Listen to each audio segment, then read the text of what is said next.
praised. No expenditure is questioned, no rumor is printed, no secret is revealed. So all I'm saying is question and stay vigilant. Maybe that's the proper word. Yes, sir. Yes, sir. Good luck, everyone. Do Yeah, not blessings, seek the bro. treasure.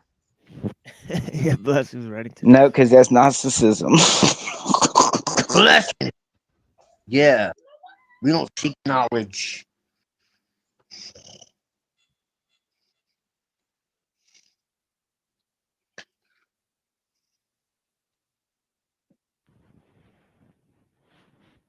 Don't feed the Yeah. fear turkey, man.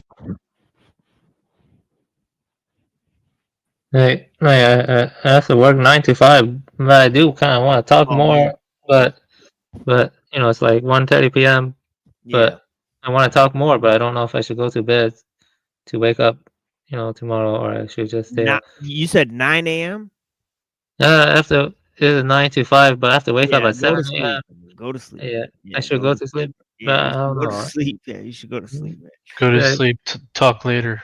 Yeah. Go to sleep. yeah, This hour will be there in the morning. I mean, don't worry about it. I mean, uh, you can yeah. reflect. Jack said you can't. I'll go to sleep in like 15, 20 minutes. I can give final remarks. My final remark is that, yeah, I'm sorry for getting drunk on Saturday. I was No very mean. worries.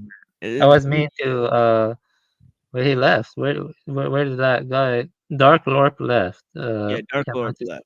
Yeah, I it's want to okay. Yeah, I don't think he just to minds. say He's sorry. I'm sorry to you too, Twilight. I was very rude to you. I apologize.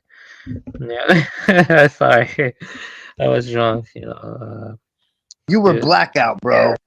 yeah. I drank a lot. Yeah, I drank a lot, and sorry about. Yeah, I was just concerned for your fucking well being, man. Just don't make a habit of that shit, you yeah. I know? know you're not a bad man. You have a compassionate heart. You support a vision in life that encourage caring for Earth more, and that's really the most important thing. And also, uh, sometimes I play devil's advocate, but I do think uh, your vision could be a skillful means to awakening. Every person has their own vision, and every person's vision can be, depending on if it comes truly from the heart and it's sincere, it can be a skillful means. Upaya. You know about upaya from Buddhism. It can be skillful means Yeah. to awaken. Yeah. Yeah, so I would say it's a good, viable upaya you have made. Yeah. So I respect it. I respect it. I appreciate it, man. No, but it's good. I'm gonna drop down because it's almost 3 a.m. here, and I have yeah, to wake up blessings, brother. early. Yeah, thank Yeah, you it for was joining. Yeah, awesome. Yeah, yeah, I yeah. appreciate Thank it. you. Yeah, thank you. Was welcome. We had good discussion. The interesting topics. So till next time. So much Yeah, it was blessings. nice talking Yeah, to you. It was yeah, nice blessings. talking. Yeah, blessing. Peace Likewise. out, Alex. Empty. Good to see you, Yeah, Peace peace brother. out, out, man. Alex. Yeah, Good to see you too, yeah. everybody. Keep it real, man. Blessings. Yeah, yeah. Thank you, man.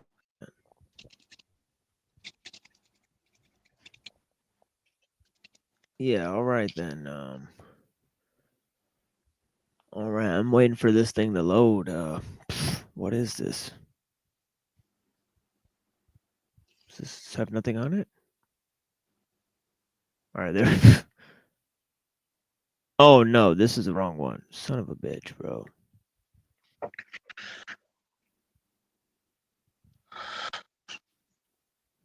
Yeah, blessings to Avian. Yeah, I guess he. Yeah, definitely. Yeah, definitely go to sleep because yeah, 7 a.m. to wake up, right? I mean, that's pretty serious business there. Yeah.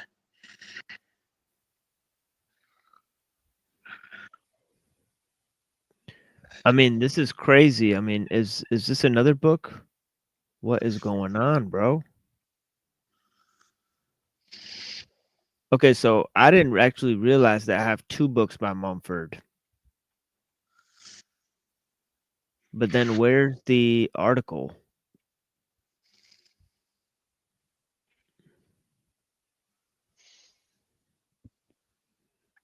Yeah, give me a second, folks.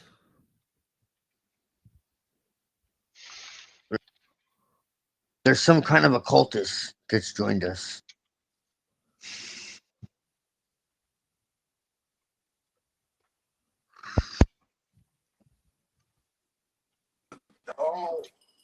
I cannot hear anybody except, or I can only hear Twilight and Machine. I think.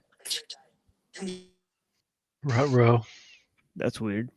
Is there somebody talking right now, or am I going crazy? You can hear me, right? Yo, I mean, you're already crazy, but yeah, people are talking. Shit, I can't hear anything. I can only hear you talking. It's I crazy. don't think he hears me. Yeah, so Neurojack cannot hear me right now, so that's probably not good. I'm just in your head, bro. Okay, Let I me found switch I'm it. not. browsers. I can't hear Machine. Let me switch browser. Hold up. Let me try this one. Hold up. Yeah, here I found this. Is Text. that whatchamacallit technology you were talking about earlier, Twilight? We take the person's DNA and do the voice call. Right, So right, yeah. I apparently have two books by Mumford. One is Technics and Man, and the other is Technics and Civilization. And then I have an additional article called Technics and the Nature of Man. So that article will read parts of that. We'll read parts of Ellul's Technological Society, right? So we'll chop it up that way. And I'll play some music until Neurojack can hear what's going on. Can you hear us, Neurojack? Yeah, blessings.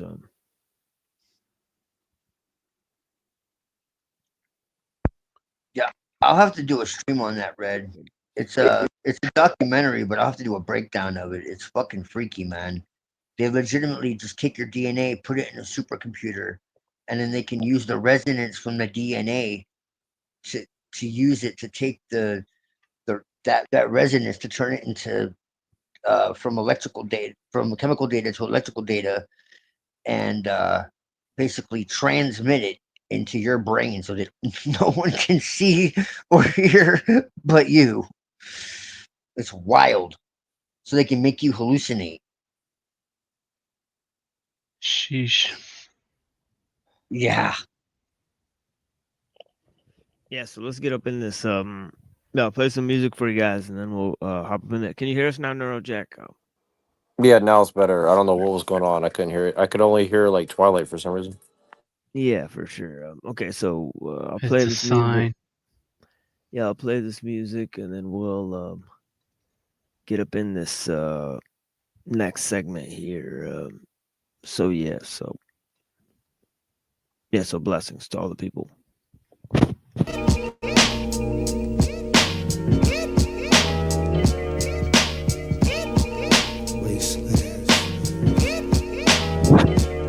Let's get the definition of a foul man. Flush the royal hands, bust his niggas down. Fuck the spoil plans. Hitting up the snag team vans. Army suit guns and grams, man, fuck it. If you live this life, you got to love it. Who's the one you trusted? Organized when niggas stay dusted on the low key. If a nigga, oh, we got to see me. Weekly, fuck a freebie. Land Rover, Jeeps, and TVs. The land see what I see. Extortion, bust, and larceny. Murder niggas constantly. No doubt, end of discussion. Started to bustin'. If you want beef, bring it to Flushing.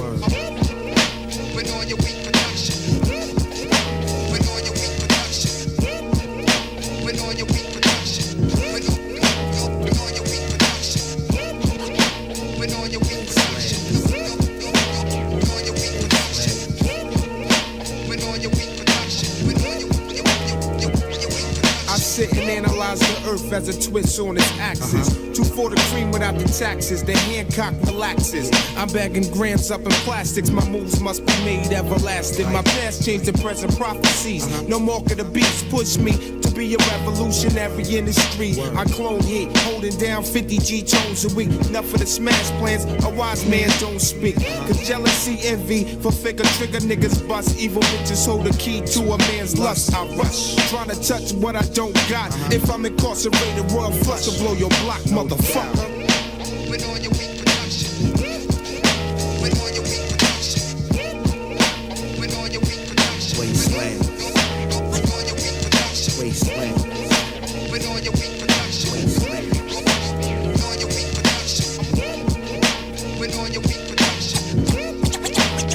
It's like a nuclear reaction. Back down guns, niggas is blasting. Streets are cashing. Late night black assassin. Slush and make it happen. First sticking, I started rapping. Who's the one to blame when you elevating the game? Stress before pleasure. Niggas get bags, so whatever. Slugs and levers will have your life under pressure. Royal handmade, blowing this world just like grenades. Sex to text to Uzis. Niggas can't do me. Since a young child, living it corrupt, cause I'm foul. That's my style. Nigga did a bullet on the owl. Meanwhile, my little brother's on the street holding heat, busting out whatever creeps all night, cause shit's deep. New York don't sleep, diamond Rolex, cars and drinks. Niggas with minks, 5G stoves and Cuban links. Eyes chink, fucking with these niggas made a nigga think. Now I gotta get cheddar, let a nigga shine forever. Right. No doubt. Wasteland. Big phenomenon. Royal flush. Worldwide. Moving on your weak production. End up the motherfucking discussion. Word up. Mr. Wall. Mr. Wall.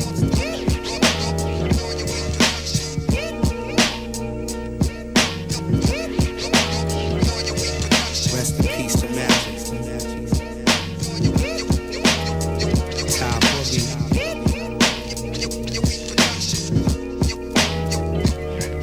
No doubt. It's the land. No doubt. It's the land. No doubt. It's the land. No doubt. It's the land. So get your money, God.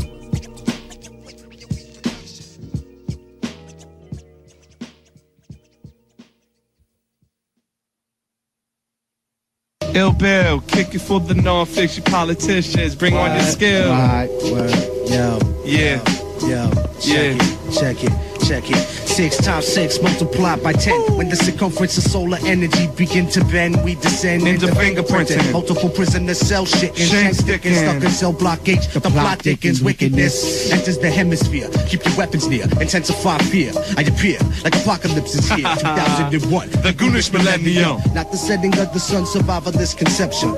Fuck camouflage suits, we camouflage our troops. Revolution computes, my third eye shoots. War staring by the endless sportswear. Guerrilla warfare, extraordinaire. Sporting a pair of black Jordanaires. Jungle militia, recon soldier. My thoughts connect like when Tony Madonna first met Sosa. Blows the throne like Duke missiles. Pistol that they hit your chest plate. Marijuana controls the stress rate. Mr. Ill Bill Verbal, Ayatollah, Emperor, Transglobal microphone controller. Non-fiction, mathematician, blast your positions. Looking victims for methods on prescriptions. Who up next? Sabak Red up next. Brooklyn representation. Yes. So check it out. Yo. In my life surroundings, I see heads mentally drowning, never learning how to swim, so it's the same shit again. The rooftops be the cool out spots of many faces. Life is filled with phases, some righteous, some racist. This place is untruthful, corrupted by poo-poo. It's brutal, that's fruitful. Sabak remain neutral, 95% of wealth with the rich, 5% go to the blinded. Strong-minded, I rhyme to help responded, reminded of PR where a rebel was born and sworn to join once the revolution was on. So whether sunken ships or iron medals when I bleed on me fatigues, symbolic for the life that I lead. They say the mind is limitless, but limited is the mind due to social oppression that the government designed. Now I don't blame white and I don't blame black, but the system for the reason why my sister smoke crack. 89 Tech 9, non-fiction representation. Check it out. Cortex Medina represent. True indeed, hold the BK down like this. Hold the BK down. What? Representing Glenwood Project. Iceland. That's Iceland. You know what I'm saying? Homa crew, all the goons, stinky dirtbags, rocking. Check it. quiet on the west. Big up to all Medina people, my slang's illegal like the 2 keys inside my Buick Regal. With the Star of David, get your squad invaded. Rapping hostile for goons that's incarcerated. No budget, like swine from a bodega. There's no Omega when I'm mainline. Like Vinny Vega, it's the goon in me. Shining like jewels out of Tiffany's. My symphony rules like the Lucchese crime family. Bake ziti for calories, holding cannons like Adderley. This nation's fallacy got me thinking that black's the enemy. Official, throw out the black man's, grab the pistol, plus the box of missiles on a suitcase sitting on Bristol. My 2D stance, blue spots like implants. Dead man dance and move real cool as we advance. Religious slaughter, new world order. Use the corner plus a dead man if you ain't trying to recognize the Torah. Walking the streets, military, necessary. The revolution, world life, searchlight, subsidiary. Pass the mic, we can do it like this. Check it. Yeah, what you got on there, E? What you got on there, yeah? Bring that Shouts beat to in. Tenno from Shaolin. No Word doubt out. in this piece, baby. Check it out. PK, Far Yeah, Rock. we're gonna do it like Non this. Fiction Live. Yeah, for Check the it out. QB. Check it out. Check it out. I'm putting Farrakh in the spotlight like a beamer. And kids hate me for it like I'm that short fat bitch that killed Selena. Between the sheets just like the Isleys. Ghetto bureaucracy, why do they try to crucify me? I came to this earth, 3/4 water in order. To bring the Latin like the quarters with light from a menorah.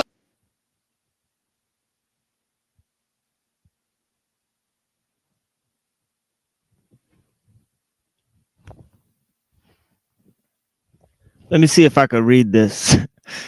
Not likely. I had to open this up on my end. It's too small to read in the StreamYard, honestly. Give me a second, folks.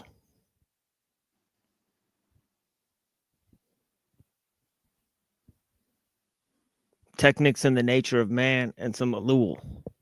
2 classics.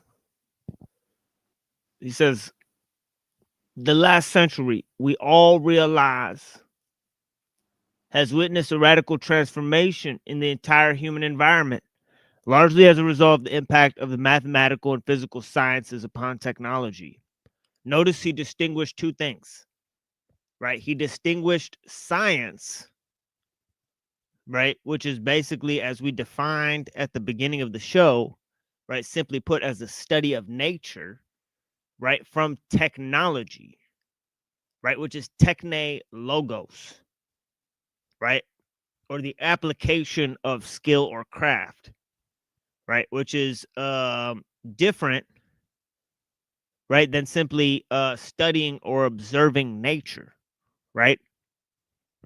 Right. One might say that technology sort of amplifies scientific discovery, right? But it also sort of you know,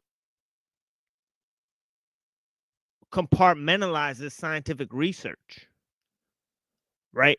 And obviously the scientists themselves are under the influence of a certain technical form of understanding, right? So scientific discovery more and more is done through technological means, right? So you could clearly distinguish science and the technological scope, right? So so that's yeah, so this is what we're reading here, right? Readings in the Philosophical Problems of Technology, right? This is Techniques and the Nature of Man by Lewis Mumford, right? A classic, as I said, right? So he says that this shift from an empirical, traditional bound techniques, shift from an empirical, tradition bound techniques to an experimental, scientific mode,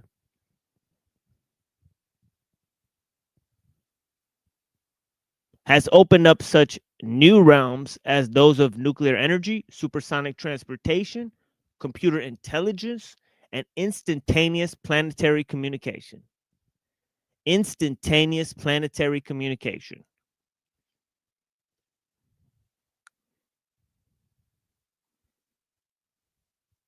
Okay, so let me break that down, right? He's saying that we used to belong to an empirical mode, right? Meaning, almost meaning like personal, right? Tradition bound.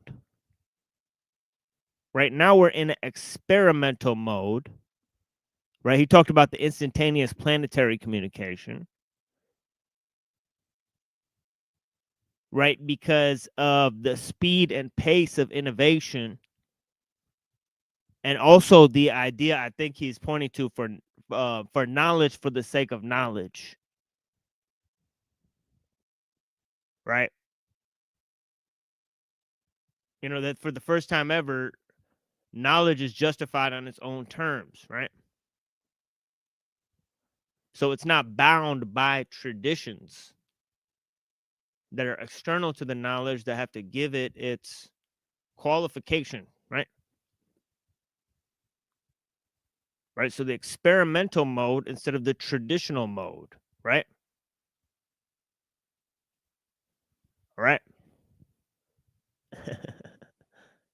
Anyways, in the terms of the currently accepted picture of the relation of man to techniques, our age is passing from a primeval state of man marked by his invention of tools and weapons for the purpose of achieving mastery over the forces of nature to a radically different condition in which he will not only have conquered nature but detached himself completely from the organic habitat.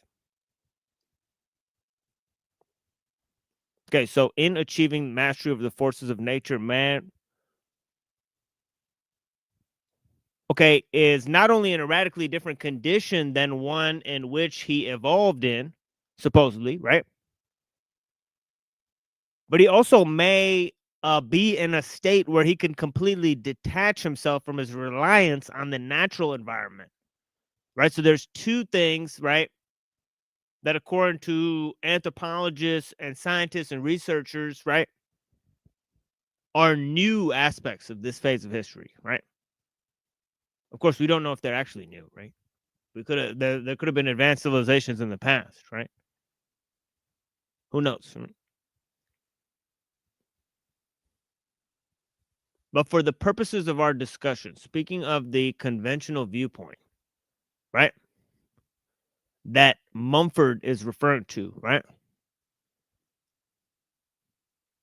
He's talking about the detachment from the organic habitat that he didn't think is modern, right?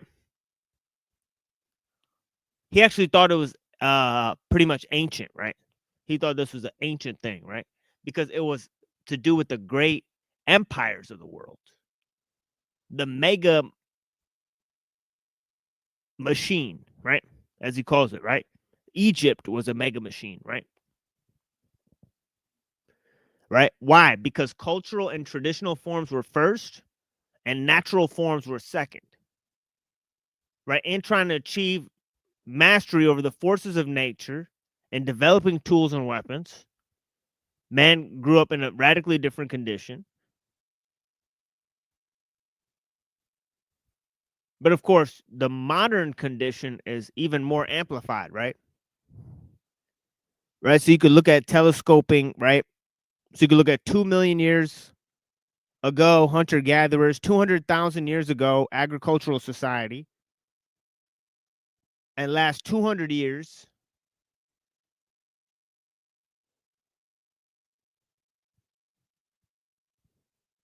technological civilization, right? So you have ever telescoping influence, exponential growth in terms of the conventional viewpoint, right? So he says, with this new mega technology, man will create a uniform, all enveloping structure designed for automatic operation instead of functioning actively as a tool using animal. Instead of functioning actively as a tool using animal, man will become a passive machine serving animal. Instead of functioning as actively as a tool using animal, man will become a passive machine serving animal.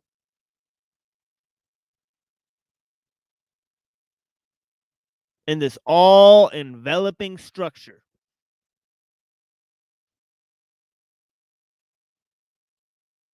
whose proper functions, if this process continues unchanged, will either be fed into a machine or strictly limited and controlled for the benefit of depersonalized, collective organizations.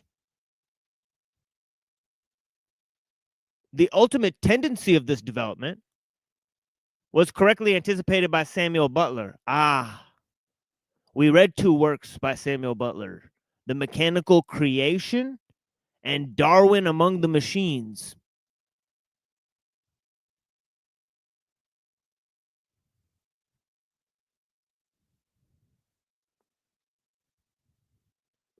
By the way, Samuel Butler talked about the Rosicrucians infiltrating the church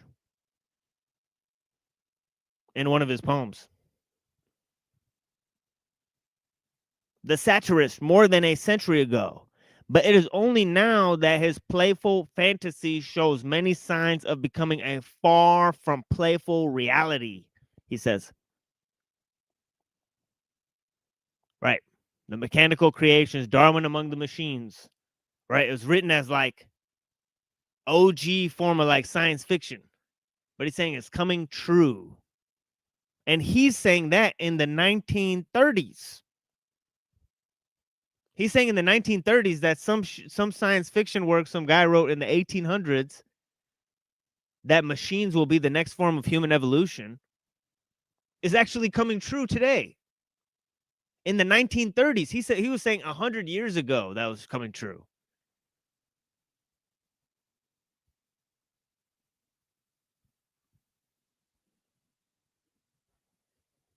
A 100 years ago, he said that was coming true.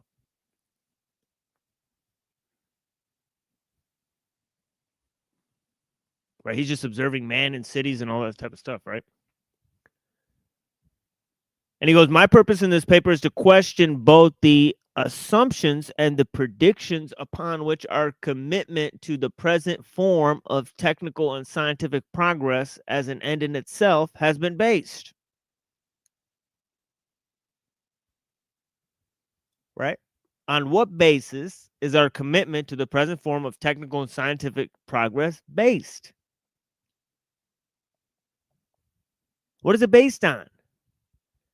Does it function as an end in itself? Or is there some greater goal behind it all?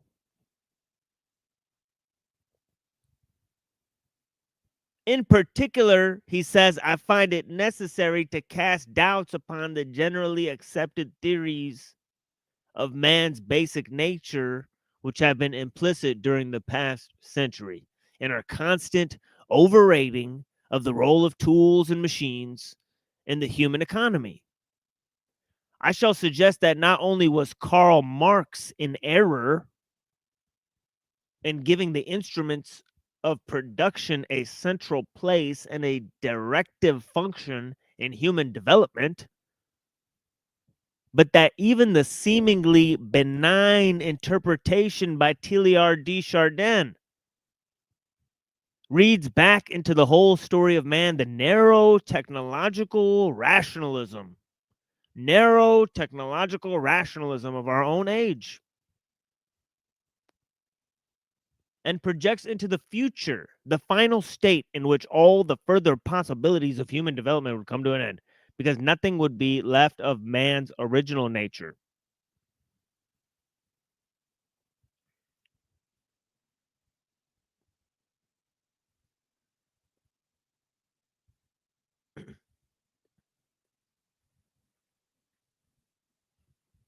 Right.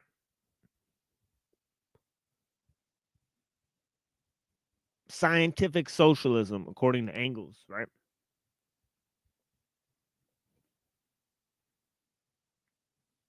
Centralization of both state and the corporations, right? Remember what Bakunin said, right?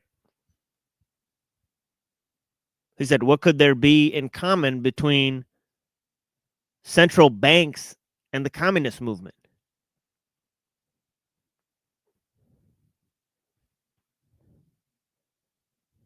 He said that Marxism requires centralization of industry.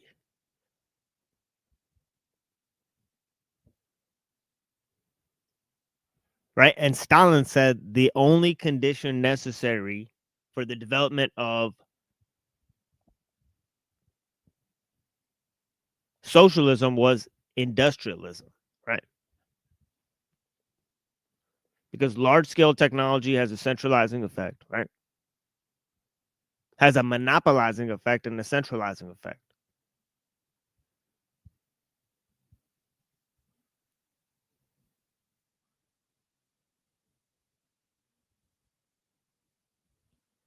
For example, if a technology is too big, right, like nuclear power, right, then it'll require a regulatory agency of government, right? And if there's a corporation so big like Boeing, right, it'll just become absorbed into the governmental structure.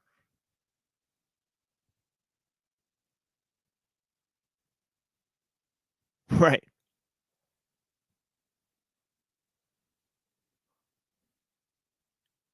So the increased centralization is off the chain. I mean, large-scale technologies have a centralizing effect, whether from corporate or government means, right?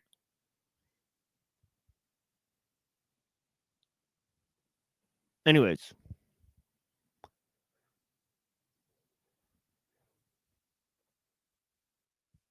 He says the future and final state in which we all the further possibilities of human development will come to an end because nothing would be left of man's original nature. Right, this is the part we were at, which had not been absorbed into, if not suppressed by, the technical organization of intelligence into the universal and omnipotent layer of mind.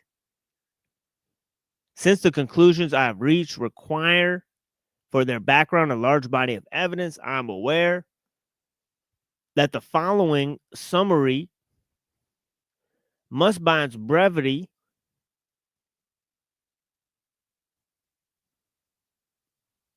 seem superficial and unconvincing. At best, I can only hope to show that there are serious reasons for reconsidering the whole picture of both human and technical development upon which the present organization of Western society is based. Okay, so there's a little bit from Mumford, right? There's a little bit from Mumford. That's the opening for Technics and the Nature of Man, right? This little dilly right here. Technics and the Nature of Man, right? It's also available in Scribina's anthology, right? He reprinted it in his anthology, right? Confronting Technology, right?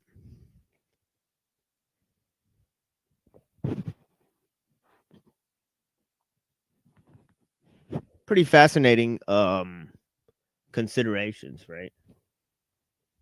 You know, he brings up Karl Marx, Teilhard de Chardin. He brings up the all-encompassing system. He brings up Samuel Butler and his ideas, right?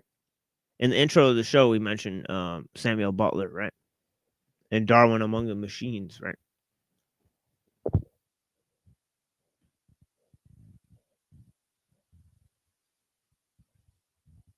So yeah, fascinating stuff. Let's move to Ellul here.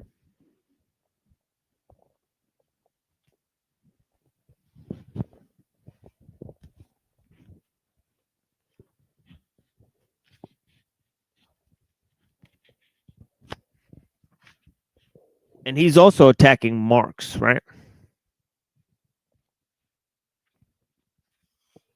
He's also attacking Marx.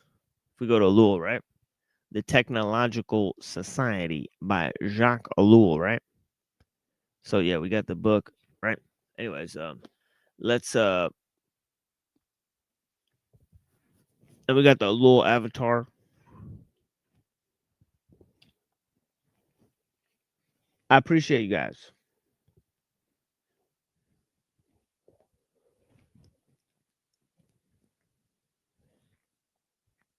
Yeah, would you guys like to say anything?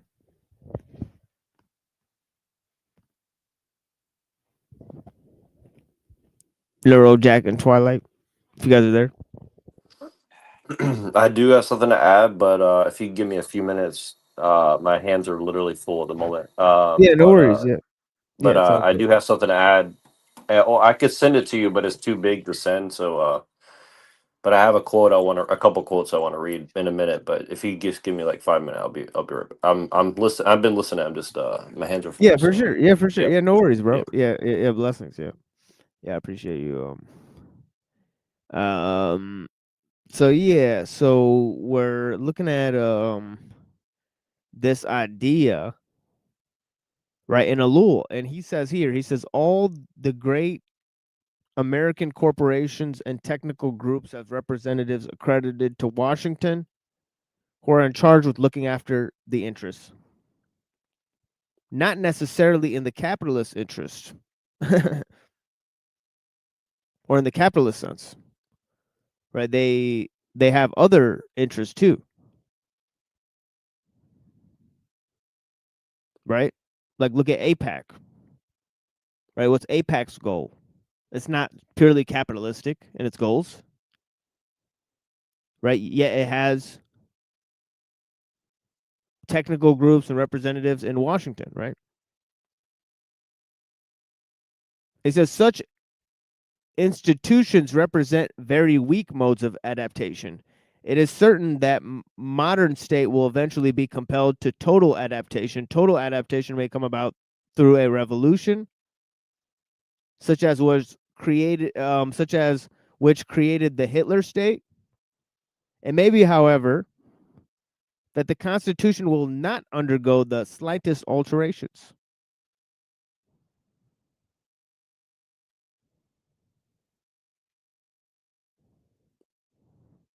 And then he says, there is no longer any question of a state in the classic sense. To think otherwise is a laughable error on the part of the majority of those who talk about the state, be they philosophers, theologians, publicists, politicians, or professors of constitutional law.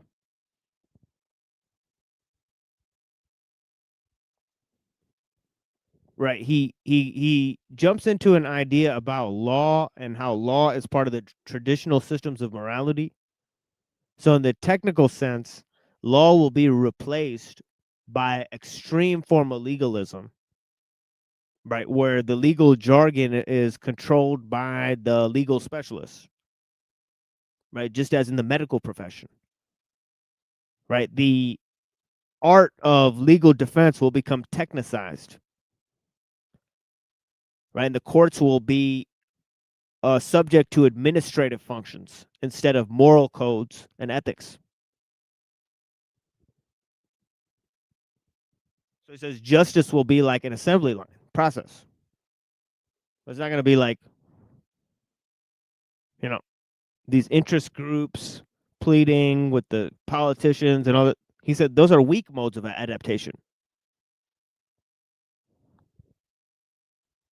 Right? The strong modes of adaptation will be, we don't need legal codes, we don't need politicians, we just need technicians, military technicians to run the government, to control the AI systems, and that's it. That's all we need. Like, well, it is fun. It is funny that that's basically what Trump looks like he's representing right now. Like that's like the embodiment of everything he's about right now. Right. Yeah, it's like where they have like on Ghost in the Shell, right? They have the ambassador taken over by the hacker. And they got the body set up there. Right? And you got like the CIA and all these like secret groups, like, oh shit, they hacked into the mind of the fucking politician, like our top politician or whatever. The puppet master. Yeah, so there be the puppet master over there. Exactly.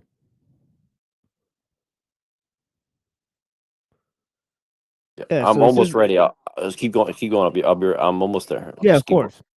Yeah, so he says that this is basically the order of things since the time of Napoleon, right? Napoleon, the distinction was made in the military strategy and tactics, right? And they kind of developed a technical aspect of warfare, right? That continues into the modern age, right? So the Napoleonic form of government, right,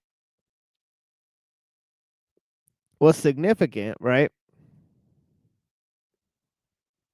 But he's saying it doesn't match the situation of the technical state of today, right? It's way advanced than anything those political theories or philosophies or philosophers, theologians, publicists, politicians, right? Professors of constitutional law. He says they're all useless in determining the modern form, right? And it's almost like Ellul, I mean, not Ellul, but Mumford was saying, right? That although the lack of reliance on natural forms isn't new, right? That developed when the mega civilization developed, right? Like Egypt and Persia, right?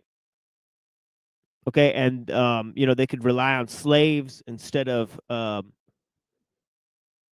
they didn't have to fend for themselves because they had slaves, right? So they didn't have to rely on nature, right? They relied on cultural traditions to sort of psyop and brainwash huge groups of people, right? To culturally integrate them into a form of slavery, where they even gave them lesser gods and forms of other traditions. They use henotheism, all sorts of projects to psyop people, right? But in the modern age, you don't need any of that. You don't need any of that. Right? The objective factor of power is simply techniques,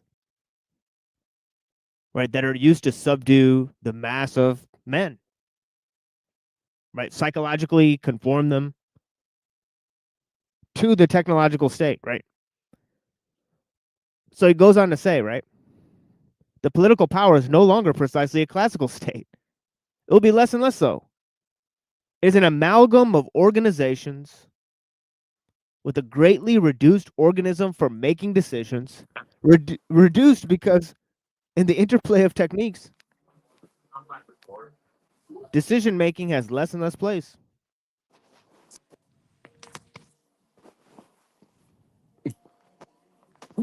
Yeah. And it goes on to say the situation is comparable to the elimination by an automatic machine of the individual, who retains no function except that of inspecting the machine and seeing that it remains in working order. The political power is like any well-adjusted organization, which functions with a minimum of decision making. Right. The point is to eliminate decision making altogether. Check out this image right here. This is pretty cool right here. I think Unseen Warfare posted this. Right, quote, right? And I think it's rather pertinent to share this. Says modern man denies himself every metaphysical dimension and considers himself a mere object of science, but he screams when they exterminate him as such. Well, that's the point that Ellul is making here, isn't it?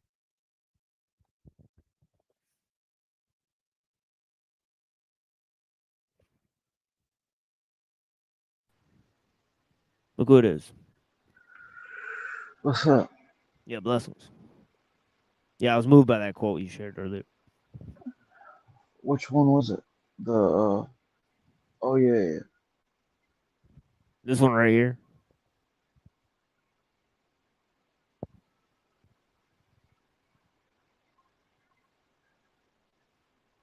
Right. Right. Modern man denies himself every metaphysical dimension and considers himself a mere object of science, but he screams when they exterminated him as such. Yeah. I mean, funny. It's a pretty funny quote, you know. Some Really, dark comedy. Some dark comedy, right? Well, I mean, how true is it? You know, It is. Yeah, it's very true. Yeah, check out what Ellul says. He says the situation is comparable to the elimination by an automatic machine of the individual who retains no function except that of inspecting the machine and seeing that it remains in working order. Sickening, isn't it? it's crazy, you know. And that particular guy, I looked into him a little bit, and he was kind of like a recluse, and I where I forget where he was. It might have been Spain or something. That might not be right. I don't know, but he's a recluse in his country, and his people wanted him to become like a politician or something like that. And he always refused, but he kind of just stayed to himself and was you know, very private philosopher, I guess. And he had a book. He put out some book. I forget what book it was called, but he had put out a book, but he only released it to his personal friends. And maybe made like 100 copies of them, but then it spread by word of mouth, and then he became well known because of that.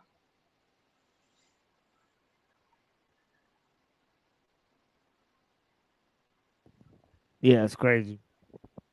Yeah, Yeah, but this is weird, man. He's got a crazy footnote at the end of this page where he's mentioning Norbert Weiner. I just noticed this footnote. Um, yeah, I don't know if I've ever seen this before. I've read this 3 times. Um, holy smokes! Did I actually miss this footnote on page 279? This is a bananas footnote as well. Right. He says, um, he says the political power is like any well-adjusted organization which functions with a minimum of decision making. Such an organization is not too rigid and knows of itself how to adapt to current problems. We are admittedly not yet in this situation, but we are rapidly approaching it. This is the state from which Lenin forecast for the socialist world. The state, quote unquote, he said, quote, will be reduced to census taking and statistics, unquote. Right, that's just like what Stalin said. Right, Stalin and Lenin said the same thing. Right, that the technical apparatus will replace the political power, right? The politicians. Right, they'll be replaced with technicians, right? yep. It's like a well-oiled machine headed nowhere. You know, it functions like it's all focused on efficiency, and but I mean, it's a soulless thing, man. They're creating a techno satanic world, dude, and that's what we're in now, really. Yeah. Yeah, definitely.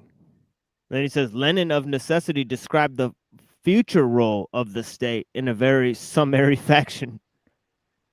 In a very summary fashion. The techniques of organization were not yet developed in the 1920s. But what he discerned, excuse me, is exactly what we observe in outline today. Behind the old-fashioned Republican mask. Okay, he's saying that they used to do it by republicanism, right? Which is like that's like the old form of bureaucracy, right? Where you get like ministers and officials to like run, right, and complete the tasks of government, right? And they're used to do carry out all these tasks, right, that then get the government off the hook, right, to do the government's dirty work, right? And then of course they're disposed of after they do the job, right? He's saying that's republicanism. Now they just use bureaucracy to accomplish the same thing, right? Economic hitmen, right, and whatnot. I mean, so he says this is just the old-fashioned Republican mask, right?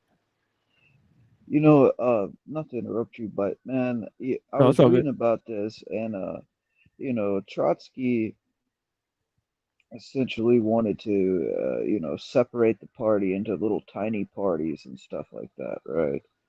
And his critique on Trotsky was basically he didn't have this kind of idea you're talking about now, right? Where it's like, uh, we can't compartmentalize the party. We need to keep it one party the way it is, and we need to get rid of people like you, and sort of direct it into this very technical way of functioning. I don't know. Strange. I was just reading about this actually, but not relaying the thought well, but yeah. Yeah, dude. Managerialism. So it says here, it is not necessary that such a society be socialist. What seems to be important is that the state Lenin foresaw and the purely technological state which modern organizations imply are in fact identical. He says that such a state is socialist is debatable. That it is technical, a statement not intended as a theory, is not debatable.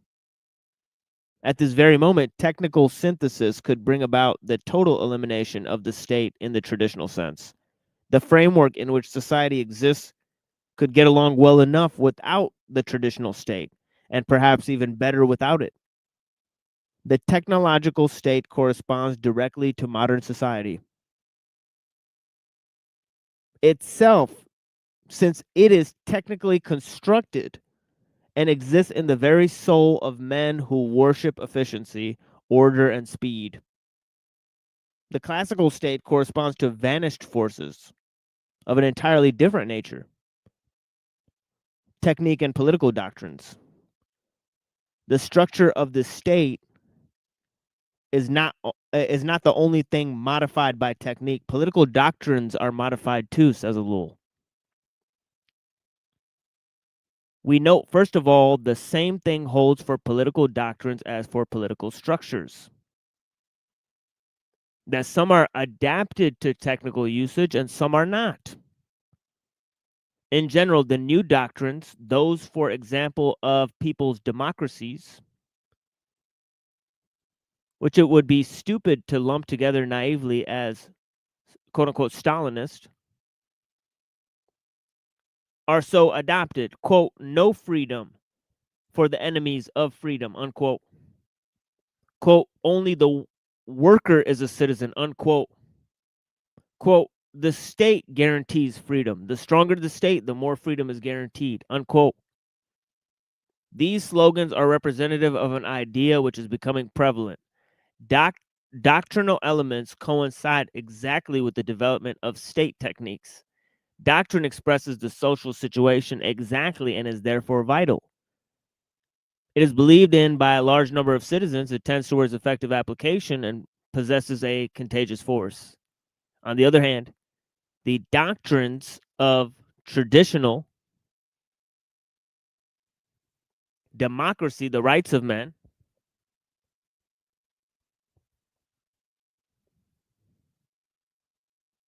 of traditional democracy and the rights of men,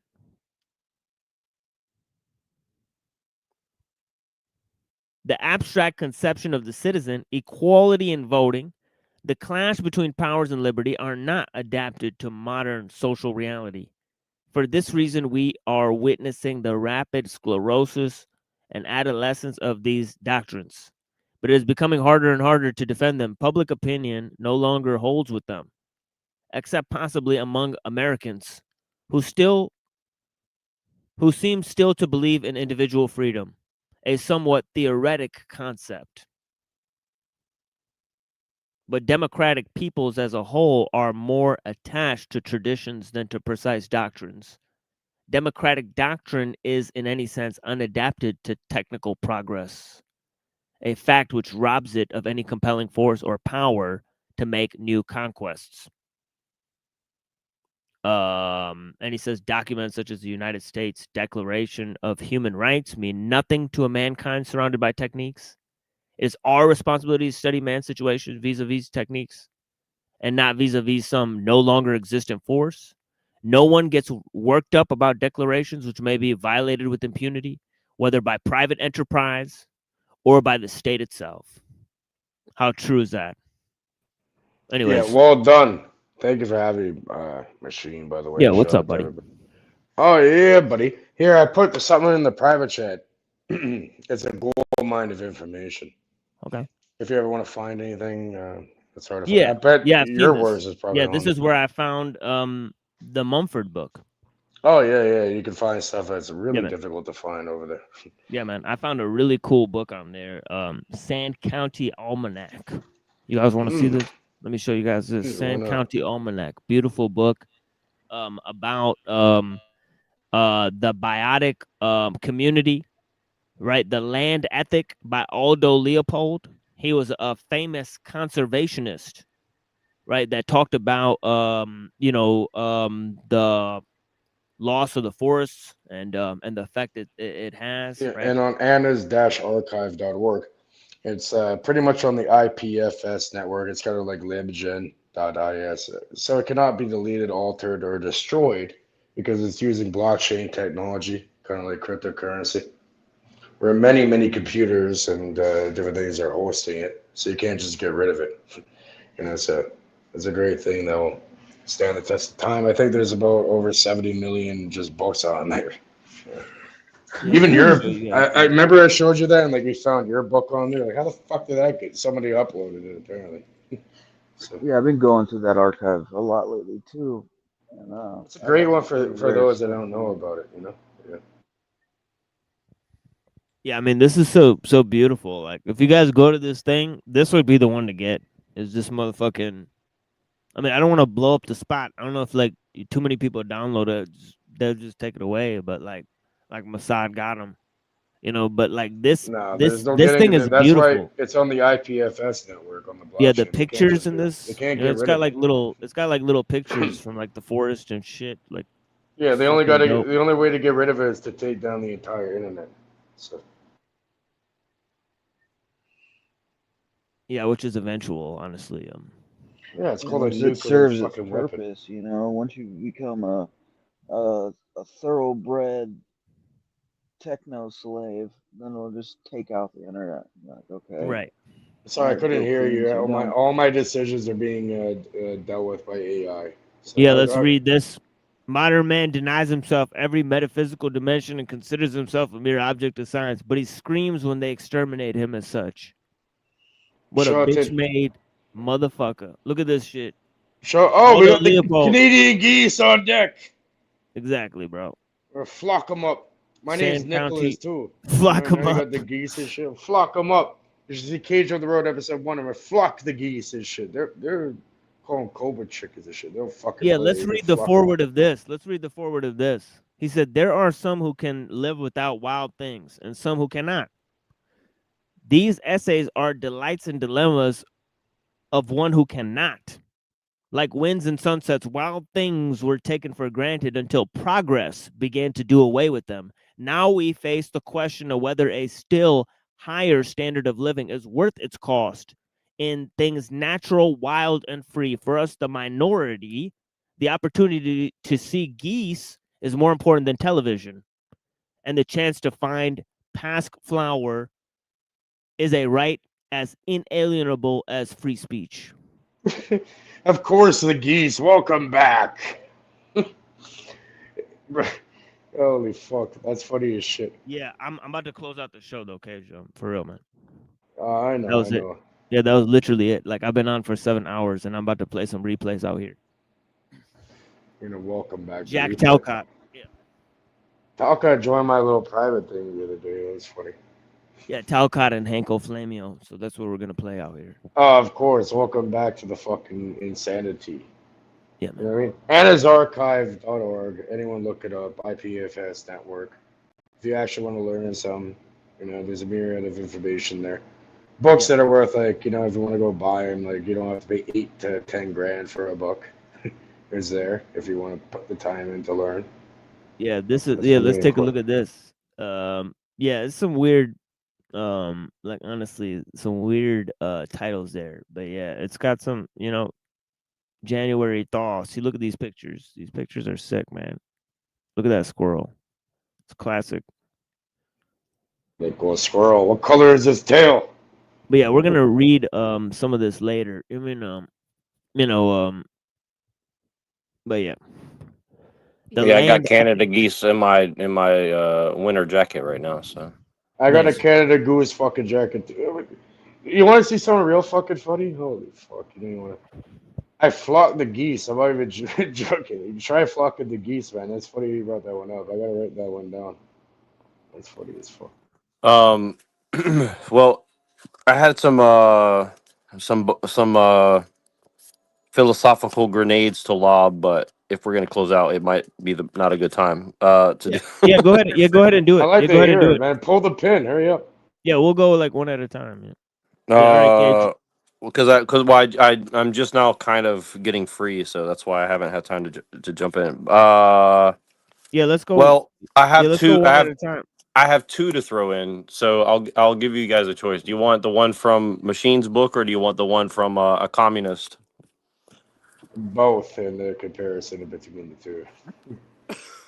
Well, they might not Fuck. be related. I don't know if they're related or not. It's just two things Everything's that I read today. related. Everything's related. Yeah, Incestatopia. Everything is related. That's actually a quote from some white nationalists, so I won't get into that right now. Interesting. Oh, there you go. I'm not a white But nationalist, but yeah, there you go. so I don't know. Let's flip a coin. Okay, so I'll just start from Machine's book because I'm only gonna read like a couple pages, and this will be more than enough. But Machine, if you need to close out, like just let me know before I get too deep because No, it's all it's, good. it's only It's two all good. pages No, go today. ahead. Yeah. But I just opened up the book to where I left off today, and this is on 115 part 2, Paul in the Spirit of the World History. So I'll just read a little bit. My voice is kind of out, so all right. I'm just gonna kind of skim, but basically it's like let's see. While Muslims share some important religious commands with the laws of Jews, such as dietary restrictions and laws against adultery and interest, Christians share Old Testament scriptures with the Jews. And you're quoting Mansour, so I just want to make sure that's clear. Mansour points that Christian fundamentalists. I got accused yesterday. Of saying something that that Mansour said, because Mansour actually says in that book, that Ashkenazis are not totally related to Semitic people. That they're Exactly. Well, that that's their actually genes. Yeah, it's yeah. funny. That's what I'm getting at. And so then it's like well, that's part of what I'm getting at. So Mansour points that Christian fundamentalists from America support Zionists back causes, look down on Palestinian Christians for attempting to inherit the Holy Land promised to the Jews, even against their own Christian brothers, apparently. Mansour points out that David's grandmother Ruth was a Moabite, and Solomon was the son of Bathsheba, the widow of Uriah the Hittite. Moabites and Hittites were not Jews. Besides, the Bible does not insist on racial purity, and if it did, Semitic people would have preference over non-Semitic people. But we see history tells us otherwise. Jews from Yemen and Ethiopia, as well as Christians Cut from out there for the a second. yeah, no, I hit the wrong button. And then Jews from Yemen and Ethiopia, as well as Christians from those regions, have little similarity with ones from Russia, Germany, and Poland. Palestinian Arabs are genetically more similar to Jews of that area, while Ashkenazi are more similar to Greeks and Turks in terms of genetics, which that actually reminds me of my theory. So I'm gonna have to save this page here. So But about can I ask something here? I know it's kind of off topic, but not really. But in school, there was a kid named Mansour. Mansour, no middle name, first name Mansour, last name Mansour, and their excuse that there was like a spelling error on immigration papers. But I don't know. Just reminded me of that. Yeah, Mansour, Mansour. Something in Smoky to the that. orange. in the Bible, Solomon gives 20 cities to Hiram the Phoenician. Apparently, the cities were in Like harem Galilee. a biff, as in a biff. Okay. My bad for interrupting.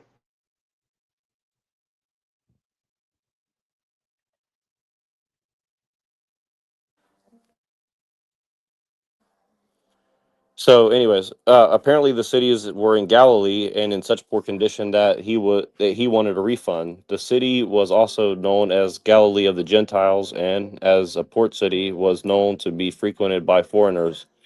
Saint Eusebius even claimed that Peter preached in Israel and that all the bishops were of the circumcision. Towns like Ajish, Muala, Petra, Advat, and Shivta, sorry, all testify that ancient Christian culture. The Sassanid and the Lakamid were of the larger Christian Arab tribes. Many stories exist about these Arab Christians backing Arab Muslims against the Byzantines who tried to subsume them under their own rule. Like one story of a Ghassan horseman who famously said, slayed the chief of a Byzantine army. The Nestorian sent 13,000 Christian knights to Yarmouk to help Muslim armies. And I guess there's also like some people from Ethiopian Christians as well. And then the Greeks referred to Arabs as the slaves of the Saracens. The Syrian Monophysite historian Abu al-Faraj Abiri, I probably did that wrong, also known as Ben Harabas, wrote, God the Almighty and vengeful Lord sent us the Arabs to rid us from the Greeks. The Muslims helped maintain church property. Armenians also sided with Muslims against the Byzantine church.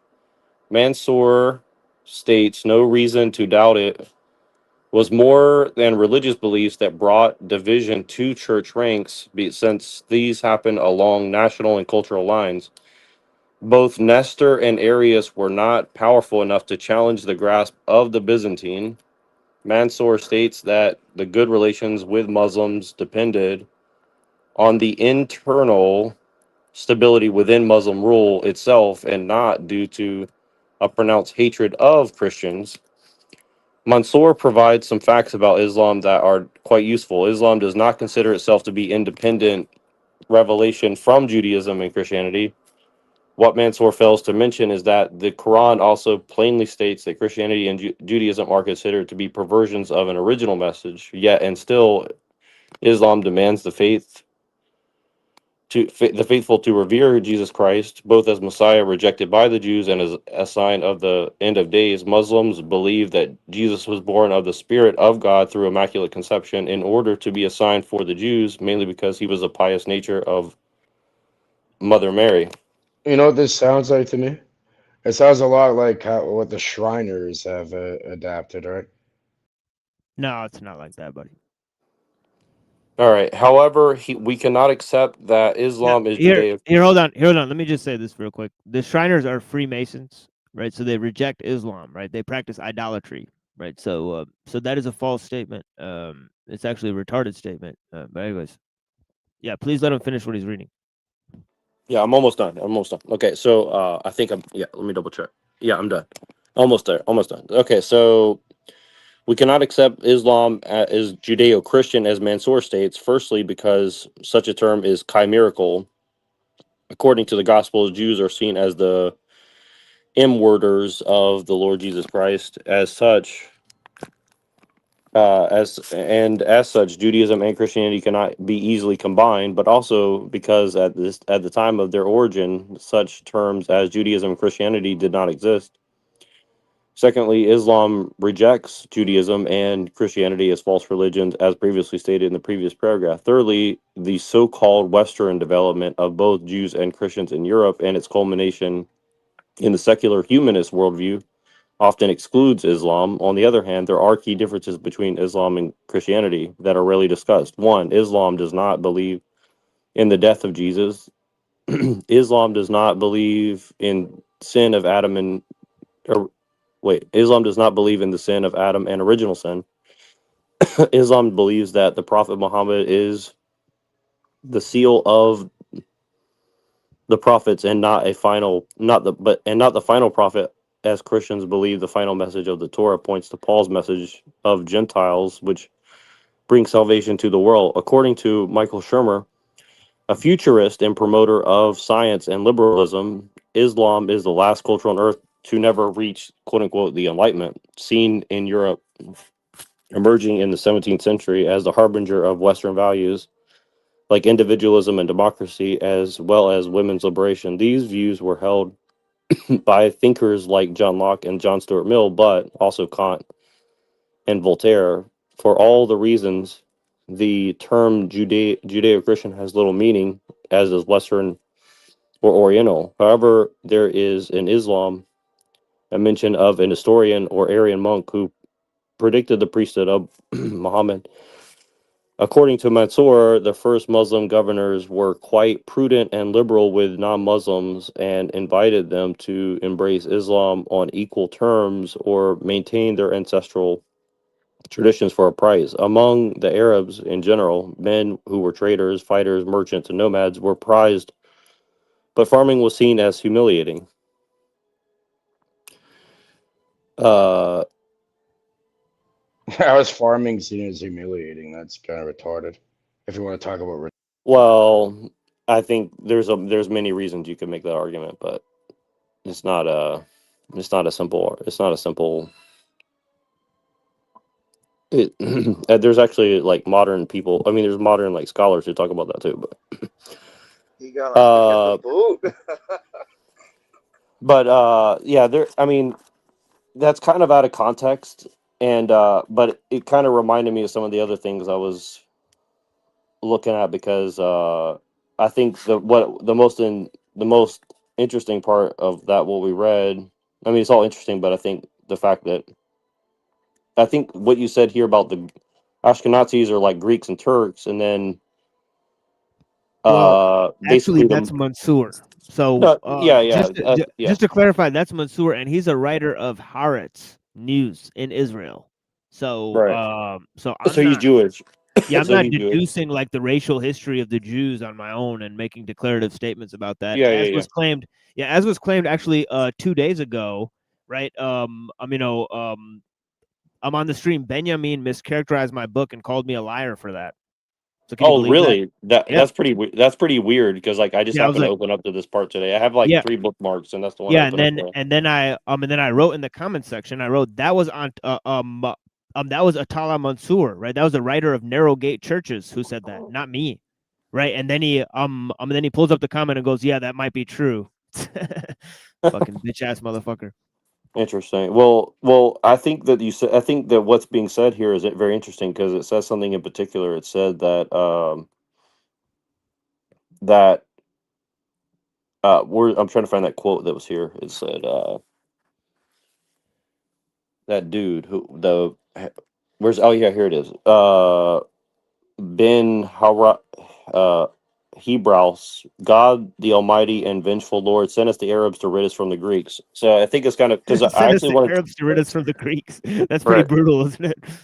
Well, but it reminds me of what you're talking about at the beginning, which is when I wanted to jump in and I couldn't because you're talking about like Plotinus and all these like all the Greek stuff that Yeah, there's another one that says you know. better the Sultan's turban than the Pope's tiara. It's pretty crazy. Oh man. Right, but that's Jews saying all that, right? Isn't that weird? No, it's Christians. No, but Mansour is a Jewish guy, right? No, he's a Christian. But I thought what is Haaretz? I thought that's a Jewish newspaper or something. That's why I'm confused. Haaretz is a paper in Israel, but he's a Christian Palestinian. Interesting. Okay, that's even weirder. Okay, interesting. Okay. Yeah, it is So weird. is he like Yeah, a I think my Zionist sources Christian carefully. or what? Maybe he doesn't he writes a lot against Israel in the book, like he says that Israel eliminated almost all the Palestinian Christians, so I don't think he's like a Zionist per se. Right. You know, it's kind of weird, and I'm not like claiming this is the case, but like I was just I have a video on my channel on it's one of the Rothschilds was like part of the KGB, right? And in it, like they're having a discussion, and they're talking about somebody, and I'm not saying this is the case. It just reminded me of this that somebody was writing for a newspaper that he got exposed as being a part of the intelligence agency, but he was doing similar stuff. But he was like in British, and he was a British guy that basically was like pushing pro-Palestinian, you know, talking points, and then it scandalized one of the Zionists and that ended up getting him exposed for being a spy. So, They're definitely playing out both sides. I would say that the British Empire is definitely playing both sides of that. For various reasons, I'm sure. I mean, they basically invented the Arab states, so it would make sense that they're still involved in that. I mean, that's just what comes to my mind when I hear that. well, yeah, I think the thought process behind it is that there's a little like battle going on between like the old, like autocrats or whatever you call them. You know what I mean? Like those old people that are associated with the monarchy, and as opposed to like, I guess like the communist or something like that, right? Or the Zionist or something. But for the most part, they still work together in ways that they intertwine more than they don't, which is strange to me. Like how it seems like they have the same goal in some way. That's what I see. Well, I guess fighting over who's going to take control or something. The second part of that thing that was interesting is that this guy is arguing that Christians banded against the Byzantine Empire for some reason. Like, do you remember like what the driving point he was trying to make with that is?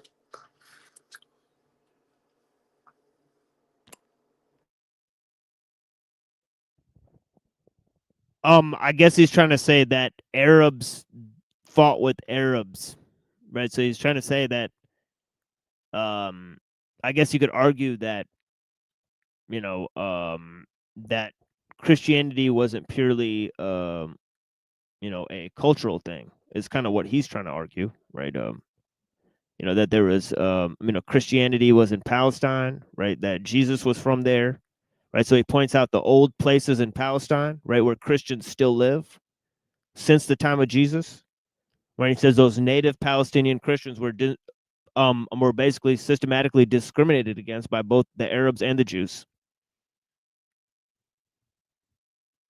right? So that's the greater point he's making in the book. That's the premise of the book, right? Yeah, and I'm just trying to think of like how he's trying. I guess what I'm thinking is like how he relates that to that current situation, as far as like obviously Israel's trying to build a greater Israel. I don't know if we can get into that, but I mean that's very, very clear, right? And so they're trying to play the West, quote unquote, off of whatever. And Giorgiani got into that like very uh openly on the show that he did last week or whatever, and I was like pretty surprised at how direct he would seem to be about what he's saying of like, yeah, we're trying to bait the Christians into like fighting for Israel because they have no choice if they want to live. And he's like, the atheists need to do that too, but the Christians are the zealots, so we need to mobilize them or something. He didn't say it directly, but it was like he's basically implying that essentially. That's that was a communist kind of plan too. So it's like we need to bait the Christians in Russia to fight for our communism, right? And that's still going on today. So I mean, that's an old tactic. Well, if you guys don't have any come out of that, I'll get to the other thing that I wanted to do, which I don't think it shouldn't take too long, but I think it's very relevant. And there'll be some people who won't like it very much, but I think you guys will see why in a second. So, all right, let me just read this. It says this is from a Marxist. This is me like summarizing what he says, but this is the Caleb Maupin. He's in one of these communist things, I think CPI or whatever, and he talks about the book. So the book references Steve Hassan and his bite model about cults, essentially. So he's basically saying like YouTube and is like kind of like a form of like mind control, and he's like he uses the Moonies as an example because Steve Hassan was apparently like a part of setting up the Moonies when he was like 19 years old, and now he's like a anti-cult expert, I guess you'd say. And so so basically he says he's saying that social dynamics and influence patterns share some enough similarities with Hassan's model of authoritarian control to be alarming and worthy of comparison. So he says it escalates the stakes. Framing something as cult like is far more damning than calling it misguided or liberal. It suggests a malicious, controlling, and psychologically unhealthy dynamic. It provides uh, an academic framework by saying that Hassan's bite model, which is behavior, information, thought, and emotional control, and he also does. So it's basically like this. Like he's like, so he applies this, you know, uh, you know, model of what a cult is to like how this is happening. So he says that the creators and their communities control information by labeling all external criticism, especially from principled leftists, as quote unquote bad faith, a tanky, or grifting. This discourages followers from seeking out or seriously engaging with alternative viewpoints, and it creates a bubble. They use a rigid, community specific language and dogma. Automatic dismissals of certain states or theories is presented as a form of thought stopping. It replaces critical materialist analysis with ready made phrases and reactions. He says this fosters a sense of belonging that is contingent on allegiance to the creator. Criticism of the creator can be framed as betrayal of the community, quote unquote, itself, leveraging emotional bonds to enforce conformity and suppress dissent. So it says that like it creates a loyal uh, consumer base, and then it basically demobilizes and atomizes a potentially radical audience, turning them into a passive defender of a brand rather than active participants in a political movement. Insulate the creator from meaningful accountability from the left, allowing their politically limiting and ultimately imperialist serving messages to go unchallenged within their own sphere. And then it gives a quote here. It's like the influence of these streamers over their audience is profound, that it often mimics the patterns of cults. As former Mooney and cult expert Steve Hassan has outlined in his bite model, authoritarian control is exerted through behavior, information, thought, and emotional control. While not a perfect one-to-one comparison, one can observe similar mechanisms in the bread to ecosystem. The creation of in groups and out groups, the dismissal of any external bad faith criticism, and the emotional dependence of the creator for political and moral guidance. This creates an audience that is not politically active but politically parasocial, defending their favorite content creator with a fervor that should be reserved for class struggle. So I guess and he has like a lot more quotes from this, but basically he's trying to argue that like they've it's kind of reminded what Ellul was talking about too. It's like basically like this is like a way that they're trying to confuse everybody by giving like before you had like CBS, ABC, NBC, whatever. You had like 3 or 4 or 5 channels of like news and information and like political discussion. Now they're just flooding it with like thousands and millions of different brands of basically the same information. So it's like he's basically saying, and this is a Stalinist saying that like this is the Trotskyist using Trotsky's kind of what The uh neoconservative Trotskyist right. guy, But right? but but but what you said earlier is like Trotsky wanted to atomize everybody into a million different groups essentially or something like that. He Exactly. That's so something exactly like that. what it is. And why is that? Because he's like basing it on protocols, right? And the protocols is basically like only the elect can understand politics, whereas the common man will be so, bogged down with propaganda that he can't discern what's being relayed to him, if that makes any sense. But there's another critique on this because it's like they're they're using psychology, for instance, like it's like cognitive bias, so seeking out evidence to confirm your preconceived beliefs rather than that which refutes them. the individuation. They use this too as like a complex psychological phenomenon that outsource your personal responsibility because many of the other people around you believe the same thing. And then there's repetition bias. You believe something is true because it's been repeated to you an awful lot rather than you have any evidence for it. That creates a form of rock wall that keeps a person from ever seeing outside their own views. Many people have very similar views as the people they know, aligning almost perfectly with the group they are in, creating isolated echo chambers where there's very little challenge towards a group's dominant view to be found. But they weaponize that, right? I would say. Yeah, well, it's. Let me see. I had another part here, but it said, "This is not a conspiratorial top-down command structure, but an organic outgrowth of the parasocial relationship, perfectly explained by Hassan's model. The creator sows the seeds of distrust towards external critics, and the audience, in its desire to protect a figure they feel personally connected to, reaps the harvest of ideological conformity.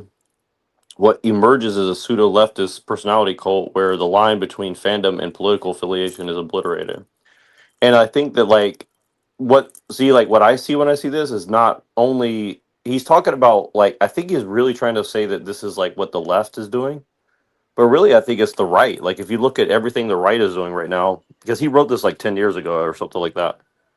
But or something like that, 8 7 8 years ago, something like that. But I think that's what you see with the right now, where they've just like completely Well, atomized everybody, you know, well, and with everybody's like the infighting over bullshit and personality, like with Nick Fuentes and shit right now, you know, like for example. right So where the crew kind of turns against each other on the ship instead of firing at other ships.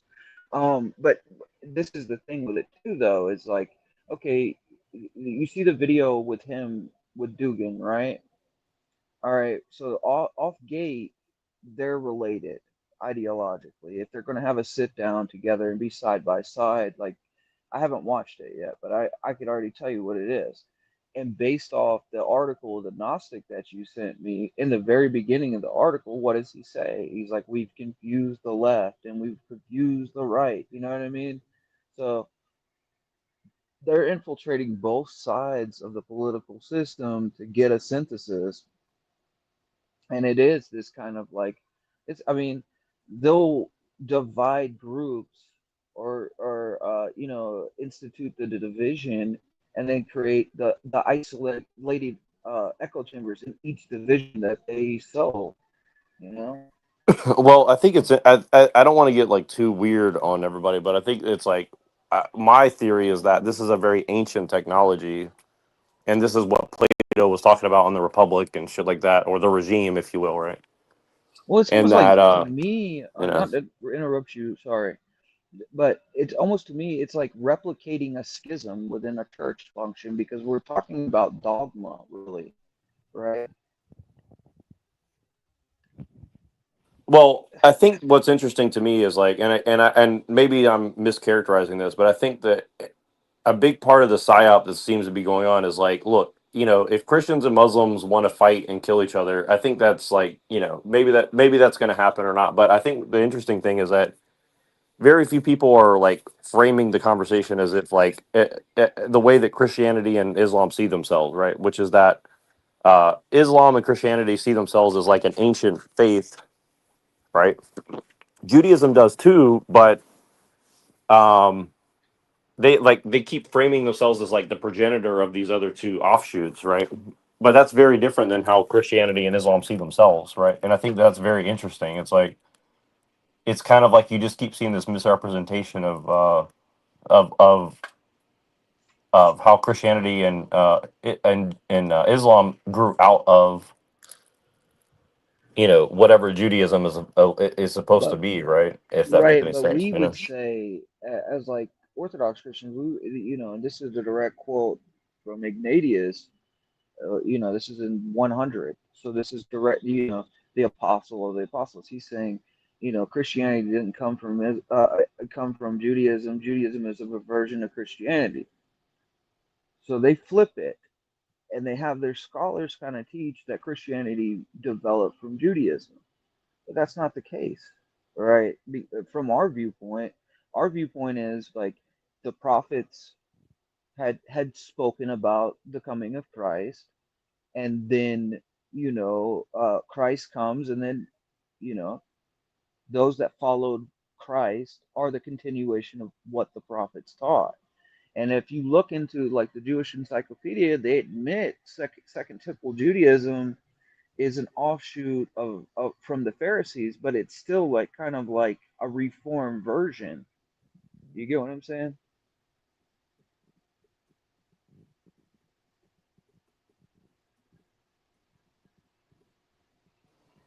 Yeah, yes, I do. And I think again, I think this is where like I mean my conspiratorial thing is that I think all this political stuff is really just covering the fact like what you're saying about kind of what Dugan's saying is like it's really just chaos magic at the end of the day. Is like these guys are just it's all about essentially, you know, let's just, you know, encrypt a bunch of information so everybody's chasing their tail while people actually go and make moves to get stuff done. And I think that's kind of what, you know, machines, you know, really showing here is like when you trace back the philosophy and all this stuff, it's like,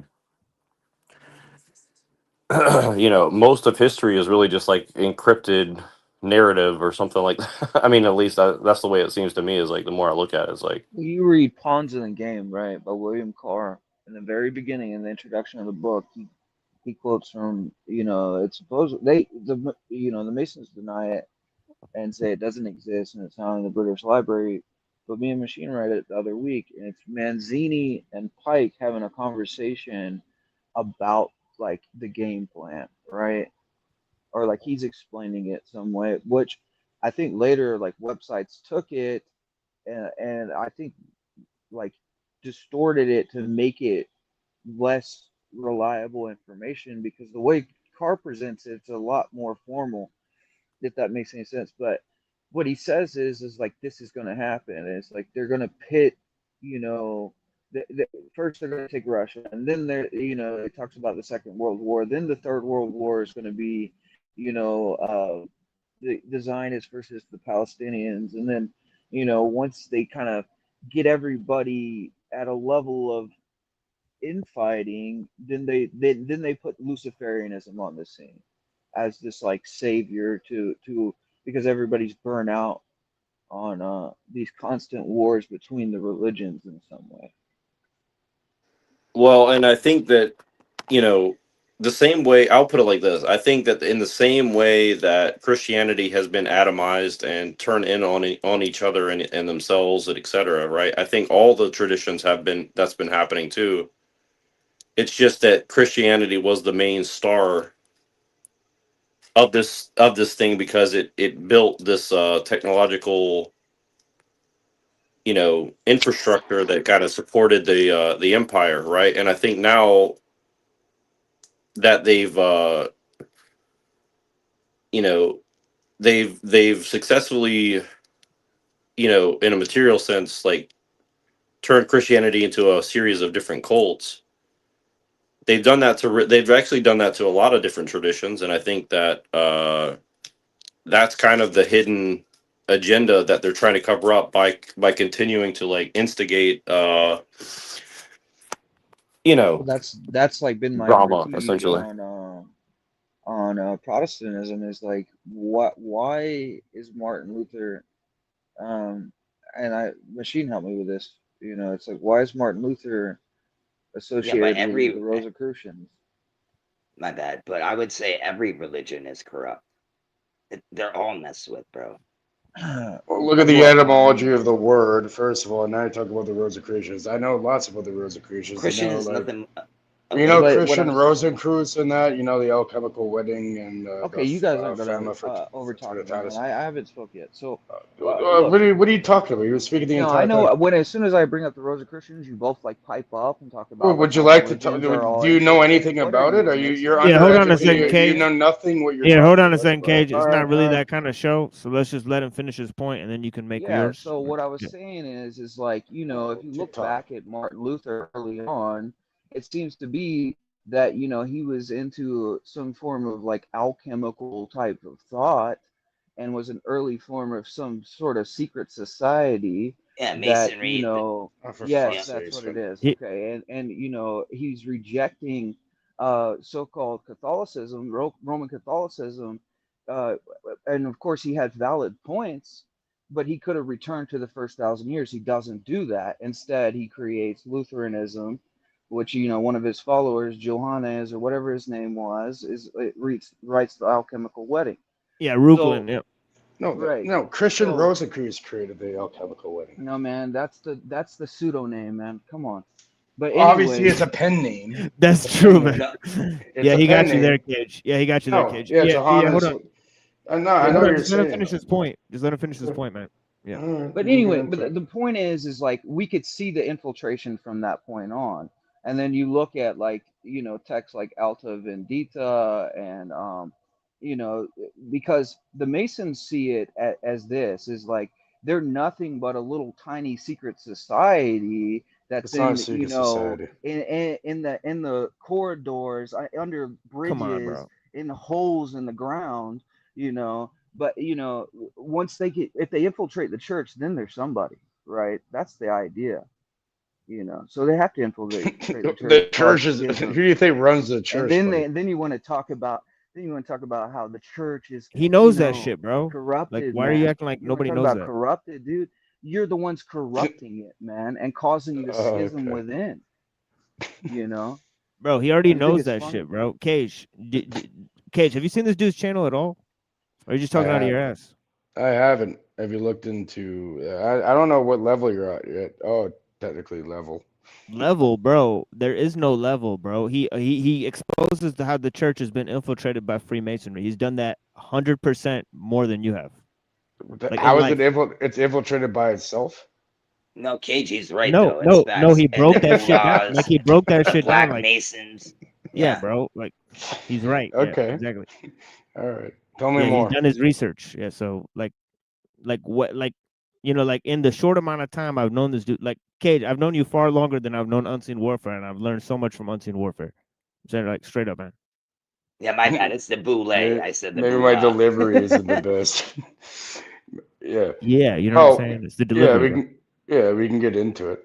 I mean, yeah, we could talk Can about we? like Molotius Maltekis, sent by being a British agent in the 1920s, ascending the hierarchy in Greece, and then doing the calendar reforms and causing a schism there. Or you could go to Lenin saying, if you want a metropolitan, we'll give you metropolitan. If you want a church, we'll give you your church, right? And it's like the whole purpose of taking out the czar is so the Freemasons can infiltrate these institutions and The big. acquire majority control.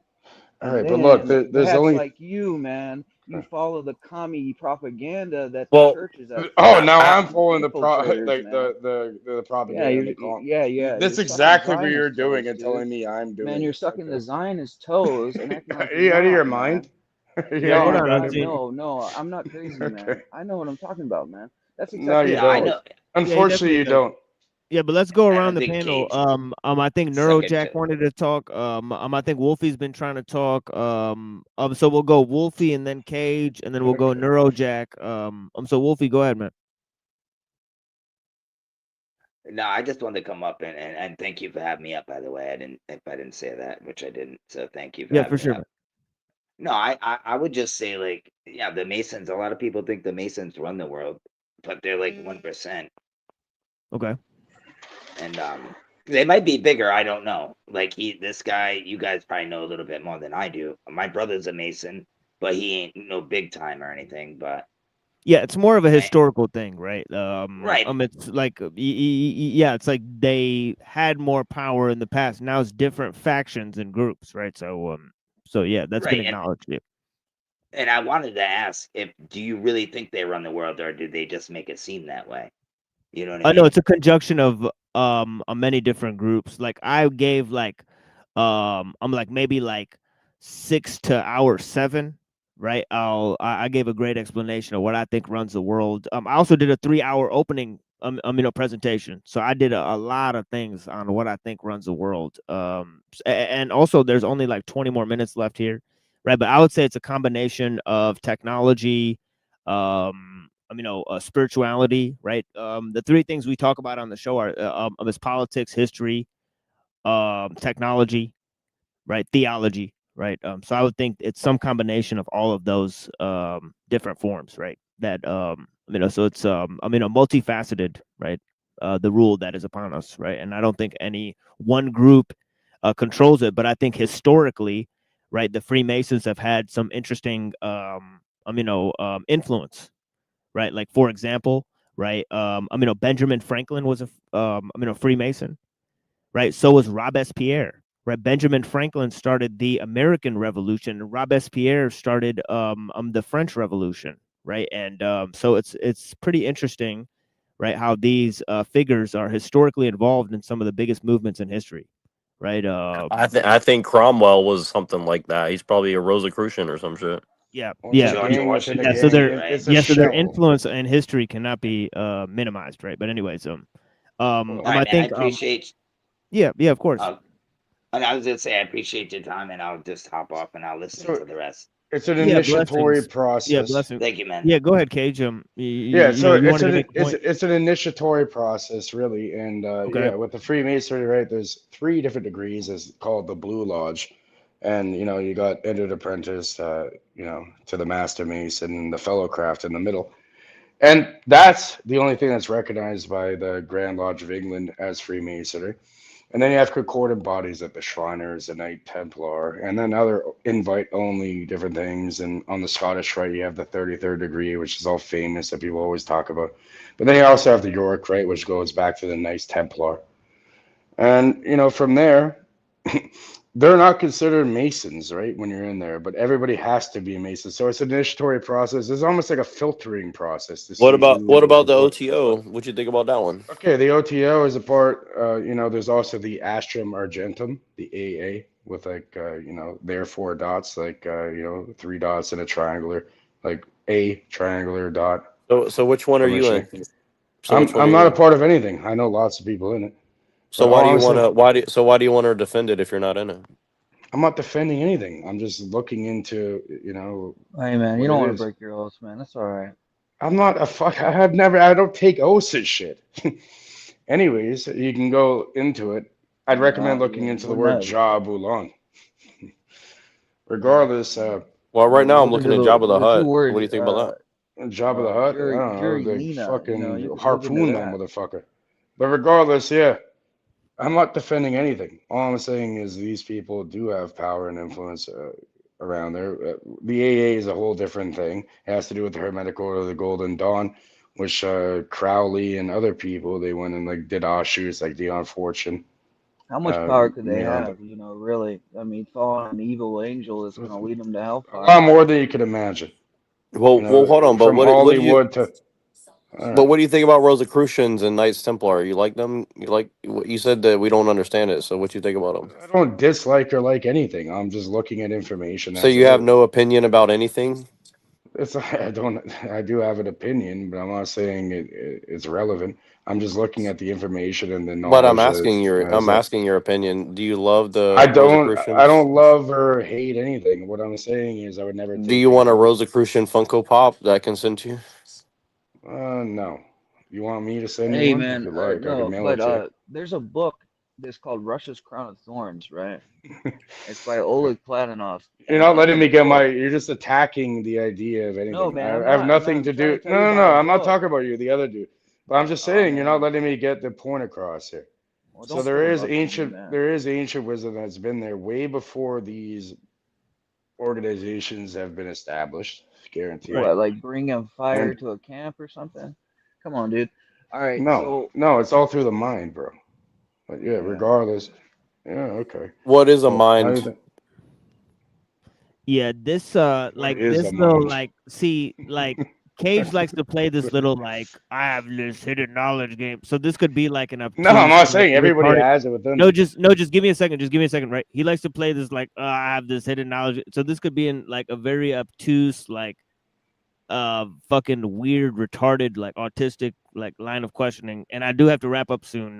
Because What he will just right? Like, where are we gonna he get will here? just kind of obfuscate and say, well, what do you mean? What are you saying? You're not You know what I'm listening. saying, bro? Bro, I It's like, what the understand, fuck bro. is going on? I'm just saying I gotta go soon, Cage. I'll talk to I you get soon, it. man. Yeah, Yeah. blessings, bro. Yeah, I appreciate the conversation backstage, man. I thought you were trying to fuck with me, but like it's all good, man. I mean, I'm not trying to fuck with you. I'm Like, not. bro. We can get into it. I've studied this extensively, and we can get into it one Yeah, time, man. dude. Let's Yeah, do man. But it. I really gotta shut this down. I've been because Yeah. like I have like a recording I'm gonna play, and I really need like I've been out here Mhm. like 8 hours almost, so I just really gotta just like man, right? Like we'll be back on Saturday. We have a show on Friday too where we're gonna attack host state. So Flowstein, Okay. host state. I mean, we're I'm gonna not. attack. I'm not all about that. But yeah, thank you for having me. Welcome back, everybody. Take care. Yeah, blessings, bro. Yeah, I'll come through on your show soon. Yeah, man, blessings. All right, brother. Yeah, peace, man. All right. Yeah. I Everyone else. see that I've offended people in the chat, so I guess I'm Who? not allowed to ask questions. Who they use? Here comes the questions. Don't ask questions on the Oh, show we're doing about Neurojack versus philosophy. Browns Boy season 4. Oh man. Yeah, Glowstein exactly. Man. Yeah, let's go, man. Yeah, man. Total clown. Yeah. Well, I guess I'm not allowed to ask questions because the big boss down in the chat, doesn't want me to ask questions. So yeah, he's hurting my feelings now. So he's the boss. He's the boss now. So I guess I better move on.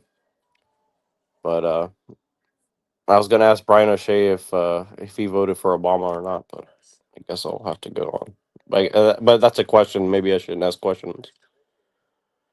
Questions are evil. Yeah, sorry, Brian. You came on like right at the end, man. I mean, my bad, homie. All good, bro. Brown's boy has all the answers. He says that you're good enough, you're smart enough, and you have all the answers, or something like that. So Yeah. Yeah, we got another long and show on he Saturday. loves Cage. He like sucks on Cage's dick all the time, saying, "Oh, thank you, Cage, for showing up and disrupting our show." I mean, yeah, I really do appreciate Cage coming and disrupting everything. It's really fun. Really makes the show a lot better. All right, but yeah, I appreciate you having me on, and it was a good while it lasted. But Yeah, thanks for reading that stuff, bro. Yeah, no, I just had to no, go. your book is on point, man. I'm telling you, like your book. Every time I open up, it does actually like make me rethink a lot of history shit. So Yeah, you came way late. We had plenty of great discussions before too, but I know you were busy too. yeah, I wish I could yeah, have. But the stuff you yeah, were talking about at the beginning, I want to get back in that. And that, if I had time, I wanted to jump in on that part. yeah, yeah, But because yeah, I'd like to go on for way longer, but it's just like just no, I can't do got it you. right now. No, I Yeah, appreciate it. Yeah, yeah, okay. like We're all I tired. shouldn't do it. I should step away from the computer. It's like literally like personal health. Honestly, No, yeah, I feel it. Yeah, me too. That's why I'm trying to be more thoughtful about when I come. yeah, man. Yeah, Wow. the extra hour. I love. See, look, it's just like you got the whole gang stalker group down there. You got Browns boy. You got everybody down there just like Damn, the jumping whole in. chat turned against Neurojack for real. What the Yeah. fuck is that? This is a legit co-host of mine. So if you guys attack Neurojack, you're just attacking the machine lines. But all right, it's okay. Like let's just play that fucking game again. No, But all right. I mean, I'm not even offended. It's just like it's just noticeable. It's like, I mean, do better, as some people say. It's just like, wow, like people come in and disrupt the show for 2 fucking years, and then when somebody has a problem with disrupting a good conversation, oh, you're sensitive. I guess I'm sensitive. Well, I have the picture of Lennon, so Chad Lennon, so Right. not to be confused with John Lennon. So Yeah, no, it's Pretty Sky here. Is that Owen Schrader or what is that? Oh, it's Kennedy. I thought it was Owen Schrader. I don't know why I thought that was Owen Schrader. dude, Owen Schroyer is funny, dude. Like He's got the same hair. Like I don't know. no, if you look at Owen Schroyer right now, he is. Well, I mean, he's probably on testosterone or something, but he's funny, dude. Like every time I turn him on, he's like, I don't know. He just got some weird shit to say. Jay Sixer. You know what I mean? Got the vibes. But Hey, some very similar vibes to people we know from J6, but I'm proud of my backgrounds. that's all good. But anyways, I'll let you get a turn. I'm sick right now, so I'm a little bit out of it. But I appreciate you having me up. So sorry, Yeah, no sorry, I'm a worries. dick to everybody. All right, bye. Yeah, blessings on me.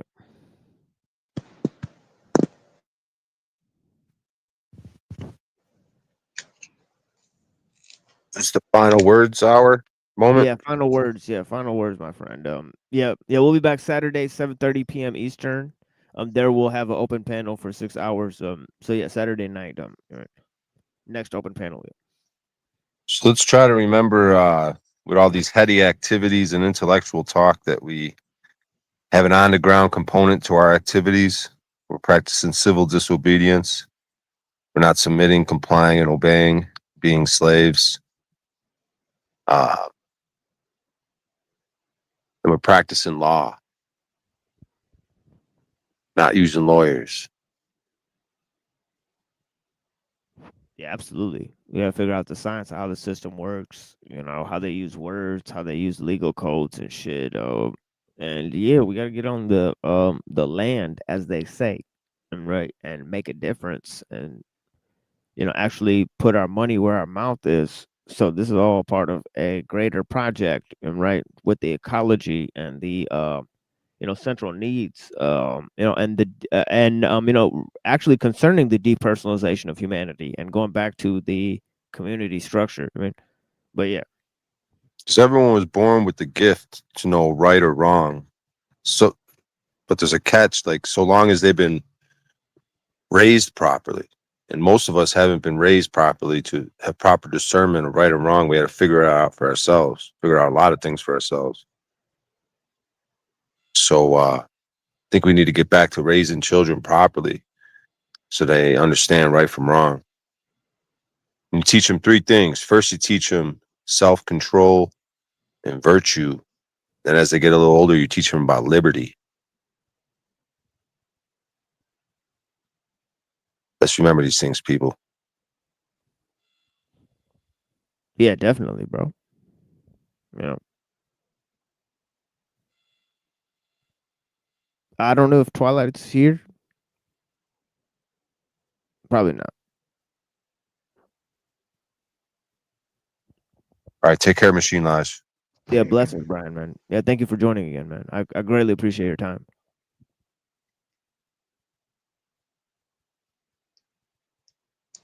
No, I don't think you can hear me. All right, I'll put Twilight back here. Yeah, you were coming in real low, homie. Oh shit. See if he'll come back in. But yeah, that's what we got for y'all, man. I mean, I'd have cut this loose, man. I mean, shit's real. We got a lot of topics. People are talking about Freemasonry and stuff. We lay down the genealogy of all these things, all right? Okay, complex genealogy we laid down for 3 hours beginning of the stream, all right? Come through and come through and fuck with us, right? All right. Let me play some music for you guys and end this stream here, right? Yeah, audio was weird. Yeah, it's no worries, homie. Yeah, blessings, man. Yeah, and we offended a lot of people, but we don't mean to hurt anybody's feelings, right? We are open to having conversations around a range of subjects, but we got to keep it cordial, right? Especially because it's not worth losing all the honestly, I put a lot of hours. I mean, yeah, there's over 600 hours of material there. I have it all downloaded, so even if they get rid of the channel, we still have the material there, right? The raw footage, right? So yeah, we'll be able to bless you guys with those components. I mean, but yeah, I appreciate you guys. I mean, but yeah, we're gonna close this one out, and yeah, we'll see you guys soon. I mean, blessings. Let me try to find some music for you guys. You know.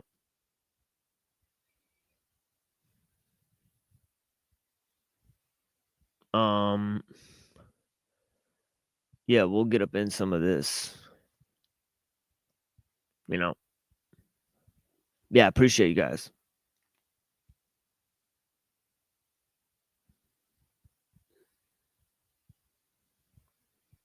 Yeah, let me figure out what I want here.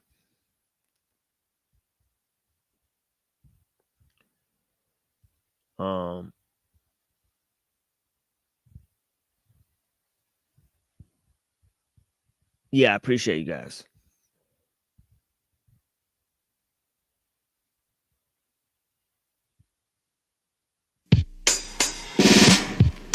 Welcome to counseling for the poetically impaired. You will need to facilitate, embarrass, and rehabilitate. It's code that I contact my convoluted constituents. Come on, cop. We come to cloud a clan's cognizance, conveying cracks across crops, claps, credits, and compliments. I'll absorb and emit you as a liquid and sip you, then piss you.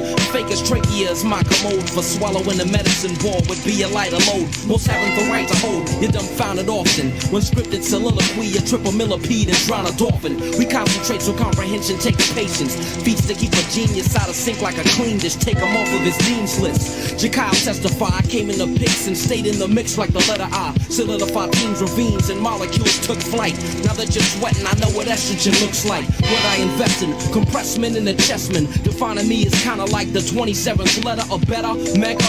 Out of my audience, 50% are enlightened, and the other half are frightened. I'm an obnoxious motherfucker that'll leave 1,000 rappers moping. Grab the mic, I'll close it down and say this shit's no longer open. It's my mic, and if you attempt to grasp, like me using my bare hands to tear your pet donkey in half or rip your ass. Your fate is fed to you by force. I'll take your head and lift you up and throw you off the stage and make you break a leg. Ain't no fucking with your guy, hoe cake. My style of fold, you try to see me, and you'll see me leave you with a case of glaucoma. Who you raising your voice at? Still trying to keep your face? My fist will take the resin out your voice and decrease the bass. You fucking with me only proves that you're a bold fool. Your style was like adult education, cause it's old school.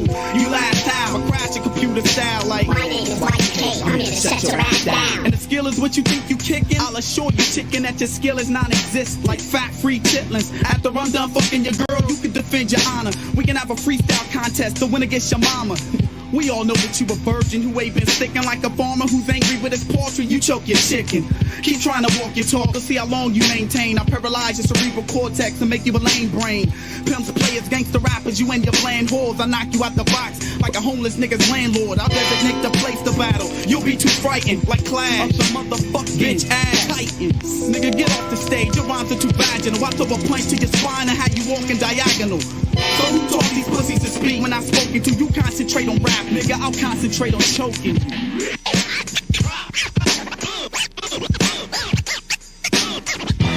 Galaxy switch, angles and flick, bang among, brains are sprung, singles and strips to take, beat the plate, distributed, prohibited to radio play.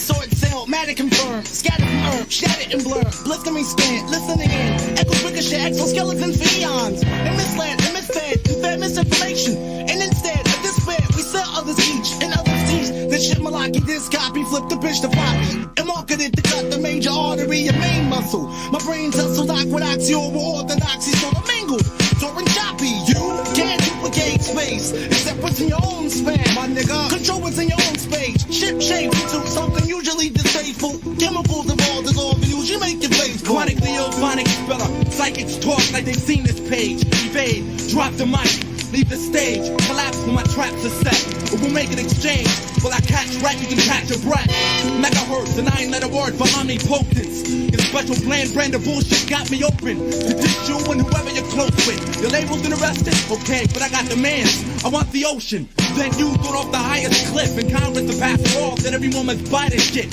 when contact with Einstein was made, I provided wins, while you got the mental strength of 5 minus 6, everything I've learned I apply to this, so unless you've had a brain transplant with me, don't try and dish, don't bite my shit, turn and claim the type on my click, only thing we got in common is we're both riding my dick, and not until now have I seen such a strange kind, so full of confidence and so full of shit at the same time, give me the jack, fuck pulling your card, I want you to fuck up, so I can tell you how stupid you are.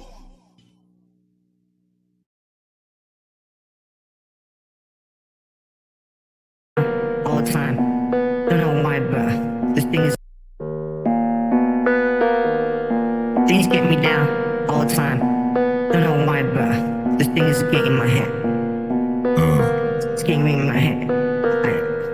I always get like, oh, I don't know why, but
I see the grey sky, a grey cloud looking down on me. Hide my identity as I roam London City. No security as we walk the realms of life.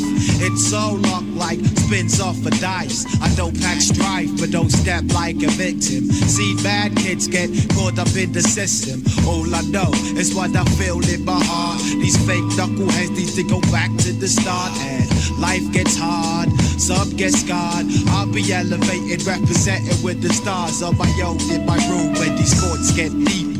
Nowadays I ain't scared of the reaper. Everyone deceased, but I don't wanna live with the beast. Rock the microphone as time slides like grease through the ups and the downs, the lows and the highs. Living life like the sun, so I have to rise.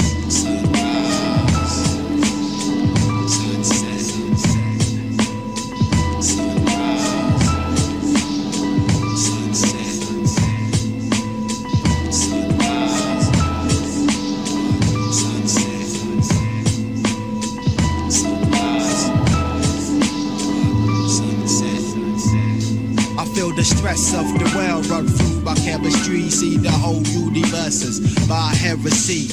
Scored in fresh leaders as I'm walking through the night, and say the type stuff these whack MCs don't like.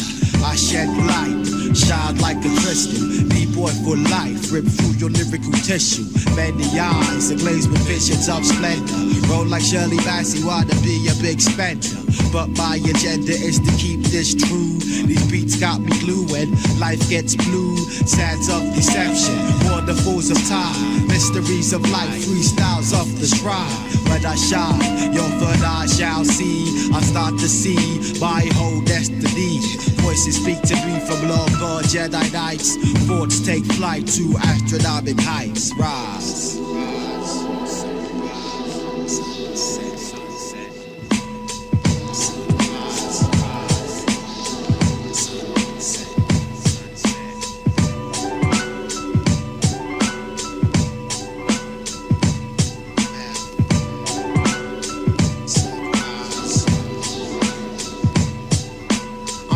With the curse of mortal silence. So if I'm going down, right now I'm dropping science. See misguidance in these MCs. Whackness is a disease, and I got the remedies. Rock the illest breaks wearing fat lace boomers. Spread the underground with simple rumors. It's like tumors in your head. Grow slow, then it kills you. Whack MCs, I'm not in your lyrical view.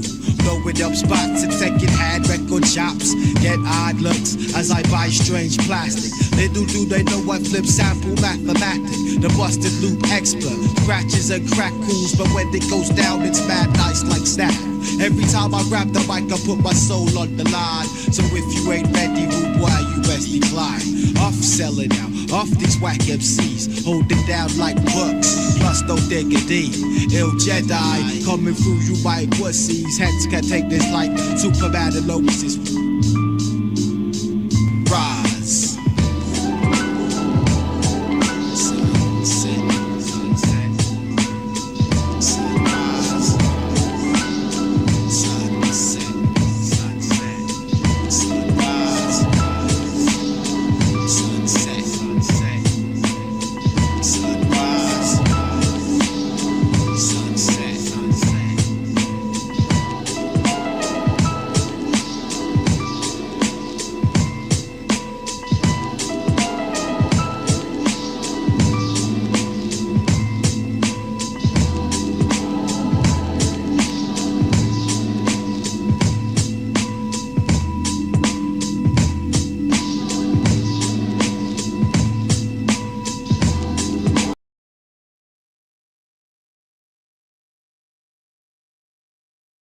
Okay, I'm live now, and we're going to go ahead and work on the debate prep for this the surveillance debate with Jack Telcock. No secrets.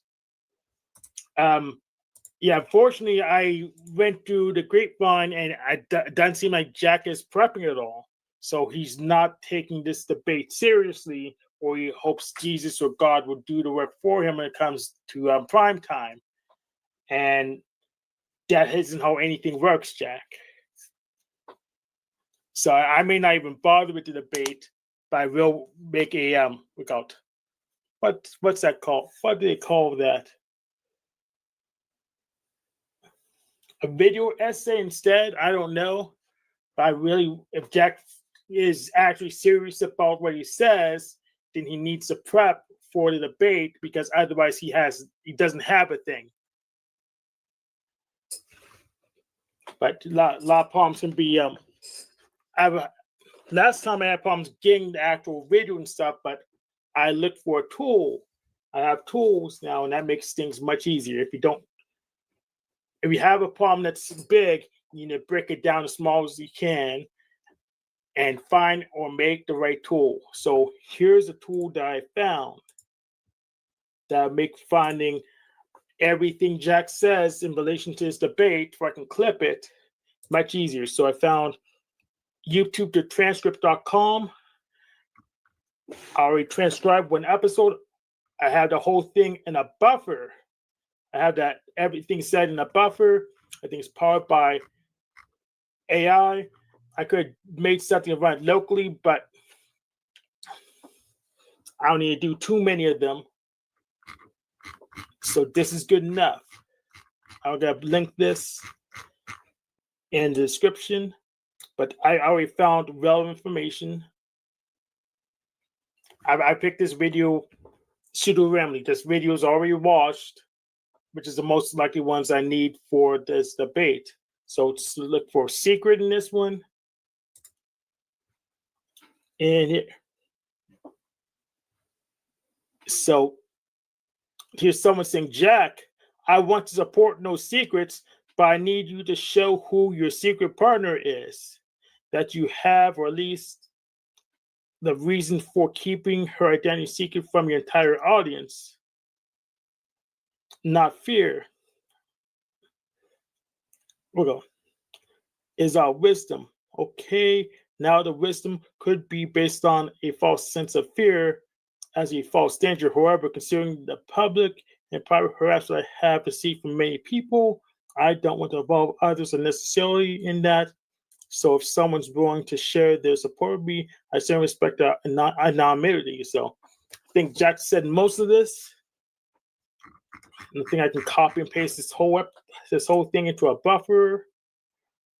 But this is a buffer. I'm going to copy this another buffer. It's saved on my system. Yep. So I can copy this whole thing.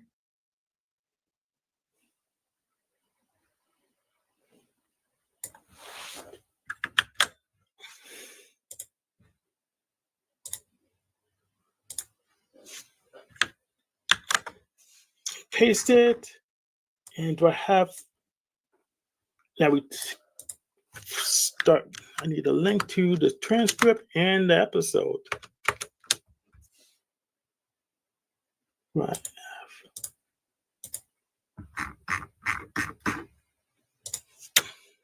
Link to the transcript.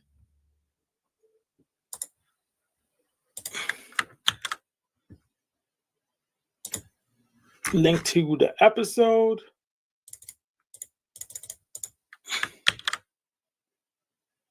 And I think I can just click to it and we can hear it.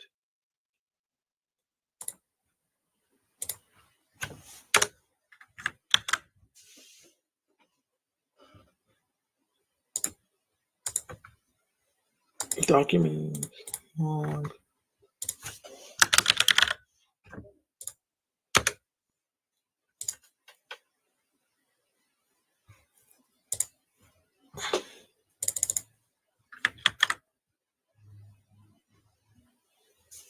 What file extension for transcripts? I don't know what file extension.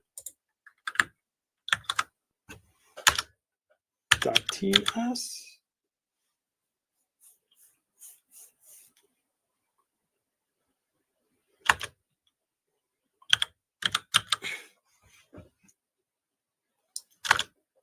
Let browsers for transcripts.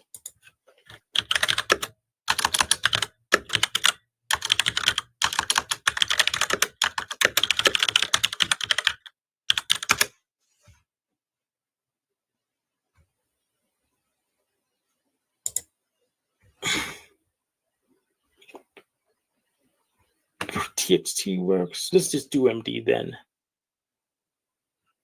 TXT works, MD's better.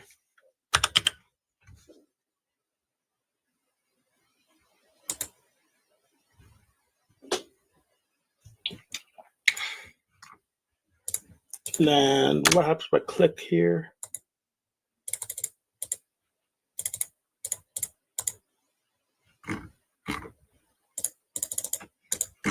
Nope, it doesn't scroll me right into it.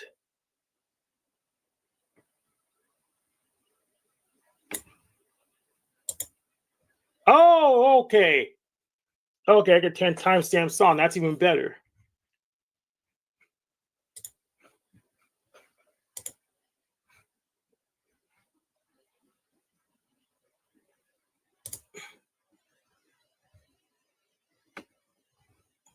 Let's take. Oh, this check his chatters already. So Brown's Boy says, instead debating, Jack would like to meet the billionaire PDFs he claims will help his goals. So is his goal just mass surveillance? Because I don't like those goals. In fact, I will develop technology to make those goals impossible to achieve. And I don't mean the onion router. I don't trust that. I mean, maybe I2P or just normal open VPN. Brown's Boy says, in case y'all didn't know, Jack's White House Steps media segment was 100% staged. That fat cop who chased that one guy was because he wasn't in the pre-approved actor group for media. But I mean, do you have the cables, Brown's Boy? If you had the cables to prove that, I'll go. You could go and present. Let me send. I think I have the link in the description. I'll click another link. I think that'll work. And the machine line says blessings.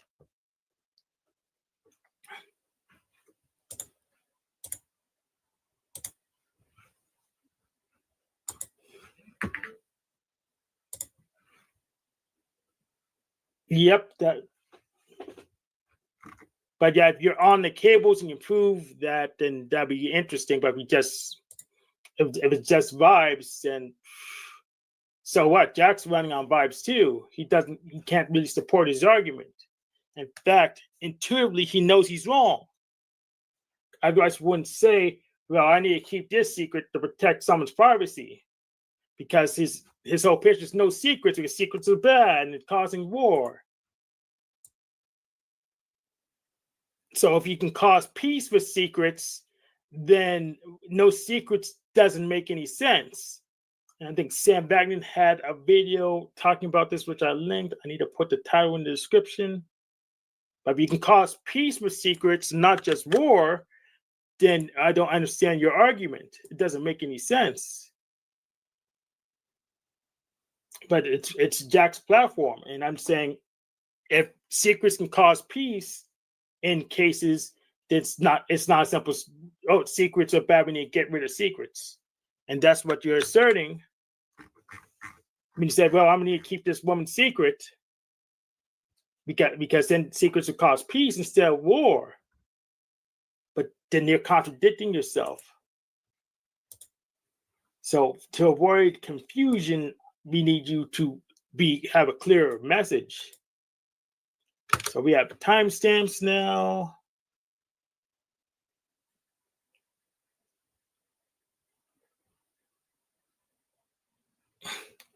It was 0:16:46. Let's listen to that. 016. Who is that? The Machine Lies, yes. Welcome, The Machine Lies. Yeah, blessings, Hank. How was your show? I missed it, you guys. It went a little off the rails. Definitely. well. Yeah, it went a little off the rails. Yeah, the Avian Buddha and the Twilight Son of Lilith. Yes. They had a sort of argument, right, of sorts. Yeah, two of my favorite people. But they have, they're interesting. Yeah. Yep. What was the argument over? The historicity of Twilight's claims about paganism and Gnosticism. So I was uncovering some stuff about pre-Christian Gnosticism, and that's of course something that Twilight always talks about, right? So he's a proponent of that view that Gnosticism is before Christianity, right? And I found evidence that supports that claim, right? So I was uncovering it. And so that launched into a discussion about his beliefs about the pre-Christian Gnosticism and how it's tied into pagan beliefs, especially Zoroastrian beliefs. So Avian Buddha wanted to challenge that because he thinks that the Zoroastrian tradition, right? He was more of the ilk that the Zoroastrian tradition found its sort of genesis, under the Persians.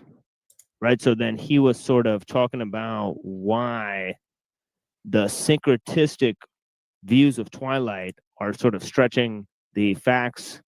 Right. And then I guess Twilight was claiming that Avian was being too saying that there's too much of an emphasis on the past and the historicity of a particular people carrying a certain tradition, right? So then we launched into a huge discussion about that, right? Under which Avian ultimately claimed that if Cyrus would not have liberated the Jays, then there would be no Judaism and hence no Christianity and Islam. Then I challenged him on that for a little bit. I asked him a couple questions about that. And so we all got into a big debate. Sometimes it was cogent and sometimes not. So it just kind of devolved until we just sort of had to end the stream and nobody was listening to each other at the end of the stream. So I just had to abruptly just end the stream. All right, it's bedtime. I'm taking my milk. I'm going to take a nap. But yeah, I think there was actually no contradiction between their views that he summarized it. So right, yeah. Yeah, that's what I thought too. I thought they were having a good discussion. So yeah, I think they'll go back to the drawing board and continue it at a later time. Most likely, they're passionate. Yeah, excellent. I like passion. Right, me too. Yeah, we're like that. Yeah. Blessings, Jah healing. Yep. Plasma Void asks, when is this debate you're prepping for, Hank? And hello to all. Well, the thing is, I don't know when it is. Jack says he was ready, but I asked around to see if he was training and trying to look for evidence that he trained for the debate, and I don't see evidence that he's training. And the problem is, if he's not training and his whole baseline arguments are so extremely fragile, it's probably a waste of time to even engage because he's not taking it seriously.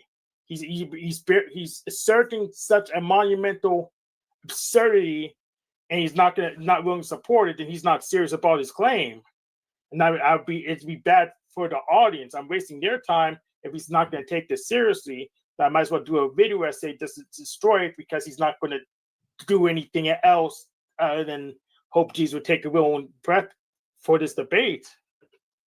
So that's where I am right now. Well, I think surely, I think you might be able to provide a different sort of a challenge than Snafu, right? Because Snafu's whole contention was Jack's personal affairs, right? So when you move past the personal affairs and you look at his ideas and look at their ideas on their, his ideas on their own terms, right? About technology, about surveillance, right? Because as you're saying, right, it's hard to mitigate certain factors concerning the technological scope and then the ideas of surveillance and have it not be invasive unless you change the type of technology you're using, right? Oh, there's Jack anyways. Yeah. Yes. So Jack says truth needs no debate. Arguing against the truth is a fool's venture. I strongly agree. Truth needs no debate. And you have an intuitive sense that we need privacy and secrecy just to maintain peace. And Sam Beckman even has his own video on the opposite of privacy is narcissism. We'll get over socialized and over embarrassed if we don't have privacy and secrets. So you have an intuitive sense, at least according to the transcript of this video, that we need privacy and secrets just to maintain peace. So I strongly agree with you. But the problem is you contradict yourself because you also say we shouldn't have any secrets. So I don't know how you're going to compose this dialectic at all, because then but either way you have to throw out no secrets because you don't mean that. It's just a tagline. You don't mean what you say, and it's gonna make everyone confused. Now, I personally like you, Jack. But this you need to either do some research and back up your tagline, or I think to play devil's advocate, I think he may have actually caveated it with the statement legal secrets at some point. So he may have actually said legal secrets. He may have said ending legal secrets only and not an end to privacy in general, right? So he may make that distinction during the debate, right? So be prepared for that one. Yeah, I need to know. Let's try to figure out what legal secrets even are. Let's look it up. I think it means like confidential information, like the FBI and stuff. So you would have to defend spying, right, or whatever. I think because spying is an act of war, right? It could be considered an act of war. So I think it goes along with war, right? It would make sense. Spying in terms of war, right? Yeah, so I think that's what he's. I think that's what he's. I think he might be commonly referring to that aspect of it. Oh, okay, but that's a violation of privacy. Spying is a violation of privacy. So he actually supports more spying if he wants less secrets. No, well, I think he's saying that there's information that they're keeping where they've broken the law while spying, right? Okay. So he's saying if you release the confidential information, you'll see that they've broken the law a number of times, right? Yeah, allegedly, but if they keeping like I talked to the police earlier this year, and Pennsylvania's Right to Know says ne'er-do-wells in Arizona and New Mexico don't have the right to know about my affairs with the police, except for very special exceptions. Well, here's the thing. If you've ever dealt with the police and had a police report composed, you'll notice there's lots of lies in the police report. It's almost fantasy what the police say happened versus what actually happened. So there's lots of cases where that's true, right? Where the police will just make. Yeah. So that might be a case where, on a very basic level, right? They're sort of embellishing information, and so they're sort of creating the impetus that then masks what they're actually doing. So even on the local level, right, those sort of secrets, right, are pretty harmful to the average citizen, right? Yes, but sometimes they're accurate, but not everyone needs access to them. So people like Snafu can't just meddle in other people's affairs, and I think that's bad. I don't want to aid Snafu, my employee, because he needs to focus on doing his job, which is I don't know what he's supposed to be doing. I'll figure it out later. Well, stop playing devil's advocate, because here's the man himself. So blessings, Jacko. Hey, you were spot on. Thank you. Thank you for recognizing that little distinction. The legal, it's all pretend. Right. Man's law is criminal. And the illusions of wealth and authority that have human beings fighting each other, those illusions exist because people don't know the truth. They don't know the truth of who they are. Didn't you claim multiple times that you knew me better than I knew myself, Mr. Talcott? I understand your behavior better than you do. Interesting. I believe that I do. Okay. Would you like to name all the applications I have open on my other screen? I have no way of knowing that. You nor don't. You don't. desire to. Okay. So I'll show you how I can. Yeah. So let me share the screen.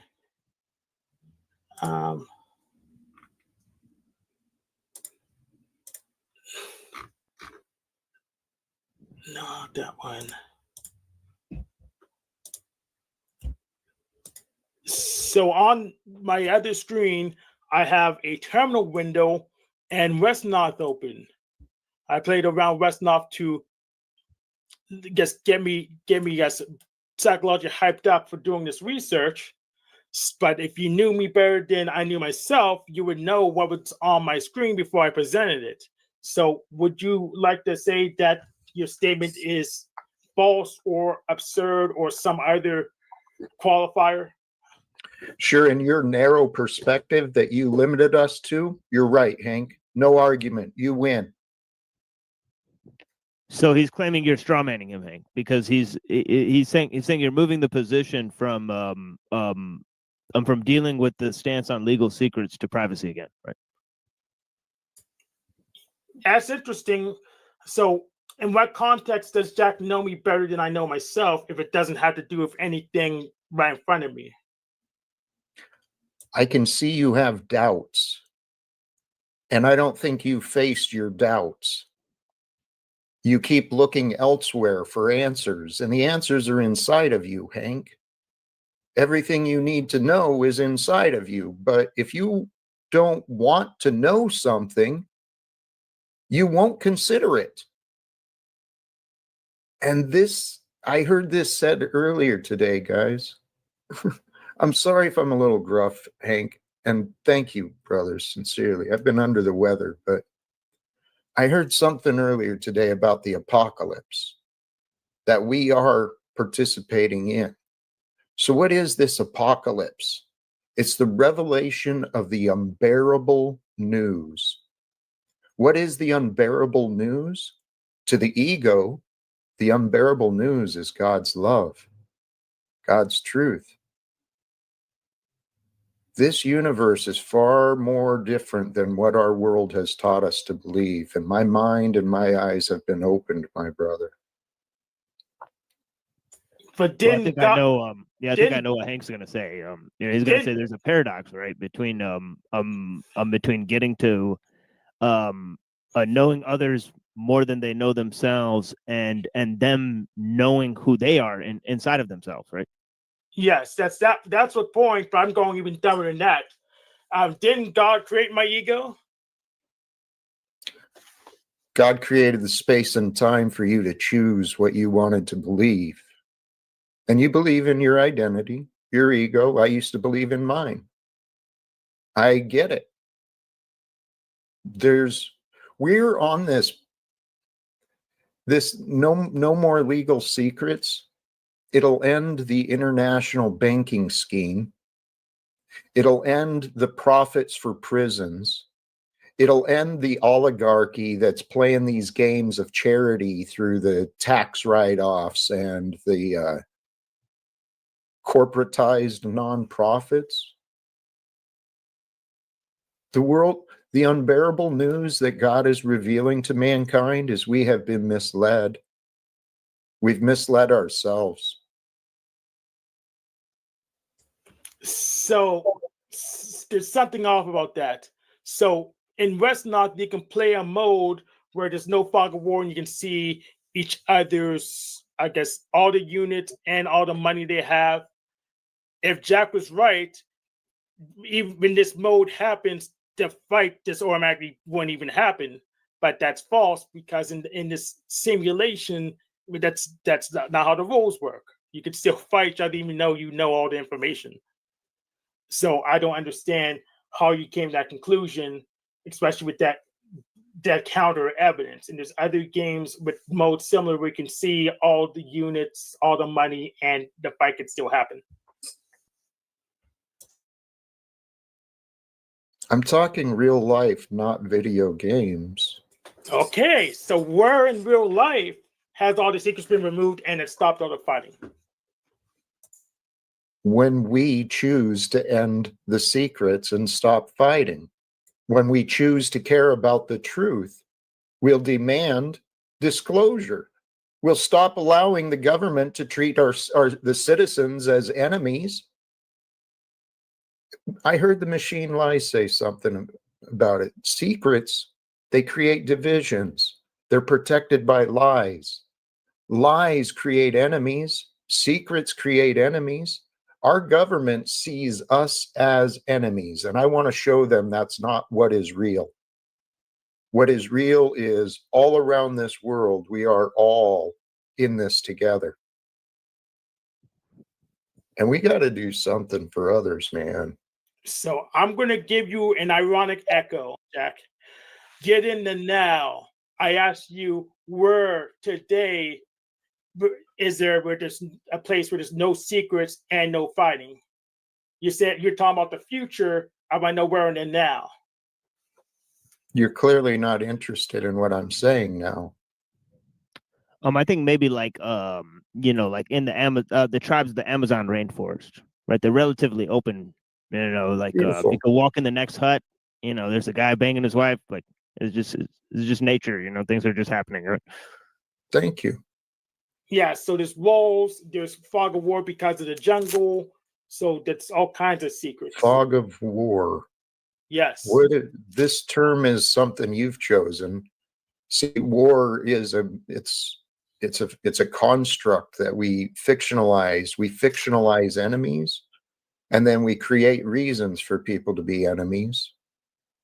And that's what the American government is doing. And it's what's happening in this world is sick and disgusting.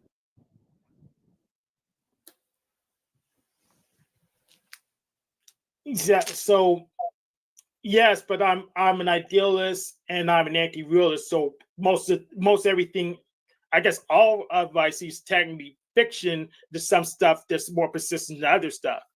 So I don't understand what difference it makes. Not to criticize, but to observe, Hank. Your identity creates your limitations. Okay, the world is far greater than what you want to look at or don't want to look at. I mean, it's everything.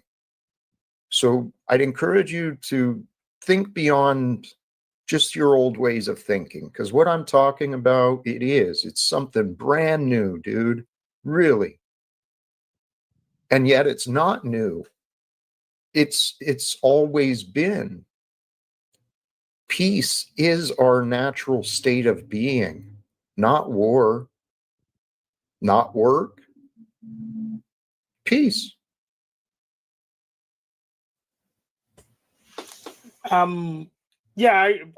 Peace is when there's no competition for the legitimate use of force, because legal use of force. So yeah, most of the time it's peaceful, even on the Spartans or either crazy radical governments. But you're describing not new. We have prior work. For example, we have the Panopticon. There's no secrets here. Right. Right. Yeah, it's a good example, Hank. Yeah. Well, consider that. There's no secrets because there's oversight. We lack oversight on the government. That's why there's secrets. They put up these paywalls of knowledge. The common man has no clue how to succeed, how to survive. They just do what they're told. That's how I used to live. And then, I swear, guys, the truth shall set you free. Yes, but I can just look around me and go to Walmart and I can talk to the common man. They're surviving. they may not like the state of affairs, but they're surviving. Okay, there's a difference between surviving and thriving. How many people at Walmart are thriving in this world? I don't know what you mean by thriving, though, so I can't give you a good answer yet. Living the life of their dreams, pursuing goals that bring fulfillment. They're creating value. They're not stressed. They're not worried. They're just loving life. That's how I live. I don't know. Let's look for a poll. I've had posters already looked through this, like a happiness index or something. I guess it's By the way, you know what's interesting about the Panopticon is that the hospitals, schools, and sanatoriums, right, are for the children as well, right? So the parents are jailed with the children. So it's like a small city, and so everybody's spied on, you know. So it's kind of like a small society where people can be reformed in a way, and he even said that the entertainment games for the children would power the electronics for the Panopticon, you know, like the merry-go-rounds and stuff. You know, like they'd be used to like charge up the, you know, like Panopticon, keep it functional. And yes, another thing, the Panopticon looks very similar to our sports ball stadiums. Just the right, architecture. yeah, that's right. I mean, it's got a big eye in the middle, you know, with the screen, the giant screen in the middle. Yep. Or I mean, they could close up on anybody in the audience, right? And they do, right? Yeah, exactly.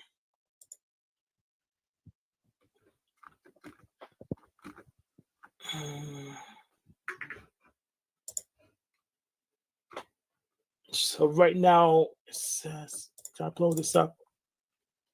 Yes, U.S. evaluation slumps to pandemic era levels. So thriving rate below 50% since 2020. What that means, it's nearly half. Nearly half of Americans claim they're thriving, according to Gallup. Yeah, but conversely, since the you know, parents are locked up with the kids and it's like this whole slave program, right? Then it is built on legal secrets, I guess, the Panopticon situation, right? It's sort of like it's made of legal secrets, right? It's sort of a spy program, right? You know, in a lot of ways, right? So that's exactly the sort of thing that Jack is detesting. Yes, but like, how do you embed 100% of people in the Panopticon when there's someone that has to run it? Can you run the Panopticon from the stage? What is it for? To keep people away from the rest of the world? No, because that's actually what our borders are for. Is to keep us confined in this area so we don't actually see the rest of the world. We just go back to that and see what it's for. English philosopher Jeremy Bentham. The concept is to allow all prisoners of institution to be observed by a single prison officer while the inmates knowing whether or not they're being watched. And you know what else this is? This is a beautiful example of efficiency, reducing the work labor, right? A single prison officer can keep an eye on everybody because nobody knows if they're being watched. But there's the secret part, right? Nobody knows that they're being watched, right? So there lies the rub, right? Yeah. Well, we're coming into that age, man. I was talking to Frank Monday the other day about the surveillance there in China. Man, America's going this direction too. All these local law enforcements, you know, gearing themselves up with the highest, most tactical, most surveillance equipment. This is crazy sauce, man. Yes, so no one knows if they're being watched, but they know that they could be watched. Yeah. So if would it be okay if they just get a buzzer that says you're being watched now, or what? How does that work? I'm not Well, sure in theory, what. in theory, Hank's plan could work because you could make an AI the center of the panopticon. So theoretically, nobody's in charge, right? So you could just say, all right, well, the thing that watches everybody is just a machine, right? So it's just objective and how it views things, right? So the way it organizes the panopticon is just based on its analysis of what the collective people input into the machine, right? Of how it's going to judge everybody, right? So sorry. And technically, you can just have everyone be able to access the logs of the machine. So it's now the machine's being watched by everybody, and I guess it's a closed loop now. Oh no! Right. So there you go, Hank. So I fixed it for you. So what now? Well, what you were describing, dude, sounds exactly what Peter Thiel is doing. Wants this, increased surveillance state, so everyone knows they're being watched all the time. And it'll be the state that has the data. And this is the problem. Information is power. We are being so manipulated. The masses are being so manipulated for so many ways. You got to really pay close attention inside of you to realize what is real and what is fake. Yeah, Chicken Little said religion teaches that is what God does, knows and sees all. AI is the grease, the ease, the friction. Yeah, that is the entity that knows and sees all, the beast system. This is what I'm saying. I am more and more convinced this is the time that was prophesized, and something is happening. We're here to bring forth the new kingdom. It'll come through us. So hypothetically, if everyone knew all and saw all, would it make the world better or worse? We would at least have equal access to knowledge and to choose. Right now, the reality is everyone's life is limited by their ideas. Many of their ideas come from the world they live in, opportunities they learn of, or things they learn. Well, that's why travel does so much to change a person. You visit different cultures, you see things totally different than you'd ever imagined. We live in a time of information and technology right now. There's no reason for men and women to be sleeping in the streets. See, all we've got to do is we got to just work together. It seems logical. If we work together to confront the selfish and the greedy, right? All of us have a little bit of selfishness and a little bit of greediness in us. If we work together to help get rid of that, poverty will be over for good.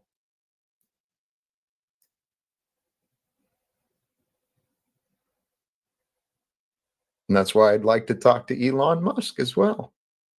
He's on track, it sounds, to become the world's first trillionaire. What an adventure for him. But have you ever heard of the paradox of choice? I don't recall it. If I've heard it, I don't remember it. So the paradox of choice is what happens when you having a lot of options does not make us happier, but instead makes it tougher to decide. Yeah. I just was introduced by Barry Schwartz in his 2004 book, telling us that a few choices make us feel empowered and joyful, and too many can stress us out. So,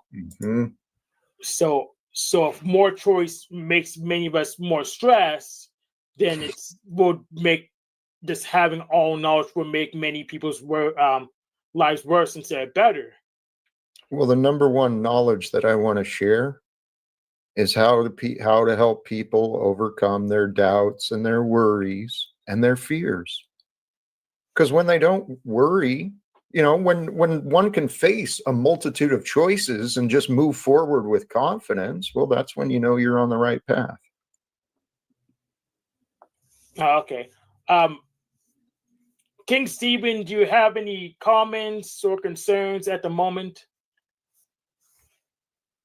Hello.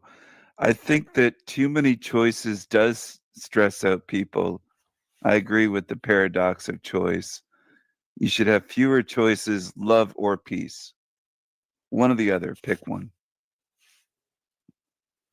That's to Jack.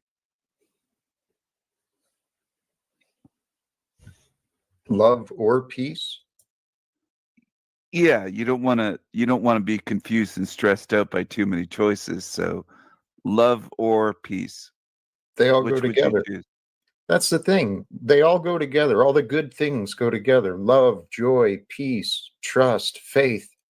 It all comes together all at once.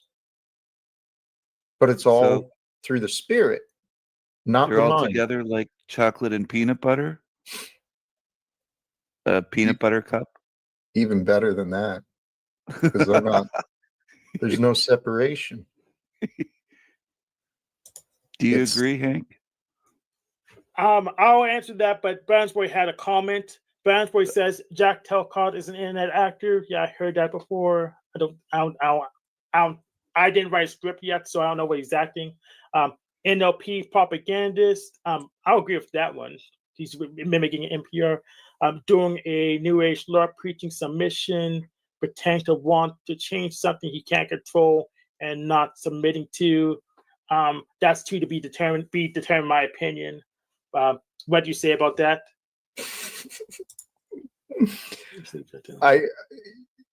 He's not talking about me. I mean, he's talking about his thoughts of me, but I did learn, I took a couple of NLP courses. I recommend it to others. I think people should better understand how their mind and thoughts work.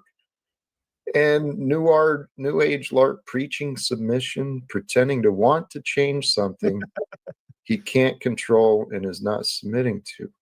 I don't get you, Browns boy. I love you, dude, but I don't get you. You don't get me. That's what it is. Oh, I don't get that. I understand what he means. You want all these changes to happen, but you have no idea where to start because you didn't break the problem down to a small enough bite-sized pieces you can actually execute on them. And yeah, not accurate. I mean, not accurate about me. Is it accurate about me? You're saying I need a plan. No, that's your idea for me. And you can agree with Brown's boy, Hank. I don't care. I mean, I love you too, brother. I sincerely do. I think Brown's boy believes that Jack is hypnotizing him and programming him with his language. That's what I think. He believes that. So it's true for me. So if I wanted to sell and do something, I usually need a plan, and most of the time, having a tool makes things much easier. But I could do it without a tool to start. Maybe you're the exception, but most of the people I talk to, they like having plans, not having ideas of what to do, and like having tools to do it faster. Mm-hmm. I understand. But you've required me to give you a plan, and then you kept changing what you wanted from me for you to understand what I'm saying. Well, I already understand what I'm saying, and I'm willing to help you try, but a written plan is not a requirement for me. Not at this point. I've written my plans, and now they are within me.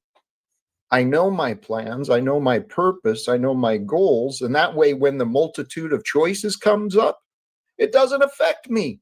I know my purpose, I know my goals. If it doesn't serve either of those, it's irrelevant to me. Makes sense? Welcome, Twilight. So here's the thing. You may have the plan, but I'm still confused, so I'm going to extract it out of you some by hook or by crook, so I can actually understand what you're trying to get to. By hook or by crook. Oh my blessings, Hank. Yeah, Machine blessings, Lies. Yeah, what's up? Muhammad, my brother. Yeah, what's up? What's good, man? Nothing really. Oh, that's Muhammad. Right. Hank. Right. We Yeah, got the King Queefing in the house. Yeah, I was just drawing Muhammad. I was just drawing Muhammad. Really? Right, you're free to Before I do came that. on It's a here. free country, yeah, in Canada over there. Apparently, right? That's what you think. Right? You're an artist, King Stephen. Do you want to present it? I'll show it if you have it. It's digital, or you have a picture of it. It isn't digital. Right, his It drawings was are on great. toilet paper. Yeah, his Hank. drawings are excellent. You know, right. not. You know, you know, look like he drew them You with haven't seen my crayons. drawing, but it's He okay. looked like he drew them with crayons. Really? Can you go get the toilet paper and hold it up to the webcam? No, thanks, Hank. I'm not going to do that. Oh no, let's see Steven's. I mean, his pastel crayon collection. You know, let's see that. Have you seen my artwork, Jack Talcott? Because you were laughing, but have you actually seen my artwork? Oh, okay. He got his feelings hurt. We're laughing at his art. No, my feelings aren't hurt. I'm He's amongst like, lying oh, you were demons, laughing, that's all. so don't you dare laugh My at it. feelings aren't hurt. I'm just amongst lying demons. Well, Stephen, I'm curious. I suspect that you were lying, that you were not drawing an image of Muhammad. You just said Right. that, hoping That's to right. He is a provoke a liar. reaction. That's right. That's true. He's a liar. That's true. He does lie. That's true. He does lie a lot. That's right. That's right. That's actually true. Unless he wanted to show it. You don't You want wanna to see show the it? drawing of Muhammad. Well, all his lies are there on his channel. So there's just a recording of there's a What recording lies are you list of the talking lies. about? All the stuff you tell Your about content religion's a creators. lie. What are you talking? Your whole life's a My lie. religion. Oh, it's about my Yeah, your religion now. Well, Oh, Hank, I posted a link what's back your in the religion? private Fat chat. wizardry? Like being a fat wizard slave? Like what's your fucking religion, bitch? You're like, what a faggot.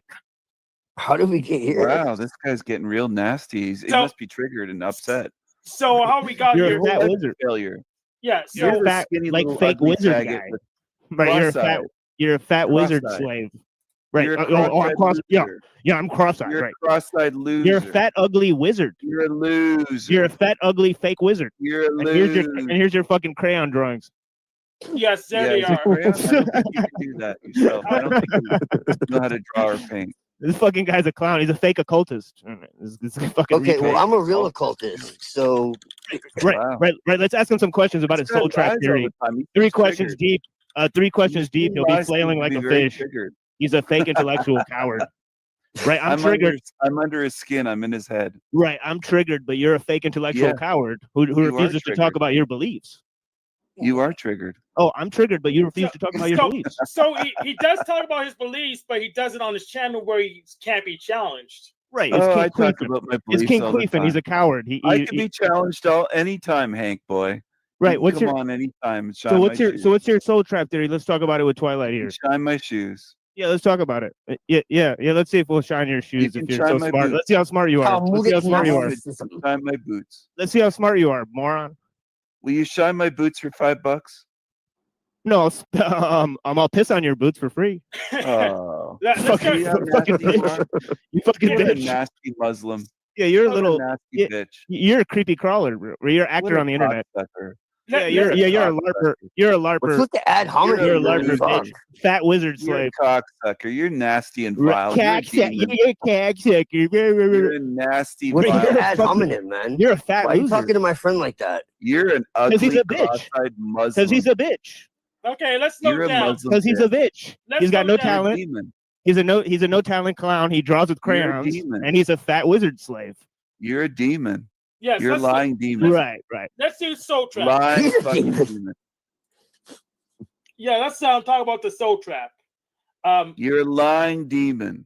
Yes, I He doesn't am. want to talk about it. He doesn't want to talk about it. Two You people already don't wanna questioned get him. time He to look doesn't at want to my get into it. videos, So Hank. Twilight, No, You're don't lazy. ask him about his beliefs. Don't ask him You're about his too beliefs. lazy to watch. You're too lazy to do any research. You're too lazy. You're too lazy. The non-tent. Watch his non-tent. Watch his non-show where he talks about other You're content too creators and lazy. produces. Nothing original. Nothing original on your show, you fucking loser. You're a lazy loser. You're a lazy loser. Why don't you make some You're a content? lazy, cross-eyed, ugly demon. Why don't you make why don't you have an original Why thought? did your wife leave you? Why did you dump you and go fuck other my men? wife. Oh, Now hell it's Why about did my she wife. do that? Before it's about my religion, now it's about my Why wife. did she do Damn, that? Yes, dude. but your wife now. Why did your wife leave you? Hank, get rid of this You're fucking ugly. troll. You're vile. You're a cross-eyed demon. Yeah, I'm You're gonna a scare him off. loser. Yeah, get rid of this fucking troll. This guy's Yes. a bitch. So King Steven, you lost the debate. You lost the debate. I'm going to bed. Good night, losers. Yeah, go to bed, Good bitch night. boy. Yeah, see you later, faggot. Take a dirt nap. What the fuck is with that guy, bro? Why is he coming at you like that, Muhammad? Here's what it is. He doesn't want to talk about the soul trap theory, so it's about my wife now. So Right. you know, he just want to be questioned. He's a coward, just like you said, and then he ran away like a little bitch. Dude, you're kind to everybody. Like, I don't understand. No, I'm not. No, I'm talking to. I know you're not, Hank. I'm talking about Muhammad. But you're mostly kind. You mess with people, but I mean, It's you're like mostly. It's like the other day, like as soon as I went on a show the other day. As soon as I leave, this guy starts talking about me. He's obsessed with me. Right. So it's like, all right, bro. Like you got a hard on. Oh, right. But So just he's like one of your biggest fans. Yes, he's actually Jack Talcott's biggest fan. Yeah, he's me and Talcott's biggest fan, really. Yes, he actually watches Jack's show each and every day. He was obsessed. Right. Yeah. Well, people that are vacuous inside, man, they do that because they have no love in them. That's just reality. When you got to bring other people down to feel good about yourself, that's just what that is. So King Steven's actually a really good example. He exploits factoids about people to try to embarrass them. Right. That's really low, man. To talk about someone's relationship and to just like attack That's his whole channel. That's twisted. If he That's talked really about the soul ugly. trap theory, if he was able to talk about the soul trap theory that he represents, that'd be one thing. Right. But he's got episodes about Jack's personal life, episodes about my personal life, episodes about numerous content creators' personal life and their personal effects and how they present themselves and how they're foul, talking. man. And You not attack what they're saying. ideas. Right. You attack right. ideas. You don't. Right, it's never attack- about what they're saying. It's about how they're saying. Right. It, right? Yes, It's like, that's what people who have no argument always resort to is personal attacks because they have nothing else to say. yeah, I'm not sure. I've been attacking this fool for like a year, like 2 years. Like we just go back and forth. This guy's a clown. I'm not worried about it. Yeah, he's fodder. Yeah. So Jack, how much worse can King Steven's videos be if he was omniscient? How much? Here we go with this shit again. You figure out how to be 6 feet yet, Hank? Negative. Negative. Okay. Yeah, I don't have enough free will to shapeshift like Majin Buu. Right. Okay. Well, keep working on it, man. I think you'll get it. I think you'll get it. Otherwise, I'll just go schizo and just stop caring about your opinions in any context. But I had to work on that. What does it have to do with Europeans? What? Everything. Go ahead. Can we try and get past your objections of ending secrets? Yes. Okay. Because you suggested that a plan would help, but I don't think a plan would help because you've objected to the goal. You've not envisioned what happens if we succeed. Yeah, I did. King Stephen will have access to everyone's information. He can use that to manipulate or break them. Do you think that's what I'm working for, Hank? Not on purpose. No. Why don't you give some examples of what I think is achieved? Please. Steel man me. Yes. So Jack Talcott assumes if we get rid of secrets, money will go away and everyone will start loving and taking care of each other, and this all the manipulative people will just magically change their personalities or go away, or I don't know what happened to them, and then there's no one left to try to take power over other people, and Jesus will come back and we'll have what will we have? Hey Hank, you are clearly confused. So what would better help you? What can I offer you to better understand the vision I see of why I'm committed my life to this? What did I get wrong? You described it like a joke. He's good at that. He's adept at that. Well, what I'm talking about is seriously trying to save human lives. Okay. Ending wars. Okay. Getting control of this parasitic economic system that's spread around the world. Okay. We have the chance here and now. The answers are here. I don't know how to get it done, but I know it's gonna get done. So your issue with my Stillman was my tone, not the facts of the matter. You didn't like my tone, and there's nothing factual in my Stillman that you didn't even finish that you could come up with as of now. You're the way you described it, Hank.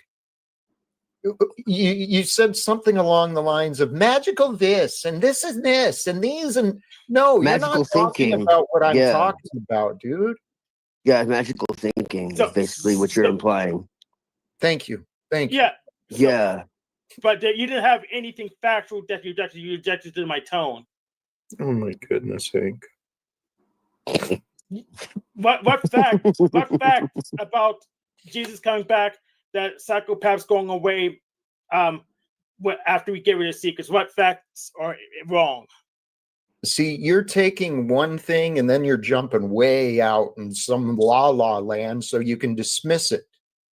Think about this. I don't know how to explain it.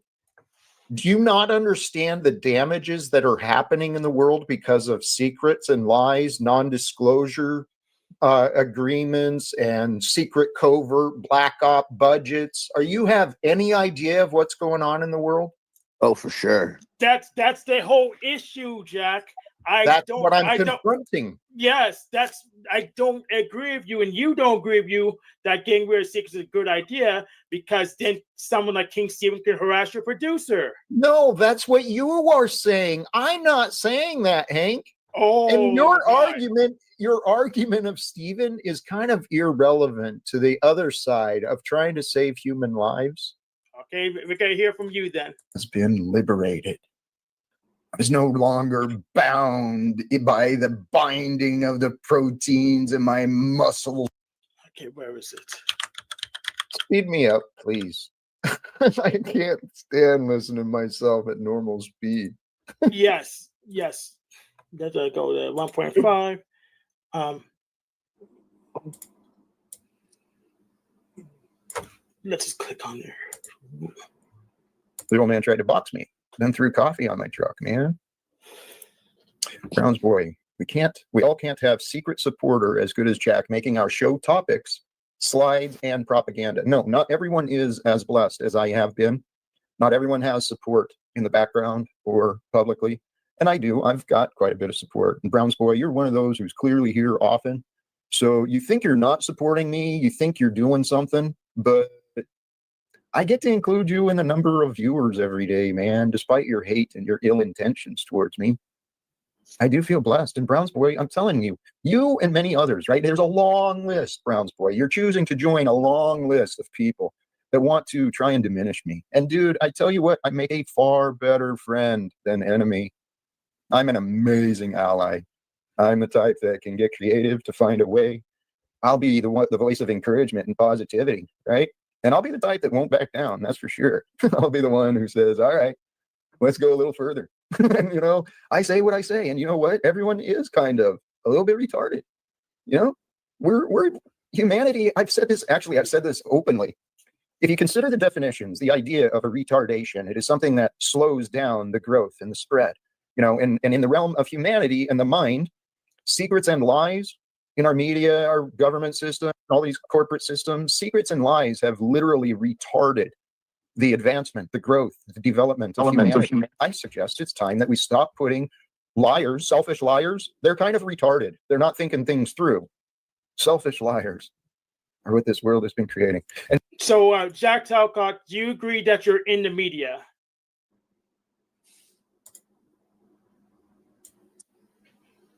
What's the context I'm answering? So on your show, you said liars and secrets are retarding the world. Secrets and lies have retarded the world. Yes. And you pointed out people in the media. Okay. Are you a person in the media? Am I under trial here? I mean, what is... I'm on social media. I'm not claiming to be media. I'm not reporting anyone or anything. I'm not a news reporter. I'm not a restreamer. I'm not a gossiper. I talk about what I want to get done. So I guess I'm in the media, but are you going to go with Brown's Boys' secret support argument? Yes. I mean, that's so. I will use that unironically. Well, here, Hank, let me address first of all what's actually happening. You're going against my character. Okay? You're trying to find some word against me so that you can prove me wrong, and then I'm a liar. I'm a hypocrite. That's the case you've been trying to build. And you've actually even claimed it already. So I'm seeing the patterns here, Hank. So this secret supporter is actually a friend. See, and I have loyalty to friendship. I have loyalty to what's right. And in the current state of Brown's Boy and Steven and all these other people, yeah, I don't need to dox anyone else in my life. I don't even like mentioning who are my friends, but you guys, I do. Yes, so I strongly agree with you, but the problem is you disagree with yourself. That's the contradiction. You disagree with yourself. You have an intuitive understanding of why we need secrets. If that's true, so what? What is the relevance, please? You found a contradiction.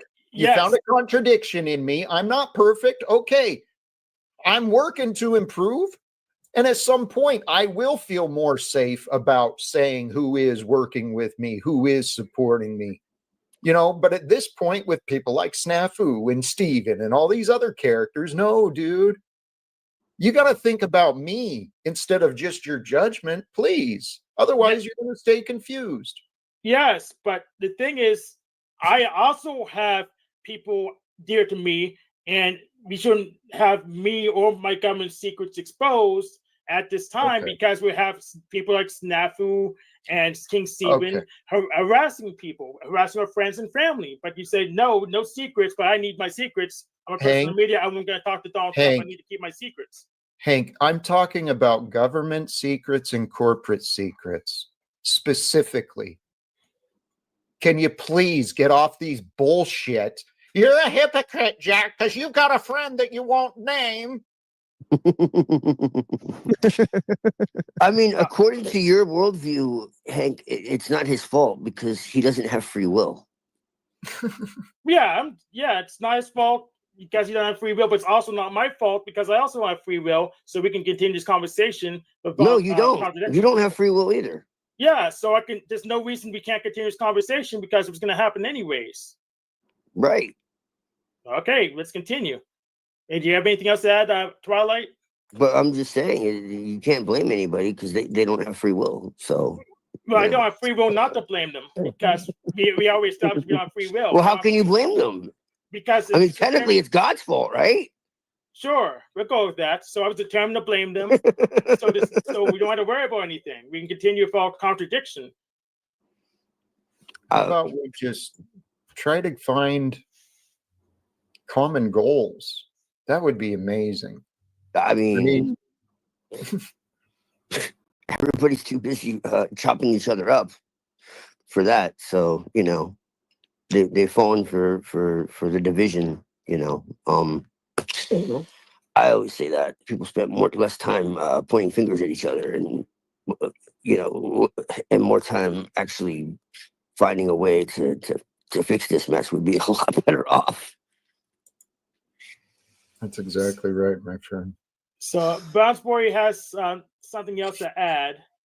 He says, Hank O'Flamo, here's another contradiction. Jax claims we need to submit. How will he change the global system by talking to billionaire PDFs if we are Abner, as Jack Talcott says. Okay. if we are to submit as Jack Talcott. So bring that into context. What Jack suggests, we need to submit to God. Okay? Right.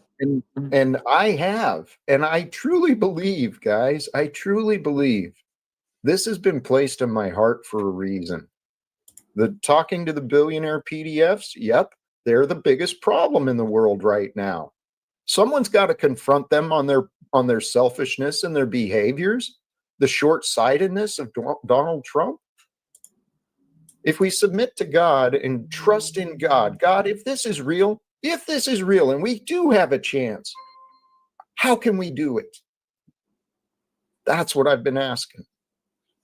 So since I'm a determinist, technically any action I'll take submits to God 100% because God has to approve the action before I can do the action. So the problem is solved. In my illness the other day, I had a lot of ideas come through. And one of them was that about how God leads us through our ideas and our choices. We make the exact decisions meant for us, for our path, but it's all within our choice.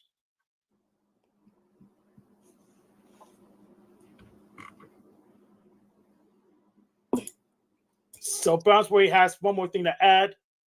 He asked, why is Jack submitting to naming himself in third person? I think that's accurate hypothesis, which I don't accept. Thank you. I'm not sure of the submitting to naming. And the third person? What? Yeah, when you refer to Jack instead of me in the context of referring to yourself, that's probably confusing Balance Boy. Okay, sorry. I don't really care. He's trying to go push his accurate hypothesis, but I'm right now I'm trying to make sure Jack actually preps for his debate. So I'm literally writing the script. So I don't know how this works. I'm writing the script. I guess I'm the producer, and I guess the Machine License is co-producing with me. But I'm trying to do this legit. I don't get it. So what's in this clip, Hank? You've had this up.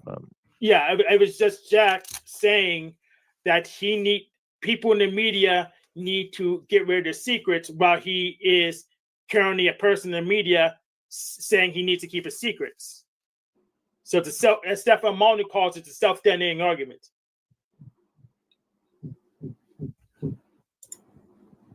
Right, but I think he might have been talking about the people in media that are working with the like the CIA and stuff like that, like to produce like fake news and shit. Like, yeah, but Brownsbury's accusing him of being a person in the working with alphabet agencies producing fake news. So now we have a problem. So how am I supposed to know if he's an alphabet person, if he's hiding this other person because they're their friend? I don't know if they're linked to an alphabet agency, but should I know? I'm not. I doubt it. I doubt I should know. But Jack's arguing that I should know, though, about preventing me from knowing.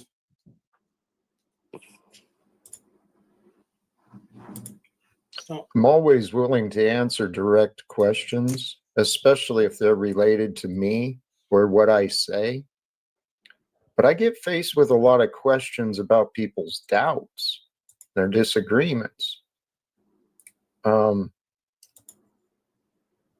The truth will lead our way. That's what I've been learning to trust. I don't know the truth I'll discover later today. I don't know what I'll experience, what I'll think of, but I trust the truth will lead my way. And I follow my heart, man. and you guys, Brownsboy has one more for his lines of questioning for Jack Talcott. If you're a federal/military oath of secrecy that you won't denounce on the record won't get you to the billionaire PDFs, have you considered LARPing online? He needs to get an actual keyboard so he can type in this stuff correctly. I'm not done trying. Okay, I have a question, Jack. We've never spoken before. You seem like a straight shooter to me, and how would you go about getting in touch with these people, though? And what makes you think they're going to listen? I mean, these are people that are committing some of the most grievous offenses against humanity, especially children. How in the world are they going to listen to us? You know, I mean, they believe they're above the law. They are the law. This is literally the question. Like, this is Jack Talcott's question. Like, he's been asked this like 1,000 times. Like, it's at least like the 1,000th time that I've watched him be asked this one question. It's crazy. No, it's a legitimate one. It really is. What I'm suggesting, why would they? Why do I think they will?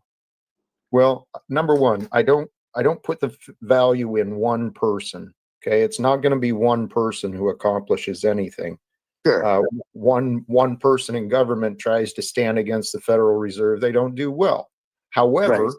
if we unite, and that's why I want to speak to Donald Trump. Right. We have I don't think he sees what God has given him.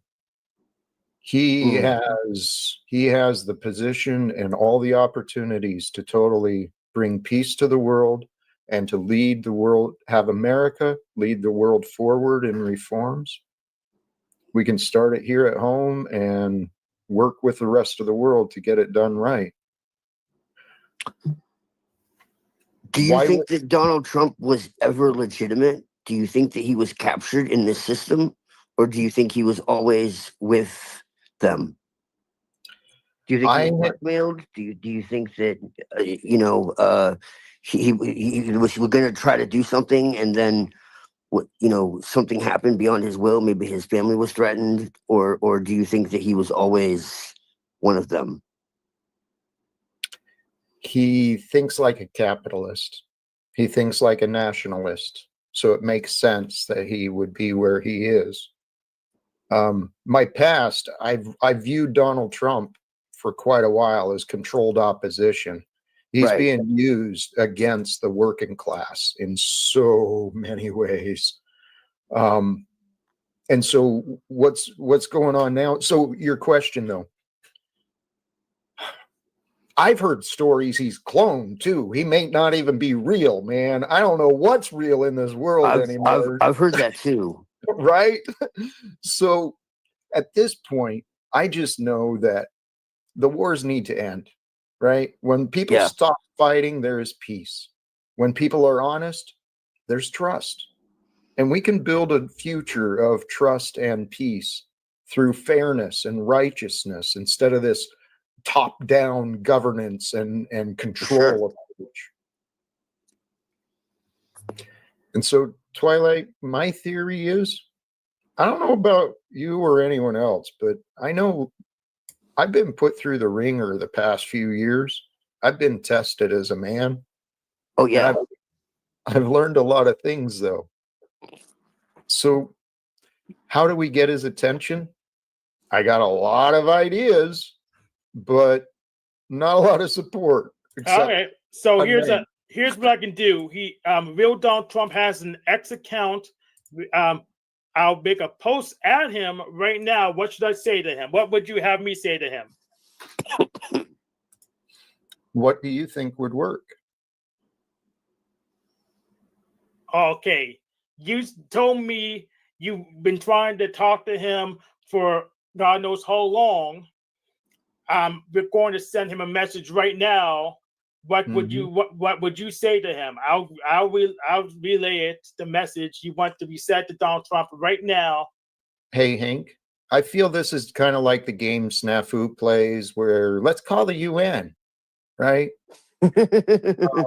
Yes, it is. It is. Right. And that's why I put it back to you, Hank. Okay. This is your idea. I don't think it's a path to get his attention, but you apparently do. So what would you say to get his attention for me, a guy who's been trying for several years? You know? Okay, let me try this. I'll tell Donald Trump, hey, watch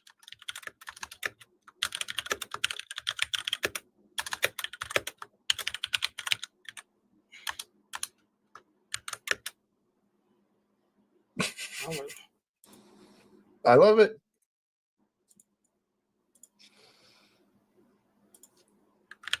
Okay, I'll go ahead and link it. And that's really all you think he needs to know from you right now? You just need to watch you? Nope. That's not what I said. Okay, what you think? What would you say? I don't do that. I've tried this in the past, Hank. I got zero return on the effort. If you want to send messages on my behalf, please do. But I don't give a shit what you do, honestly. I mean, I'm going to do what I'm doing. And I do see many ways to get his attention. I just don't know how it's going to work. So you don't think it's worth me sending a post at real Donald Trump? I think you should, Hank. But you think I should, but I don't understand. You think I don't think he's going to look. Okay, you don't think he's? I don't think anyone on his staff is going to look. So, all right, why should I send the message then? It's history. You send a message in history, just hope that you get more views from other people seeing the post. Is that what you want? It's evidence of your efforts, your idea, your willingness. Yeah. Whatever you want, man. I mean, here's the thing. I never thought I'd end up on this path. Never in my life. I thought I was going to work till retirement at the Postal Service. I thought I was going to do about 30 years as a union president. I was dedicated to those things. And then everything changed. So now here I am. I now live in Baltimore, just outside of Washington, D.C., because I'm committed to this cause. So, Twilight, I was actually at all of this. I mean, I was thinking this idea earlier because it's Sunday. A lot of church services going on. I've been trying to speak with church leaders, and I keep getting their religious bias, right? Mm-hmm. Yeah.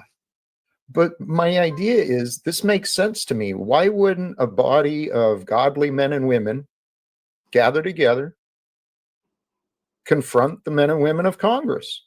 That's what I'm hoping to do.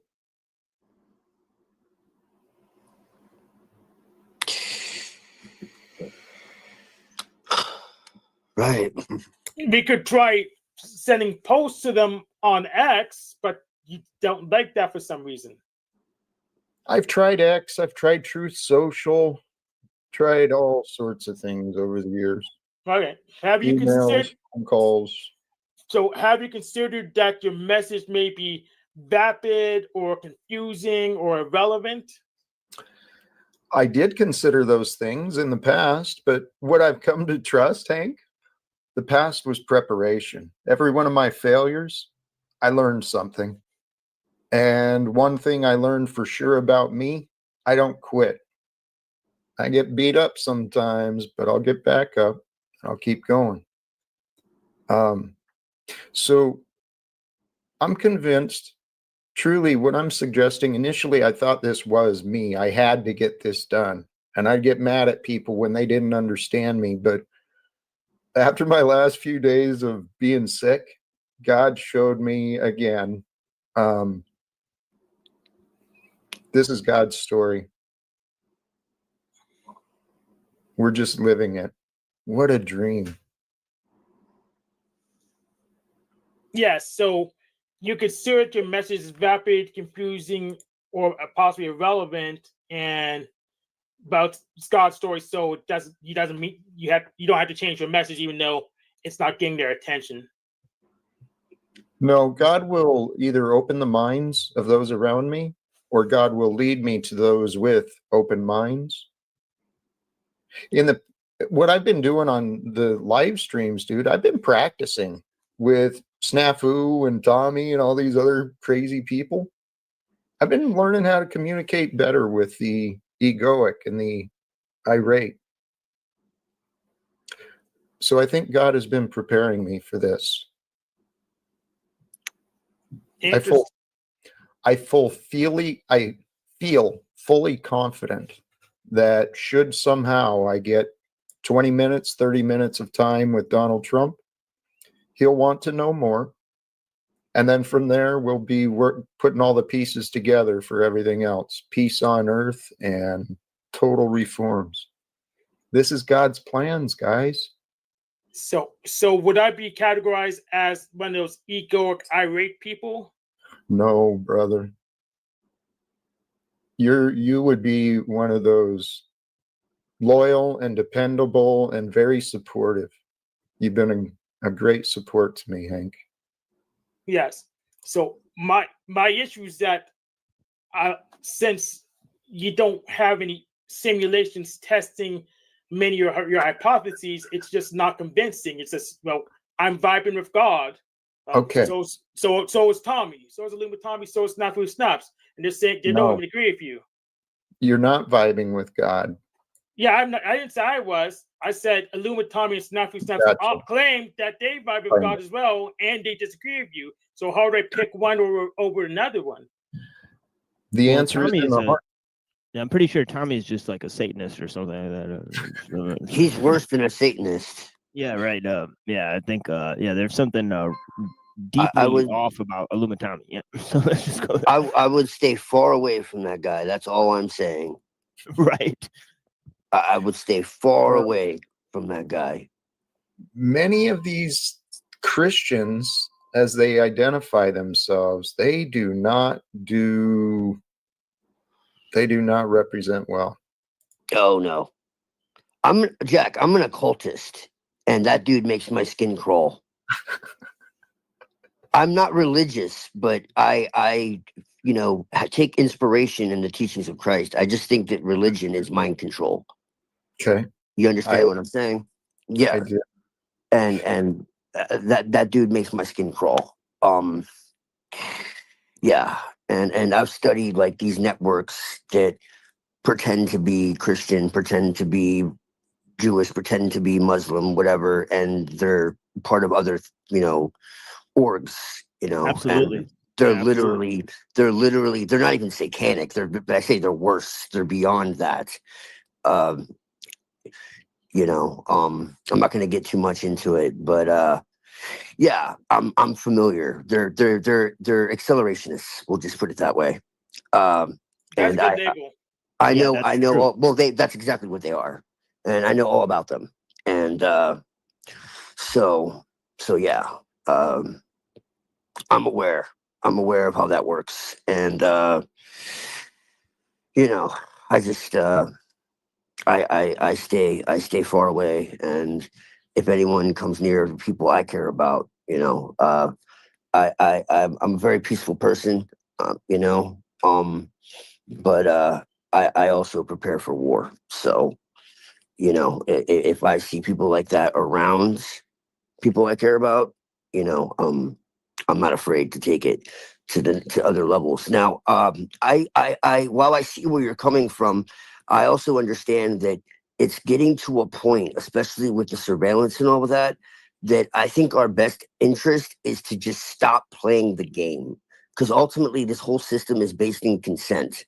And so what we really need to do is just say enough and stop going along with their system, because it's ultimately based entirely in deception.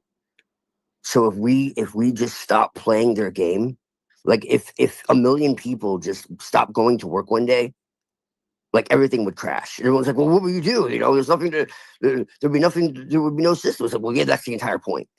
And it's like, well, everything would be in chaos. It's like, well, everything's in chaos now. Like you gotta pull off the Band-Aid. It's like there's no way to fix the system from within the system. I actually see a different way. Now, it would take God's grace for this to happen, for sure. But if people treated people like people, right? Well, yes. We got that. If we got that through to Congress, they say, no, we're changing the rules. Every corporation gets together its body of employees, right? They actually do an honest, full evaluation from the bottom to the top, right? Is this a necessary? Are we actually providing a service to the community? Are we doing anything good? Or are we just exploiting and taking profits, right? So my issue with secrecy is it protects authority, and authority is just a position, right? It's just a position of information, a level of information is all it is. So if the average American worker understood how much they were getting exploited, and I think many of us do, we're working hard for friggin' breadcrumbs, right? And so the idea, I think, it would be a come to Jesus moment around the world, but I could envision it, putting it out on the news all around the world. There's a ceasefire, militaries, whatever, stand down. And then we reevaluate. People still go to the jobs, but the jobs that aren't necessary anymore, we can shut down Wall Street, right? And we can get those people out, maybe serving some of the needy. Who will you decide that the needy don't need those people in Wall Street trading ETFs around? When we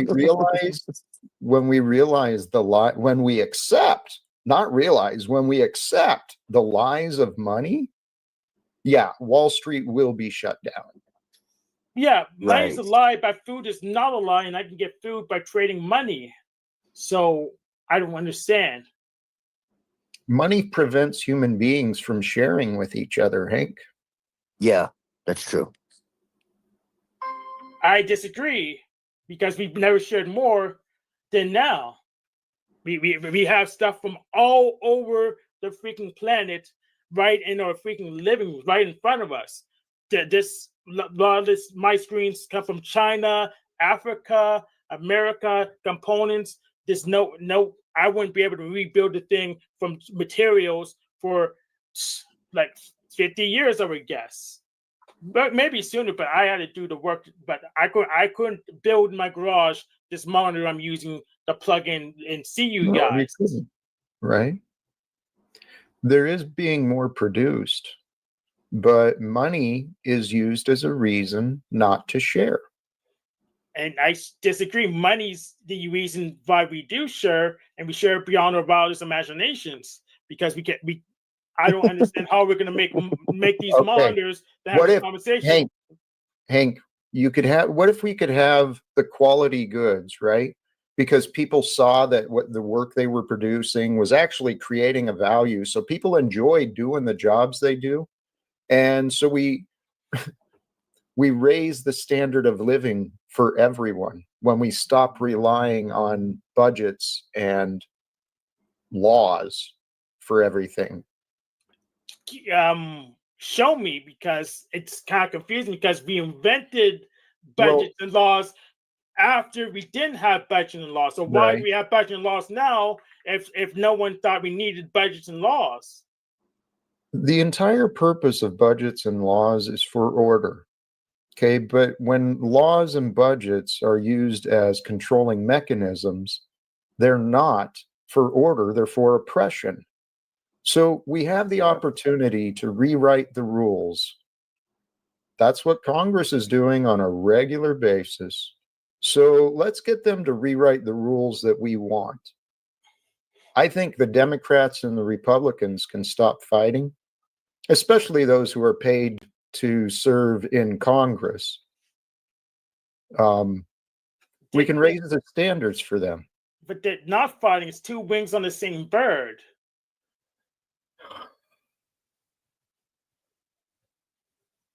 If you disagree with everything I say, Hank. I don't disagree with everything you say. You're splitting.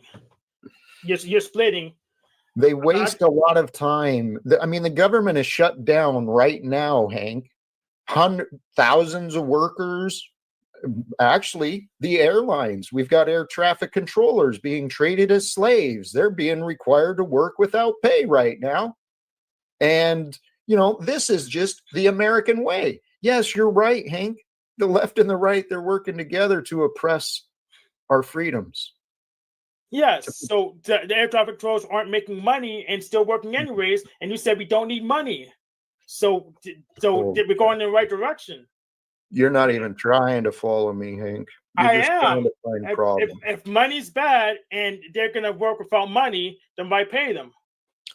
Hank, what we were discussing was the left and the right divide, the Democrats and Republicans. I said they can stop fighting one another. You made the claim they're not fighting. They're two wings of the same bird. I tried agreeing with you, but can we get back to the fact that the left and the right have been fighting, and that's why the government is shut down? Because they're irresponsible? But you said we don't need money. They stopped paying air traffic control money, so we made an improvement. They're going to work without money. So it's actually a point in your favor. I love you, Hank. I'm going to go rest some more. Okay. Hey, Machine Lies, much love to you, my brother, and blessings to all. Blessings, sir. Yeah. Thank you. Yeah, good to talk to you. So Bronze Boy had a point. So he said to me, if one is to end Legal Secrets and Jack can't be on YouTube because of terms and conditions. Well, I don't know. He probably can. He's on YouTube. He probably can be on YouTube. I don't see a contradiction. Bronze Boy also says, why is Jack finding disagreements with Hank O'Flamo? Doesn't sound very loving. I actually agree with you on that. I mean, I'm trying to get him to defend his position. He said we need to get rid of money. But it looks like they got rid of lots of money, but the government shut down. So the SNAP benefits turned off. So no money for that, but it gets people to survive anyways. Air traffic controllers will work for free. So it looks like we're going in the right direction. If the goal's getting rid of money, stop paying people money is in the right direction. Otherwise, he just can't agree with himself.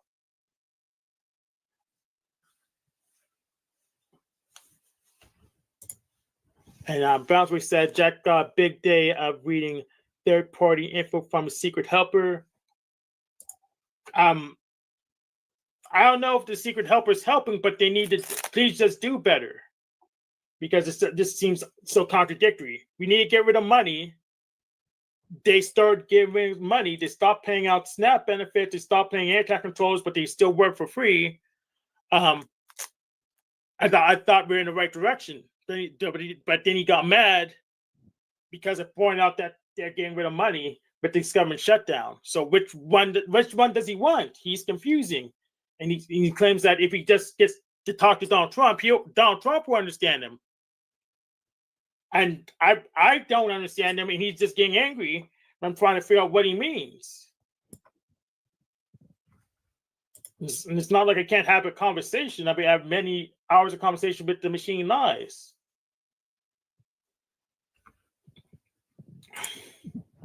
Yeah, crazy stream so far. The people are, just tuning in. Jack Jack came in to help Hank do a debate prep. Then we launched into an impromptu sort of conversation about the matter itself. They had a slow back and forth, and then we were joined by King Stephen and I'm a Twilight son of Lilith. King Stephen came to do his usual trolling, acting, LARPing, thing, and then Twilight came to introduce himself to Jack Talcott, which is actually a fascinating moment. But yeah. So that's to recap the event so far. And Brown's Boy, how the hell am I supposed to script the debate if Jack gets really angry and splits over technical details?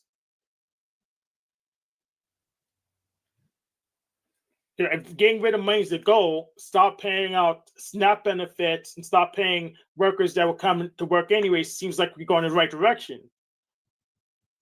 That's his idea is that just wave the magic wand and all the money's gone and everything's just normal. And if that's also a caricature, then his idea is just incomprehensible.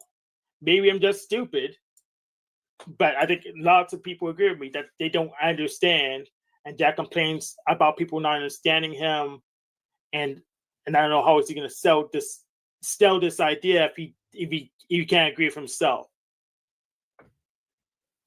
I'm all about dog fooding, I'm all about simulation, so we can explain to each other what the heck we mean. Bounce Boy asked me if I were to send you thumbnail slides, topics, links, and bullet points from a third party for your show, for you to act out, would that make you an actor? Absolutely. Yeah, absolutely. And heck, even if I make it for myself, I would be an actor still. So yeah, even if you made it yourself, you'll have a script to go off this. So you would technically be an actor still, but you're producing for yourself. Yeah, not really. I'm WASF. I trolled him into a corner. Right, he brought up personal information from like 3 years ago, and then he's like, and then he just left the panel. So yeah, so I counter trolled him from the beginning, and I started bringing up his artwork and stuff.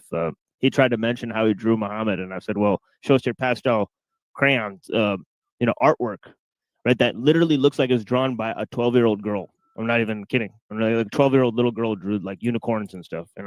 So this is what he was This is what he puts together as his talented artwork.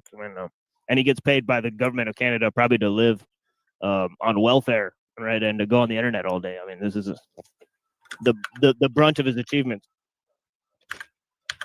Yeah, look at those dark eyes. He also, he's not a handsome man. But yeah, the thing is that he wrote for a journal, right, claiming that he's a schizophrenic, so he LARPs online as like mentally ill person that like believes in some soul trap nonsense. And he can't talk about it either way. All his videos are reaction videos. So he's literally just an actor, right? It's like also he has personal contact with Rose 777 and all these other people who produce these shows or whatever, right? So yeah, I mean, he's been on Landry's show a lot. Right. Yeah, I have a bigger network than he does. I mean, I have a no-name channel with like 250 subscribers, and we have all kinds of knockout guests like Twilight, Kingsley himself, Jack Talcott here just today. So I'm probably in on it, whatever it is.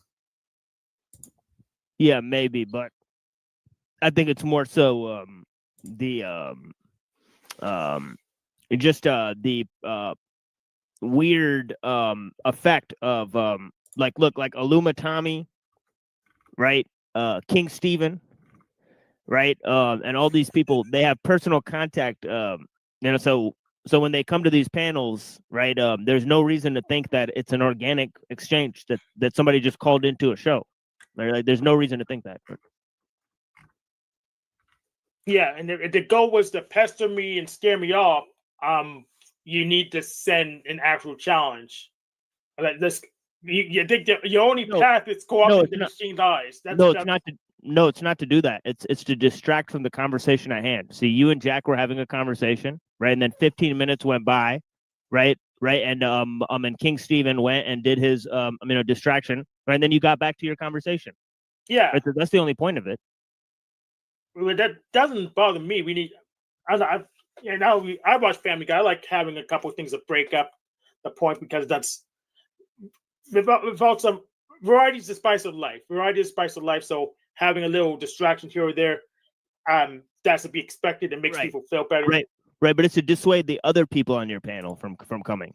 Right. It's not against you. It's to dissuade. So other people look at your show and they say, well, this unprofessional loser is there. Right. All he does is troll. Right. So this must be a troll show. So people won't tune in. Because they don't think. They'll say, well, there's no intellectual discussions here. Right. So it poisons the well. Right. Yeah. May I remind you that the United States has a troll president. So that's right. Donald Trump's a troll. So, yeah. That doesn't mean he's effective. Yeah.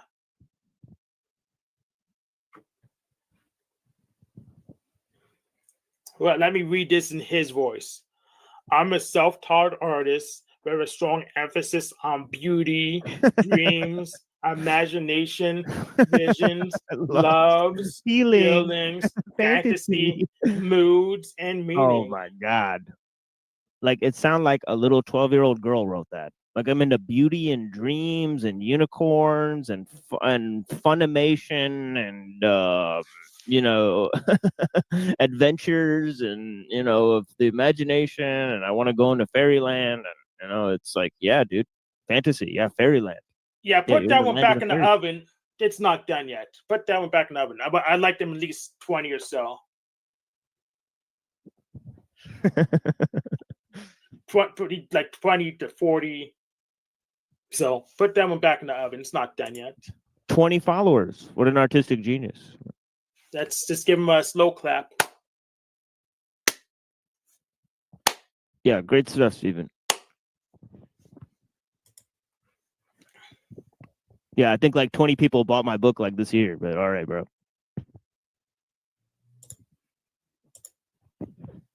Okay. So Bounce Boy says, Like I'm not like selling hundreds of copies, but I still got way more than 20 people to buy this shit. All right, it's fucking crazy, man. yeah, and what's gonna happen with the next book? I mean, he's probably gonna go gangbusters. He has a huge cult following, as what's his name would say, Shift would say. So he's gonna have like 40 people right off the bat chopping a bit to buy the next book if he's willing to sell it. So yeah, I gave so many away free. I gave dozens of copies away free. Yep. And so this is the kind of thing that these people don't understand, where they, they act and grift online, right? Yeah. And if King Steven isn't making any money and his channel's not monetized, then somebody's really got to ask what he's spending 12 hours online doing, sitting and watching other people's YouTube channels. Like, what is the point? Yeah, that's what I want to know. He says he's independently wealthy. Why not make way more money? That's what most of the rich people do. They like having that account number very high. Freaking Donald Trump's over 80, and he's just going to make more money.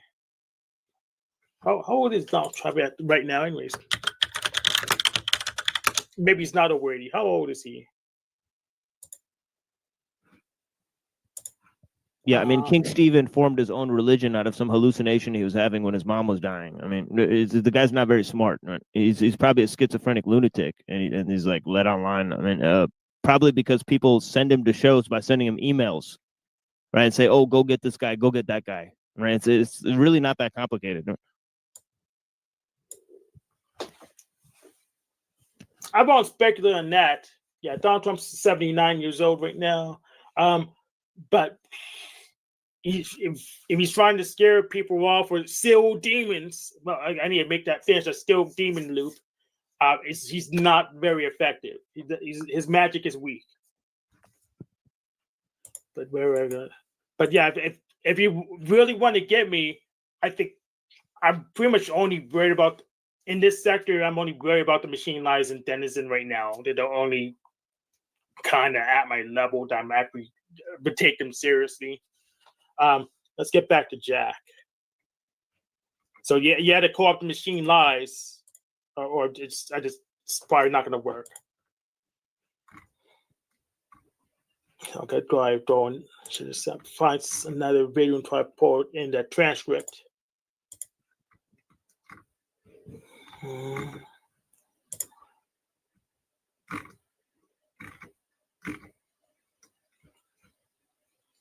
Oh, many weeks ago. Let's try one from 6 weeks or so ago.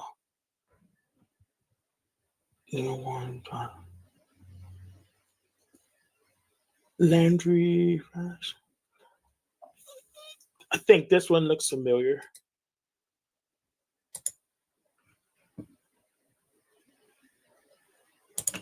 Let's store in the transcript and see what happens.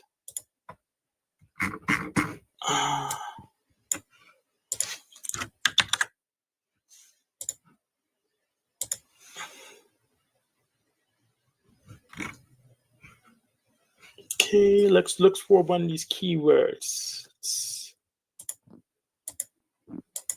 All right. It's my control tab.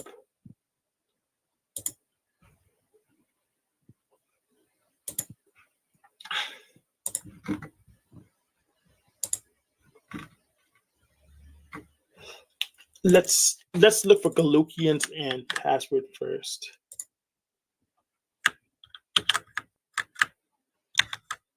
Yeah, and making a video essay is a lot more work than running a panel. You do all the editing, you do all the research. I don't know how some of these people get. I guess some of these people have teams and they have money from somewhere else. But that's where the real money's in, from YouTube, the video essays and the educational content. Not from panel acting.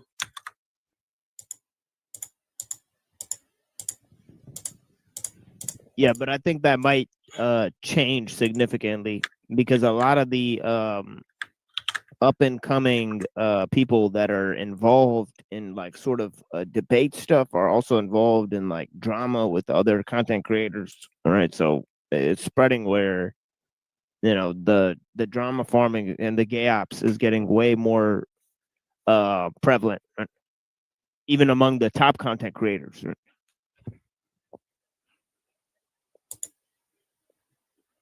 Right? What's this? Counter, you make you're a joke. Let's check another keyword. Let's look for no.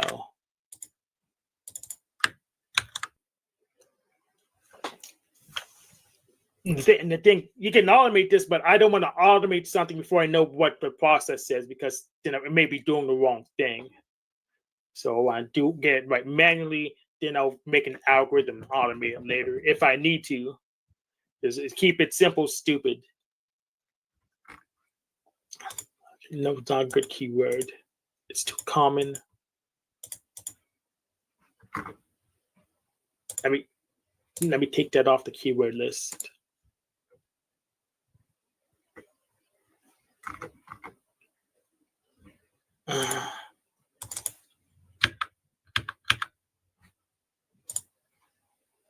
Let's work secret instead.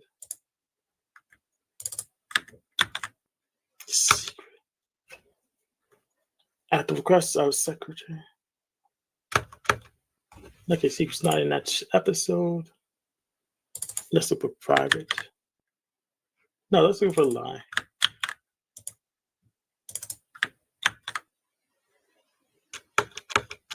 You know what's strange is that there's no one. Normally, when we have like a topic that's so just how so much resistance, there's gonna be like a teams and there's no one like jumping in Jack's team to say let's get rid of secrets. It just doesn't. Well, except for the 3-letter agencies, alphabet 2 agencies, they don't like secrets unless they don't like secrets when I have them. But that's not what Jack means.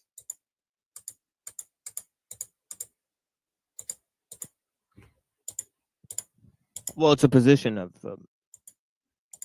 ending wars is a position. And so, there's people like Kant who supported that. Peace by mutual contraction, right? So, yeah, absolutely. So that is a position that has been had. I mean, in terms of philosophy, but yeah. Yeah, I'm in favor of peace by mutual contraction, but the issue is when there's alignment issues. That's where I want to focus on what we do when we have alignment issues. And my solution is I'll do my thing over here, you be crazy over there. The 2-state solution. But right. Jack usually says no, that's bad. We can all come together. Right, but how would you stop colluders and infiltrators? Like, say one guy from over here and one guy from over there say, look, we'll take both of these groups over by turning them against each other. And Jack would say something, why are you resisting? Why are you being so negative?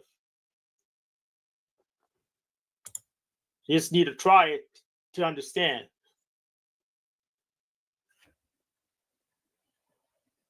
But the problem is that doesn't address the concern.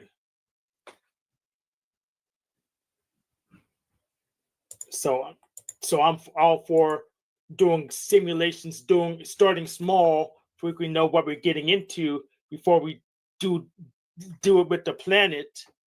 We only have one planet to work with so far, so we shouldn't trash the whole thing in one go.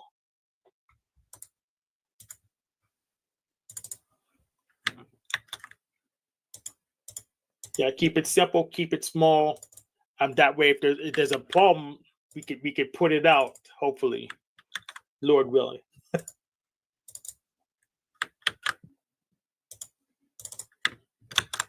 Okay. All right, that shows the dud. Let's try another one.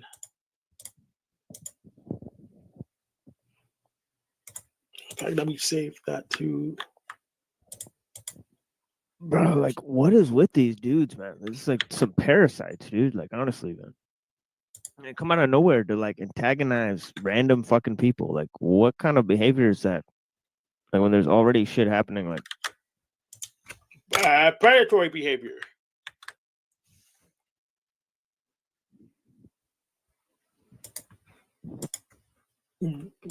They just want to feel powerful, and they just find someone antagonize them just so they can feel good about themselves. I mean, if I drew like King Stephen, I'd probably do the same thing. no. Now I'm talking about our poll. It's like the third or fourth time I've shown him like show up in a chat just to antagonize Brown's boy or something like that. I don't know.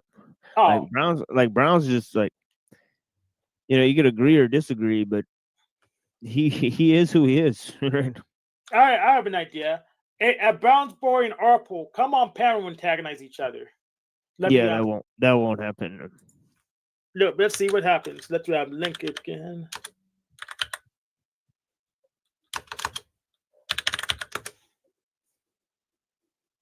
So the clanker should drop the link again. I think he left. Like, see, that's what I'm saying. Like, he just came in the chat just to make fun of Brown's boy. So I don't think he'll be there. But yeah. I make fun of Brown's boy all the time, so I don't think it's a big deal. Yeah, he was doing that on my show too the other day. It was at least for like 2 hours. Like, I don't know if it was like an hour or 2 hours. Like, the guy's just sitting in my chat, just typing his life away. Yeah. Like, So all right. I try to remember this mantra: chat don't matter. So I want you to antagonize each other on panel. Yeah, I largely ignored him, but it's just like, why? Well, we can find out why when they get on panel.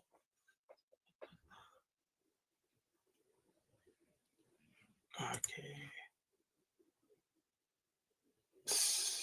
Disclosures. Dude, this sounds interesting. Let's try Disclosure. Yeah, this is exactly what your confession, truth, guilt. Hank, I think this might be the stream. If he actually opens the stream like with a dissertation on these topics, like this may be very essential to your basic points. Sir. Yeah, let's start watching. Let's get to skip the intro. Let's put it in 1.5 as he suggested. He does kind of look like a guru right there. It's like, look at him.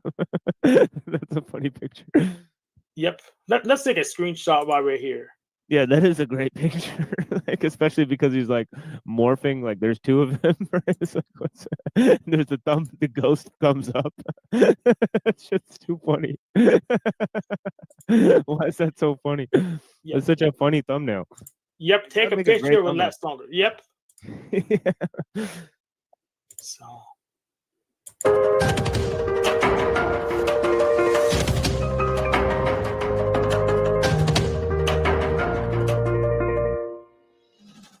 And greetings, blessings, salutations, and love. Once again, welcome back to Chats with Jack. I am Jack Talcott, and if I remember right, it is Talcott Tuesday. I keep forgetting the day of the week, but brothers and sisters, I'm so excited to get started today. I'm grateful to all of you.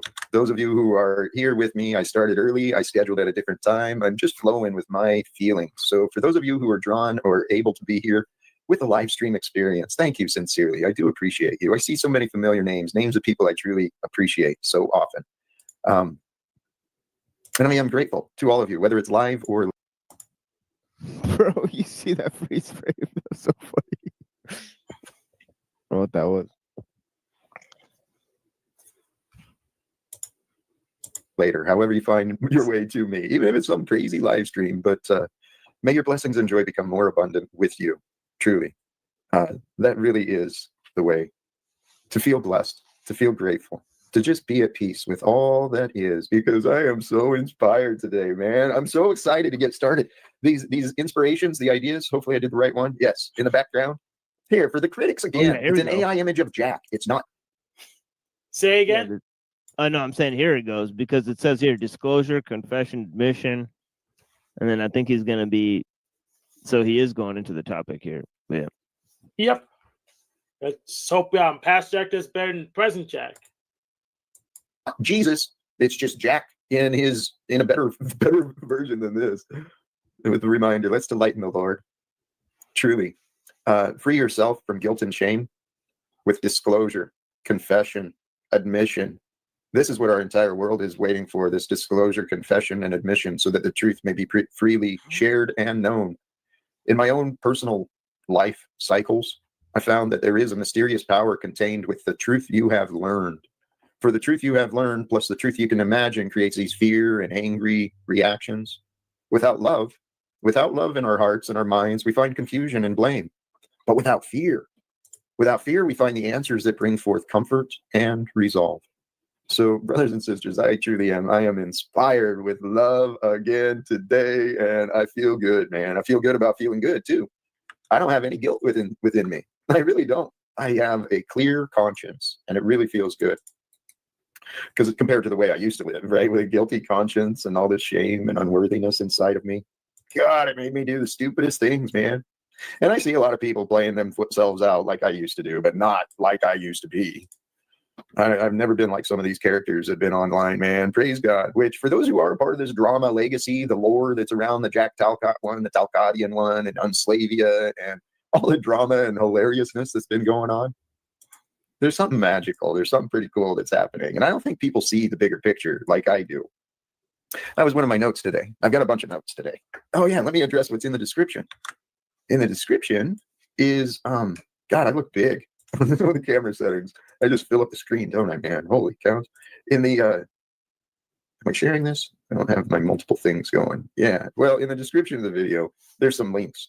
I forgot yesterday on Monday, I actually didn't do a live stream on my own channel, but I did spend time with our friend Snafu covering some world events, and the link is in the description. I can drop it again, too, for anyone who wants it. Then I also... I know you want to comment on that. The comment. Wait, this is a month ago? Yeah, I think I remember that stream. Right, he did a stream with Snafu, and then I think Snafu like turned against him like 2 days later or something like that. Didn't that happen, right? Yep. Yeah, I think I remember this moment. Like Snafu came back on a show like 2 days later, and he's like, Jack's a fraud.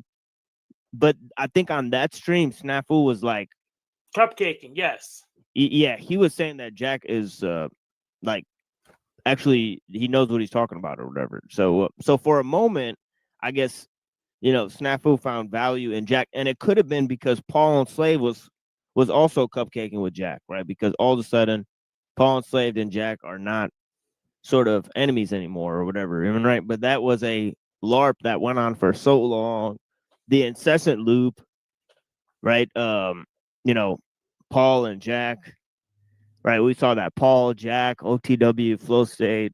I mean, we saw that for 2 years, right? I mean, it's crazy. Well, I wasn't paying too much attention, to be honest. Yeah.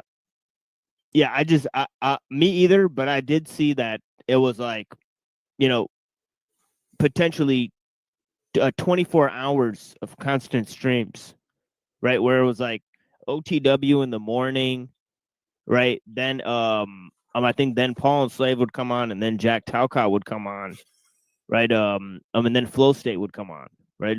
So it was like 24 hours of streams where they would talk about the same people, you know, in a loop.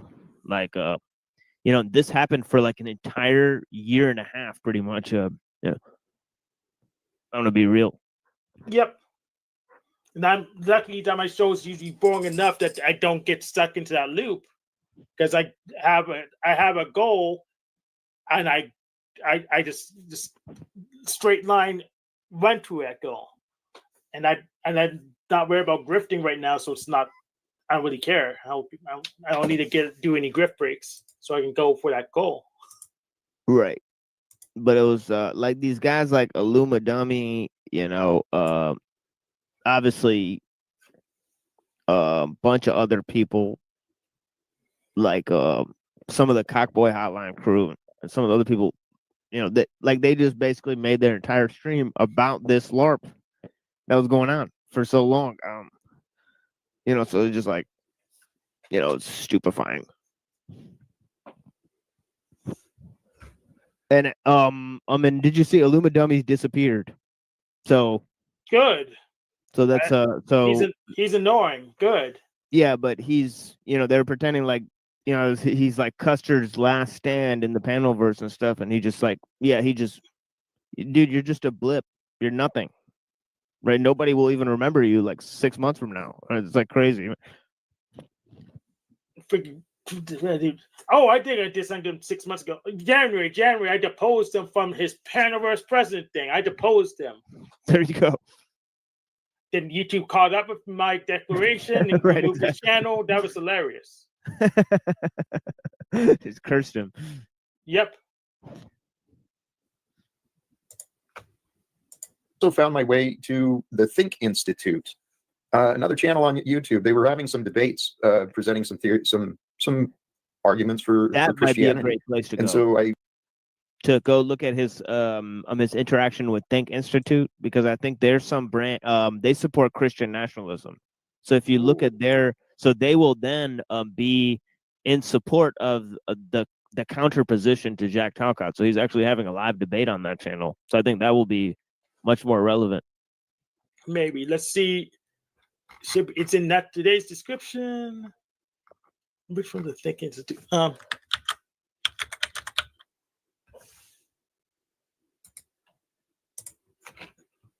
Yeah, it's that link that's right under that.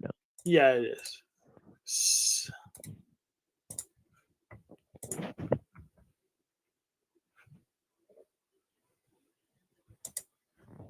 Yeah, because I happened to turn on his stream one day, and they were in support of the position of Christian nationalism.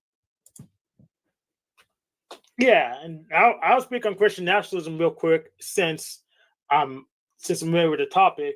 So it's usually pushed by the Ortho Bros, and but they're trying to return to a nostalgic time that didn't exist. Christian nationalism is based on a dead unicorn troll. So yes, but I think in the more mainstream sense, I think it's Protestant guys like Doug Wilson who are pushing it. So I think it might be more originating with Protestants and then hijacked by the Ortho Bros to push sort of their own agenda of the Russian Orthodox being the church. So I don't know what the true nature of the Protestant Christian nationalism is, because I know that Ku Klux Klan could be interpreted as Christian nationalist, but this one's race free. Yeah, I think I think Jim Bob 2 days ago, I think it was either 2 or 3 days ago, he actually reviewed a video by Doug Wilson. So he was reviewing the Protestant Christian nationalists and saying why they were wrong, essentially. But yeah, they're the prominent arm in the movement, I think. Okay, it looks like Jack Talcott called in to some. There's a call-in show. Let's look for Jack Talcott's call.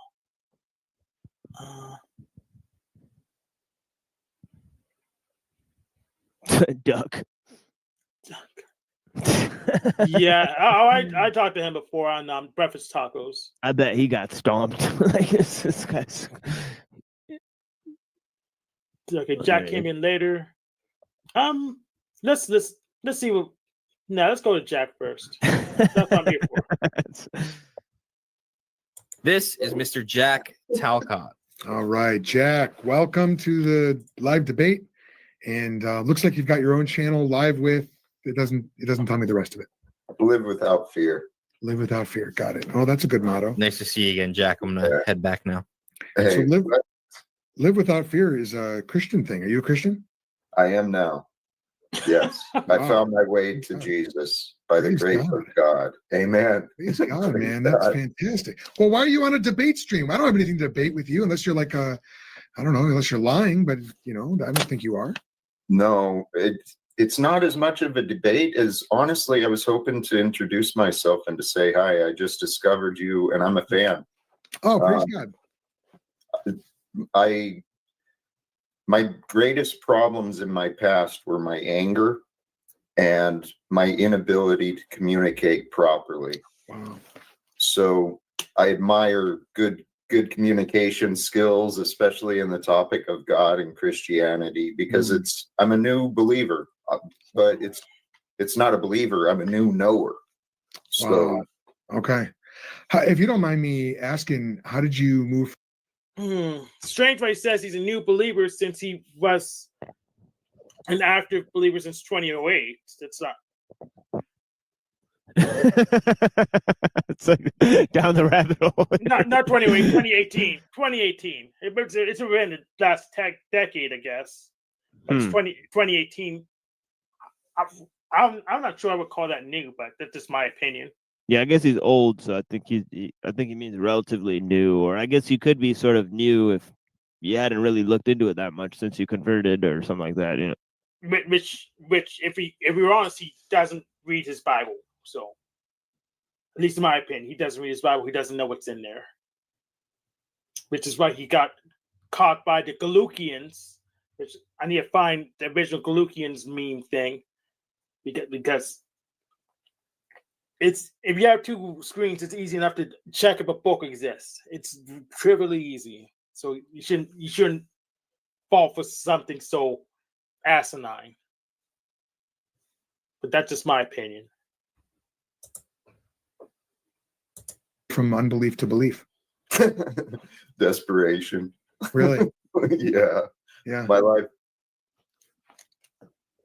God allowed me a perfect story, a perfect life. I took myself through hell with disbelief, guilt, and shame. I always tried hard, tried to be like Jesus, but I didn't have any God or religion or anything like that. So it was impossible. Yes, it is. It is. That's so. Are you reading the Bible? Have you read Romans 7 yet? I'm sure I have. I can't recall off the top of my head. Okay, in Romans 7, Paul is giving this great picture of trying to obey the law, trying to be like Jesus, if you will, and he just keeps failing. He keeps failing, and he says, "Who will deliver me from this body of death? Wretched man that I am." And then he goes, "Thanks be to God through Jesus Christ." And he says, and then he explains how Jesus died for our sins. Because Jesus died for our sins, he paid the price fully for our sins. So there is now no condemnation for those who are in Christ Jesus, because God is, through Christ Jesus, God has put to death the law, the sin that condemned us. And although we were so, as you put it, just destroying ourselves through unbelief, Jesus Christ paid the price fully through his one act. No, so the atheist in me wants to ask if God put the end to sin, why is there still sin? And I know the answer to that. To say sin's is a whole, it's not a thing in itself. But then we have the problem with, well, how can he end sin? Sin wasn't a thing in the first place. So, well, I think what Paul is sort of saying, and this is sort of the passage that's kind of used to justify the notion of original sin, right? He says there, he says that the sin is in me, right? He says it's not I that sin, but the sin in me, right? So he sort of platonizes sin, right? Sort of makes it something that hasn't,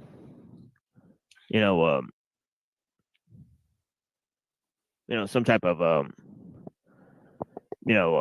that it's a state that the person is in, right? So I mean, in terms of that, right, he's not saying that anybody's really saved from it, right?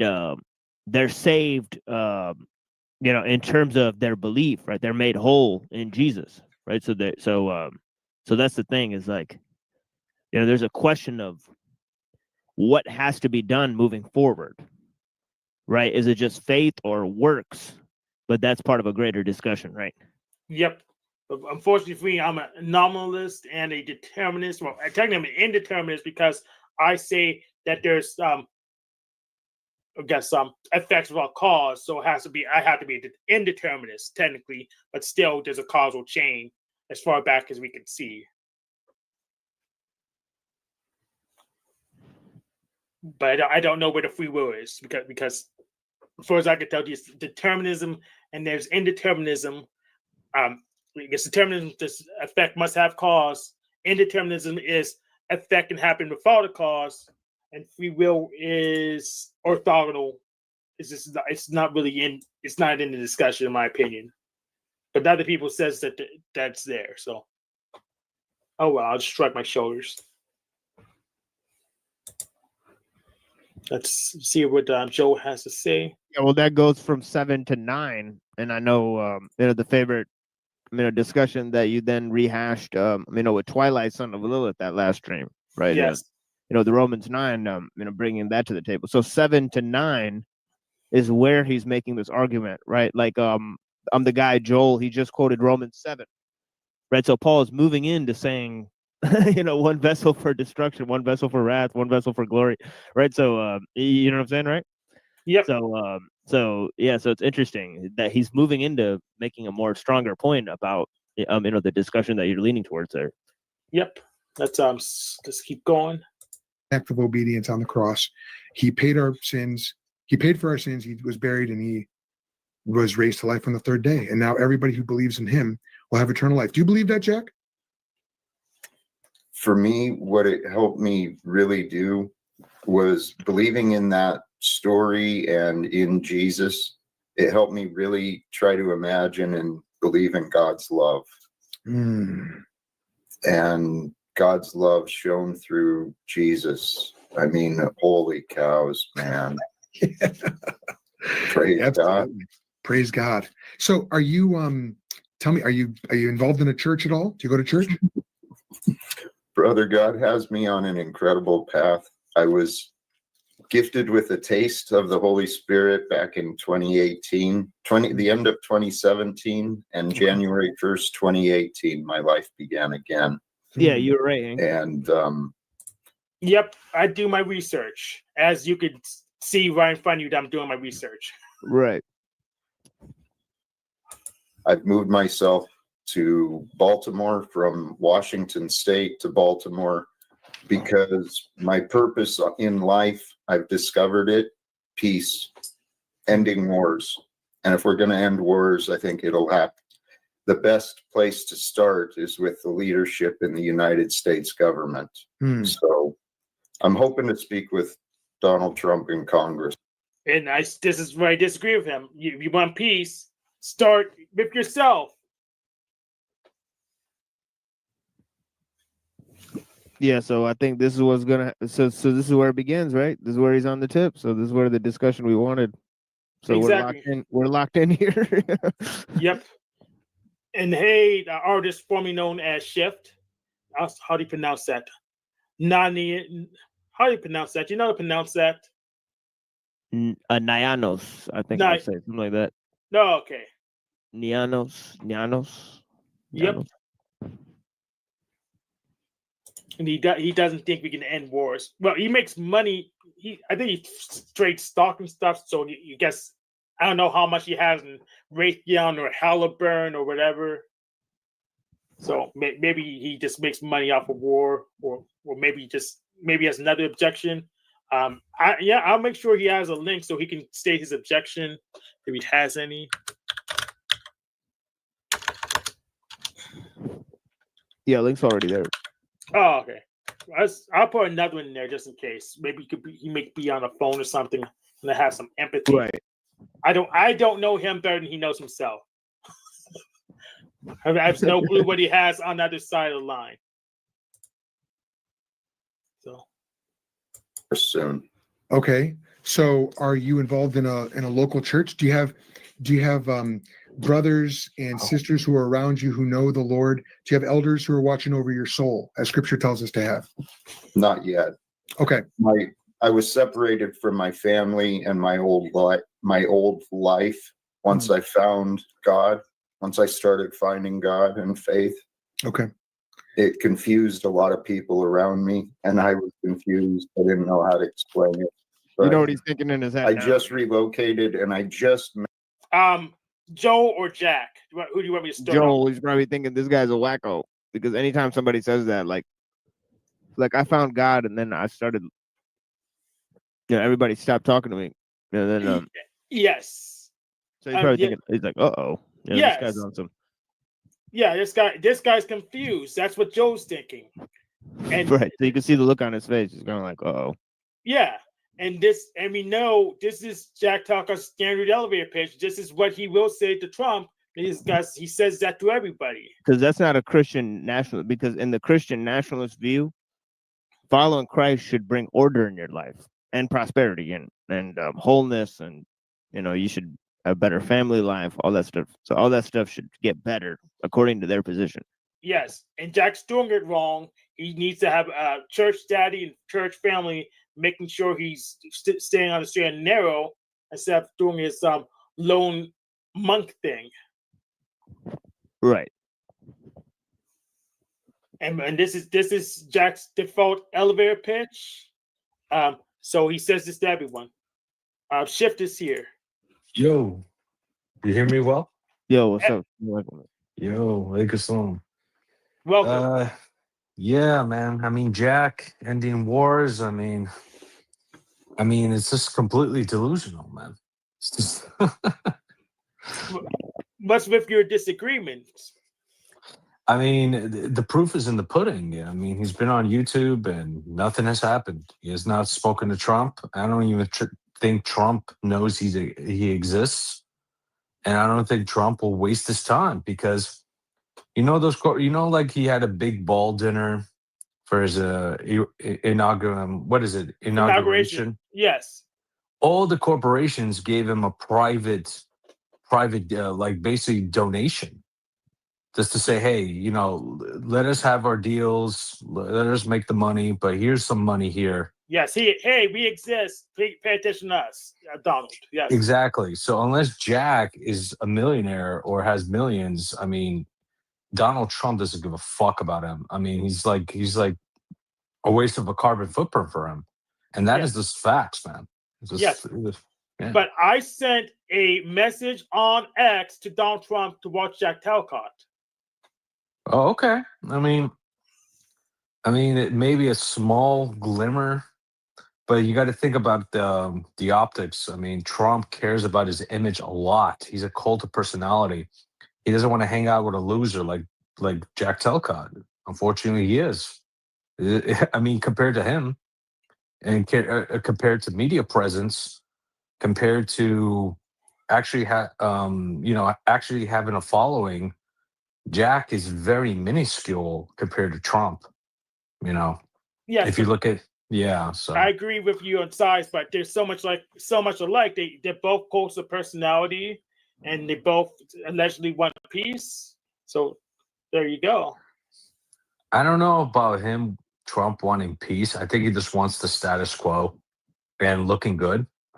Trump cares more about his ego and thinking he's the best and having that legacy now. I think he's more focused on his legacy. That's why he wants to win the Nobel Peace Prize and wants to have low low interest rates. Everyone to be, a booming stock market, everyone having money, that type of thing. He wants everyone to know that he did the best he could, when reality is it's the same old, the establishment. He's on a tip where he's kind of like, he kind of wants the people, so he's not really saying that he personally wants to be the guy to do it. Right. So he's saying that, that there's a possibility that they could end. Right. So what do you say about that? That just a possibility that wars could end. I mean, in terms of that, a lot of people would say just that in itself is impossible because human beings are naturally warlike. Right. They may put that as an instance. Right. Or they might say, well, you would need a world government to accomplish that. And such world government would have totalitarian aims. Right. So those would be the potential ideas against. Obviously, there's the Dajjal, type of antichrist, Yeah. where maybe you could offer peace on earth, but it might be sinister, side order of something else. I think essentially what's going to happen is America. There was like this Chinese professor. It was something very interesting. Israel wants to be the next hegemon of the world. So they're Yeah, of using course. Yep. America. Yeah. So I think what Trump might do, it's a possibility. Doesn't mean it's going to happen. Doesn't mean it will happen. It's a speculation. The U.S. will send ground troops to Iran and complete what they want to do, because from a military perspective, if they control Iran, they can control the oil flow from Iran to China and to Japan. So Well, from I a think I'm kind of the ilk that already control a lot of stuff. Like the thing is that they control a lot of cyber stuff, right? So I think that the new hegemon is not going to take control of land and resources, but just take control of the internet, right? So that's the thing, is like they already have a lot of resources connecting Tel Aviv to Moscow to New York, right? So it's like these guys are very much in control of what they're produce. They have a worldwide network already established. Well, that reminds me, I need to promote you to a mod on my channel. How do you pronounce your other name? Oh, Nyanos. I call it Nyanos. Nyanos. It was based off one of my favorite albums from Tiesto, Nyena, back before he sold out. And then I just put OS, and it's supposed to be about wisdom and intellectualism. But people call me Shift. That's fine. Yeah, I promote you to a standard moderator because you are a creator. You are a creator, so that's what I do to all of them. Yeah, the thing is, I get very burned out after a while, and then even I get to a certain point, and it's like, what am I doing? Why am I talking about these people? They don't offer anything to me. So now it's just, I've been a mod at Gabriel's channel, and just like going on panel here and there. I kind of just, I don't want to get caught in loops either. I just see it like now I'm the talk of the town. But reality is, it's like I don't care. I don't like Flo as just as much as I don't like Paul. Like, I mean, I had to block him. I had to block him after last time because of what he said. So I just said straight up, that's he tried to say some gay shit to me. So I was like, all right, bro, like you just get blocked. Like, man. And I kicked him out of the Discord because he was saying he was making homosexual comments towards me. So I was like, all right, bro, like that's like whatever. Like, so then the dude he like reviewed what you said, bro, for 2 hours. Like he sat there like replayed what you said for like 2 hours, bro. It was insane. It was actually kind of funny. I was kind of laughing. They said like Sarah was like kind of like pissed off. She's like, she was pissed. Yeah, she was. Yeah, she says like Shift is not dissing. Like he's not saying fuck you to both of us. He's just saying fuck you to what we do. And I'm like, yeah, exactly. Right. It's common logic, right? Like I just don't like scummy people. Yeah, that was a classic. It's personal preference. I haven't built them about scummy people because sometimes they know good techniques and stuff. So I haven't built them with them. If they're not too dirty, I can work with them. There's a philosophy out there that some people are willing to get scammed in order to learn a lesson, and that's kind of, I mean, I guess I can get it, like to know the techniques, but unless you want to become a scammer yourself, it's kind of not even worth it. So, well, you become a scammer, or you can become a scam baiter. So if you know the techniques, you can make them not work properly. Yeah. I mean, even like the top tier grifters, like what is it? Even in other sectors, kind of like get rich quick schemes. They use narratives and they use like LARPing. They like what is it? Luke Belmar, these other guys like Iman Gadji, selling like marketing, online marketing, how to make your online marketing, and all these other firms and. Or like get rich off of crypto. Yeah, multi-level marketing scams. Yes. And it's basically the same thing. It's like creating a false narrative. Then I see Sarah putting down how to create your own archetype and knowing the hero's journey. I'm like, what a fucking piece of shit. Like, of course, the hero's journey, attacking a bigger creator, getting all the minions to support, and it's just fucking hilarious to me. Anyway. Yeah, so I don't need her help because I use Myers-Briggs Type Indicator. It's stuff's been out for 50 years. It's free. It's pretty effective. Shrinks hated, which is in the bonus. So I don't need, and we probably don't need so many heroes. Maybe need more villains just to balance things out. So I'll be the villain if we need to. I'm like Daffy Duck. I'll do whatever's needed for the plot as long as we get out of this stupid loop. Yeah, like for me, I tend to just do my own thing always. I'm like an ENTJ, I guess. I don't know if that. Oh, really me too. matters. Yeah, I'm also an ENTJ. And I just prefer like just doing things on my own, beat of my own drum, and just having my own opinions and just strategizing certain things. But when it came to YouTube, I did strategize a long time ago. But then what stopped me from doing it was like, wait a minute, I'm responsible for these people following me. And you know what? I cannot go to the next step and actually grift. It's like turning into a grifter. I just couldn't morally, and could do that. It just was like, nah, I can't do this. I'm good. So I could do it. Look, I have a Cash App command. I don't. But I don't push it because I don't trust these people. I don't want to rely on them for money. I want to do something that's sustainable, not chase their opinions. So that's why I'm not going to try to use YouTube as my piggy bank. It's just they're not reliable enough. Yeah. The most easy strategy is just attacking a bigger creator. Kind of what Flo does. It's basically called the Robin Hood strategy. You're attacking a bigger someone, right? They do something evil, and you're Robin Hood. You're giving justice for the poor, right? And the poor gives you the money. It's just it's just one of those strategies you can use. Yeah, I guess I'm half doing it. I have the machine lies, but I'm not attacking him today. Maybe next week. I had Jack Talkoff here.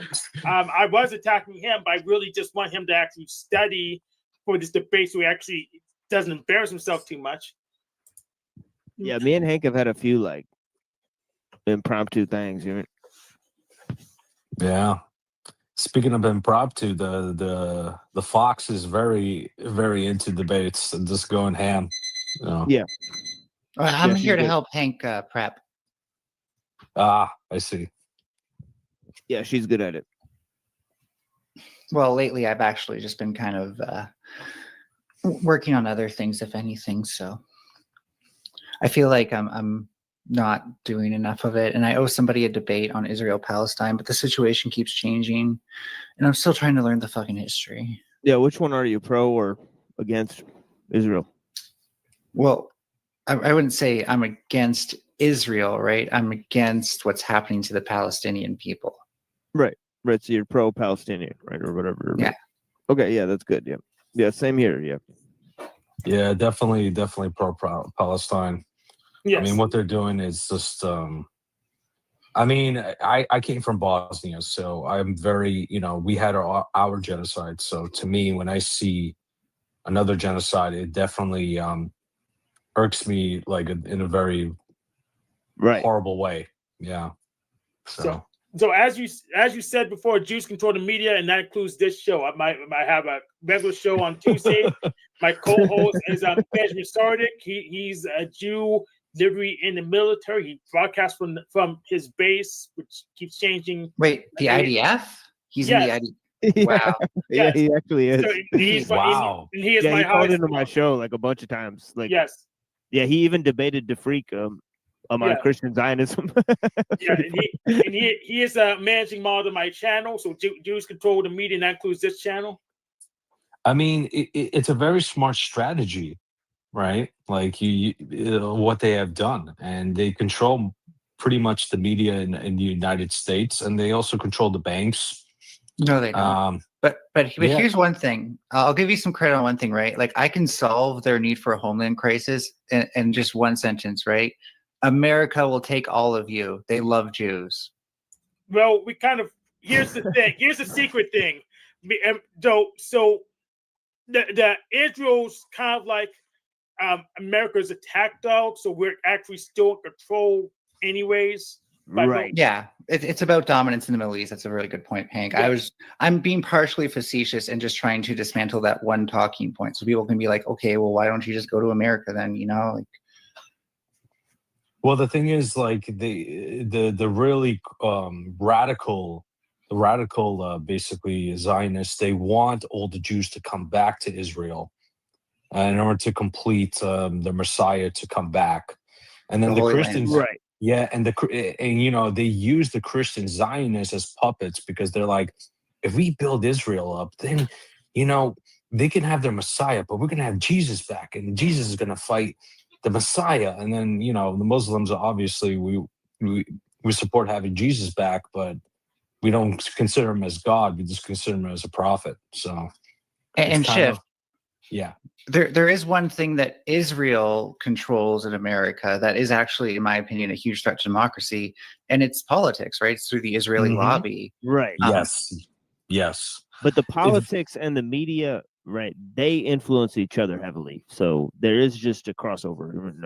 And also So I between the think universities, right? Like Noam Chomsky was talking about, right? Universities are much more harder to please. Their problem is that they often get money either by proxy or directly from what happens in Israel. Right. Exactly. And they also have agreements with Israeli universities, so they often Right. don't want to just So- like threaten that.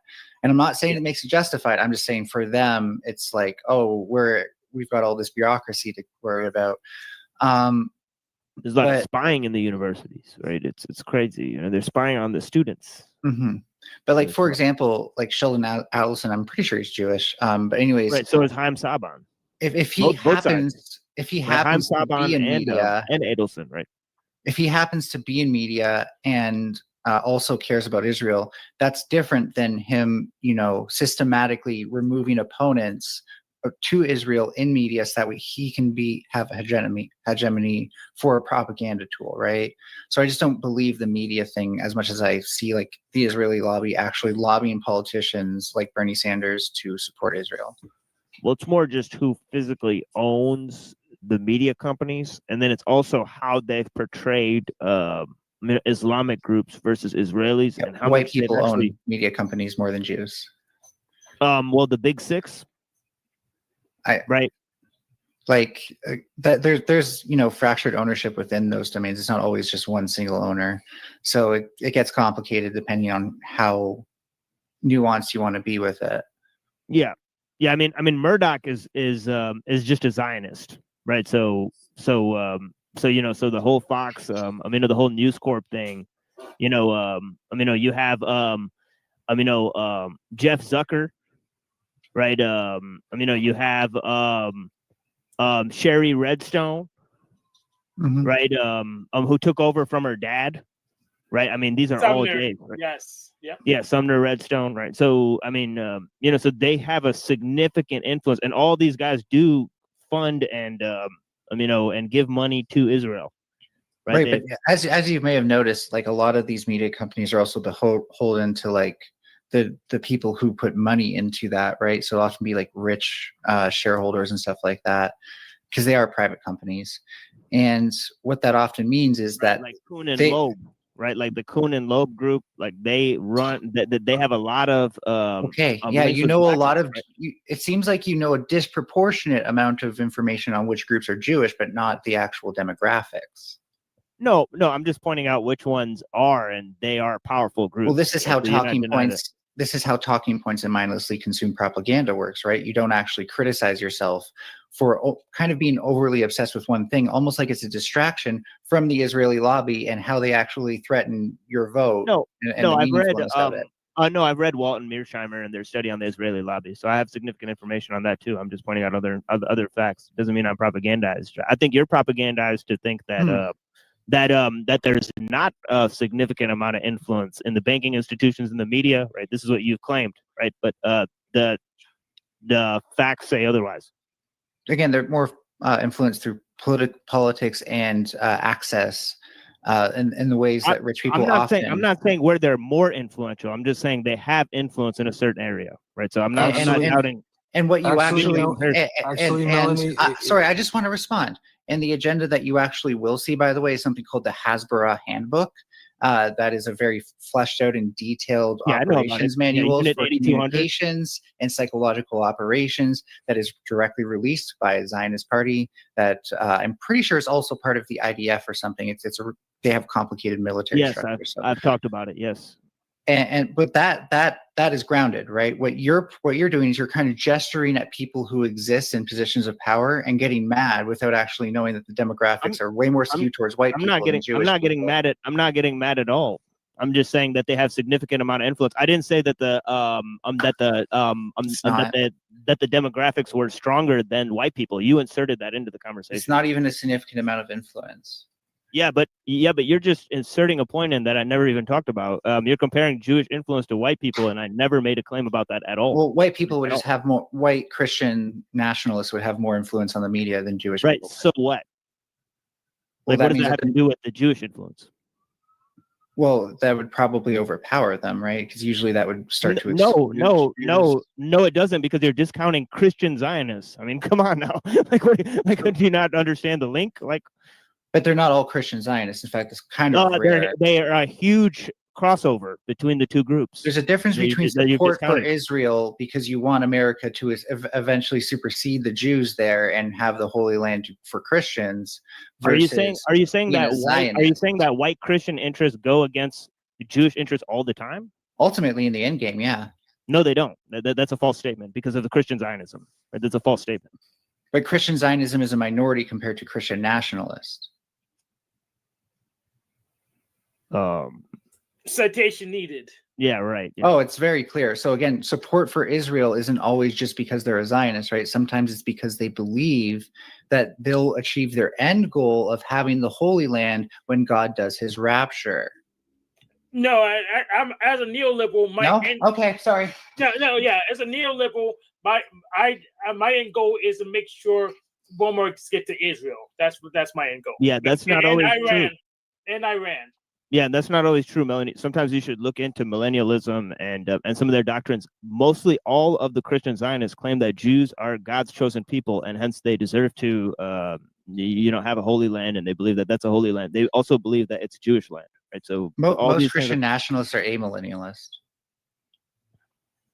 Right, but you've not demonstrated how they're the dominating group, right?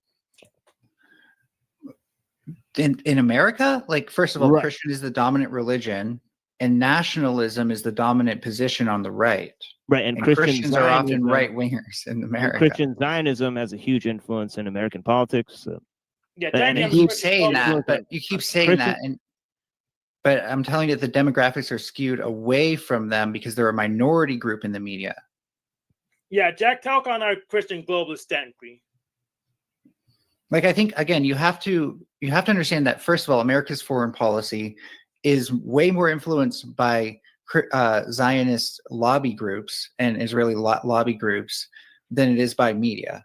Secondly, the reason that you think you see people in media kind of parroting Israel is more funding by proxy, but some direct funding. Ben Shapiro is a great example. Trips to Israel, all that stuff. Where's the anti-Ben Shapiro? What platform are they on? Where are the people that are criticizing the Jews? What platforms are they on? Hassan? You're not allowed to criticize the Jews on any of the major platforms. Hassan can. Laughable what you're saying. Hassan. Oh, okay. No. You don't mean social Zionism.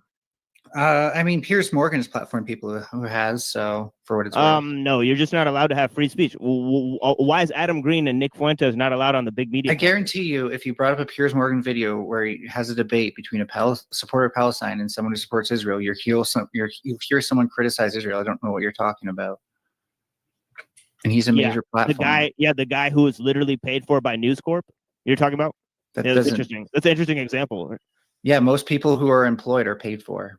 Yeah, he's employed by the Zionists. All right. Yes, I support paid speech. Okay, why are over the free Zionists speech. hosting pro-Palestinian, anti-Israel rhetoric then, if what you're saying is true? Because war is entertaining. Right. Right, but that They're goes doing it for against entertainment. what you're saying is that nobody criticizes Israel on the mainstream media. Ooh, that's a good point. On the whole, they don't have criticisms of them. You know, Again, on the whole. I would agree with you that it's kind of like Yeah, an but unspoken rule. like, do you watch the same media that I watch? Like, Wait, like just this is an let me. insane statement. Here, hold on a second. Do you not know that there's a disproportionate You're just amount of shouting news over coverages? me right now when I was about to just partially agree with All you. right, Calm go the ahead. fuck All right, down. go ahead again. Go ahead again. I mean, you've been talking this mostly this whole time, but all right. No, you've both been taking turns pretty well. I mean, I I could agree. All I right. agree, by the way, that there is an unspoken rule. But I wouldn't say that, like, I don't think Israel can immediately clamp down on anybody who breaks that. They can influence things mostly by proxy, right? So Now, yeah, can I there are influential people. There are more influential white Christian nationalists who are definitely not seeing Israel as part of their end game, aside from being able to crush it because it's a fraction of the size of America and dependent on it. Oh yeah, I'm done.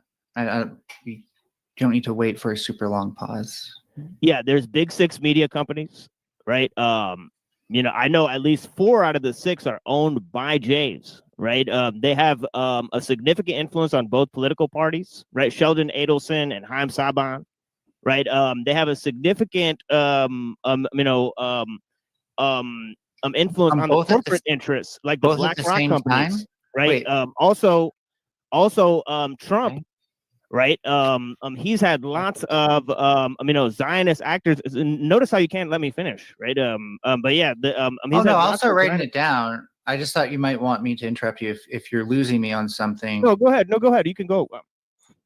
Are you saying that like Sheldon Adelson and the other Jewish person you met have significant influence on both political parties at the same time? Yeah, they do. Well, I find that hard to believe because usually, like, let's say I'm a head of a media No, I'm corporation, talking about Sheldon Adelson and the Republican Party. I'm talking about Haim Saban and the Democrat Party. I'm not talking about they fund both parties. No, I didn't say that. when I at the same time I meant by like a singular person. Okay, so that makes a bit more sense, but then that means Right, that they so- have other interests that are fundamentally opposed. So while What are they their other interests homogenize, other than the just let me finish. AJWC, the American World Jewish Congress, right, and how much control it has. So Are would you not say- aware of how much control it has over do you American have politics? do you have solid evidence that these people are specifically acting on behalf of the Israeli government or military? Right there. It says he served as a soldier in the Israeli Defense Forces. Right, but Right, once you leave the IDF, you're no longer under their command.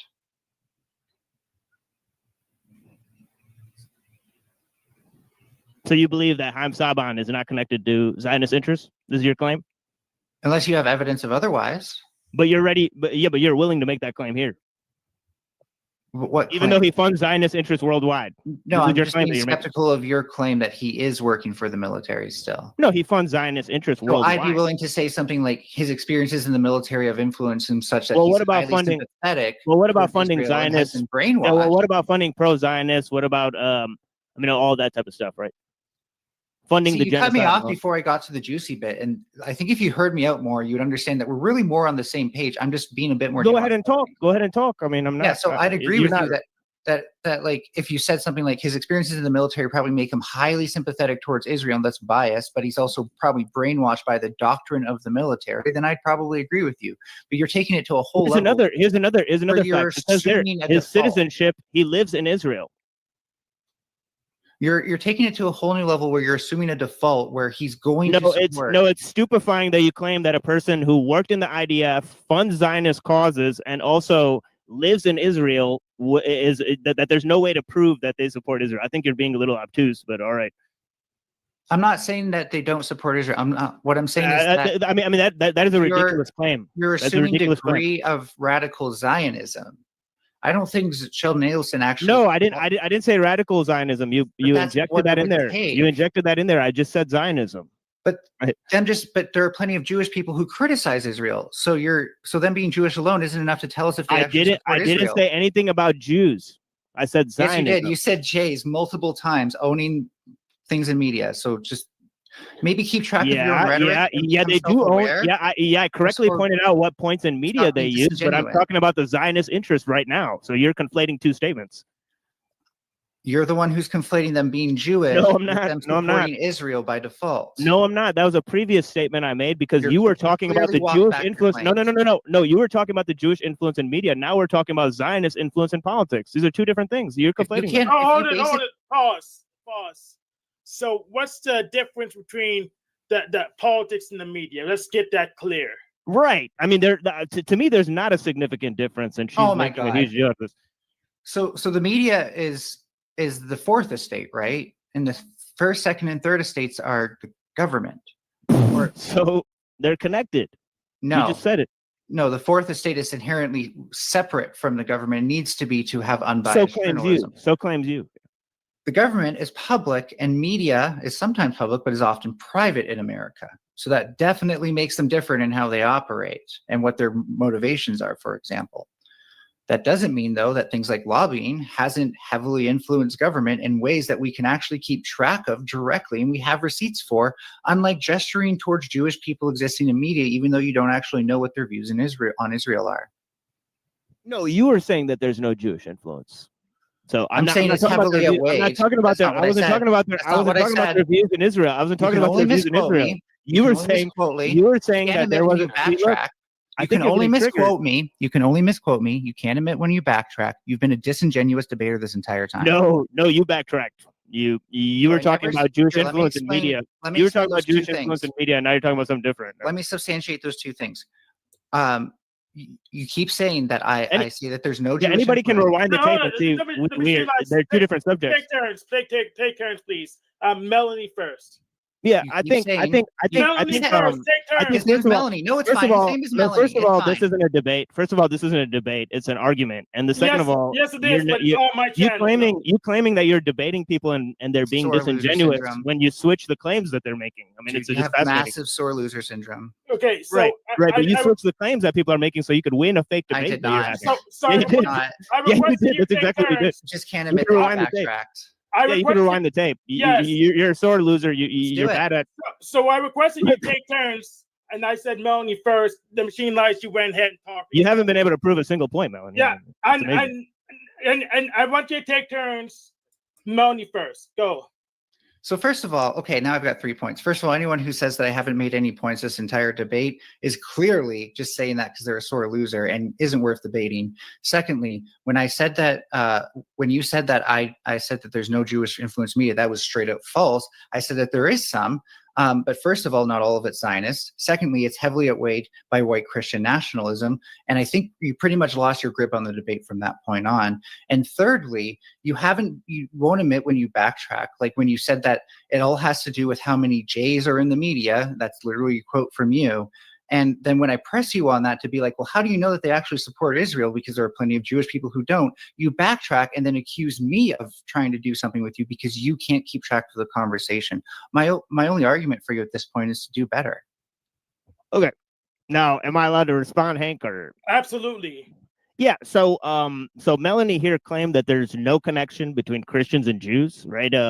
She then influenced that the Christian influence in politics works counter to the Jews. She then claimed that somebody who lives in Israel, supports Zionist policies, and work for the IDF may not have Zionist goals or views, and that doesn't prove anything, right? I believe she's totally disingenuous. I mean, anybody who's watching, she first made a claim that Jews don't have a significant influence in the media, but they do in politics because of the AIPAC, right? She then changed it to talking about, if they were Zionist or not, right? So this was a major thing. And then when I pointed out the Zionist influence in the politics, right, which she admitted to, right? She then claimed that these people are not even Zionists. I mean, it's fucking amazing. All right, there you go. Both got your piece. Hank, do you want to do an analysis? Nope, we're gonna go back to what I was doing. Let's go back to my tab. Yeah, you can just being function. Yeah, I appreciate the conversation. I'd love to have more. Call into my show anytime, Melanie. Blessings. Okay. Yeah. Cool. So this could be there's a primer for you guys later, but I'm trying to get back to Jack. met the pastor at the church that's just next door to me. So when I return, I'm out of town right now, but when I return home next Sunday, I intend to visit a new church, and hopefully I'll start establishing a community again. Okay. Okay. Do you mind if I ask what kind of church is it? I can't remember. That's okay. I think it's a Baptist something. Okay. Carmel Baptist. I don't. Yeah, this is absurd. How do you know? How do you not know what kind of church you're going to? It doesn't make any sense at all. It That says means so. that means he's not going to one. Correct. Correct. Yeah. He's because it's right. It says so right on the front when you go in. It says got that church. This. Exactly. I mean, I remember a long time ago he said Tony Robbins was his biggest influence. So, and Tony Robbins is literally the guy that led the generation of motivational scammers. Like literally, like he's the godfather, Tony Robbins. So he finds him just look at his seminars. Like there's literally people going goo goo gaga for his seminars, $5,000 a pop. It's incredible. It's absolutely incredible, man. Yeah. So his pastor is Tony Robbins, and he has a professor named that wrote what called A Course in Miracles. What's her name?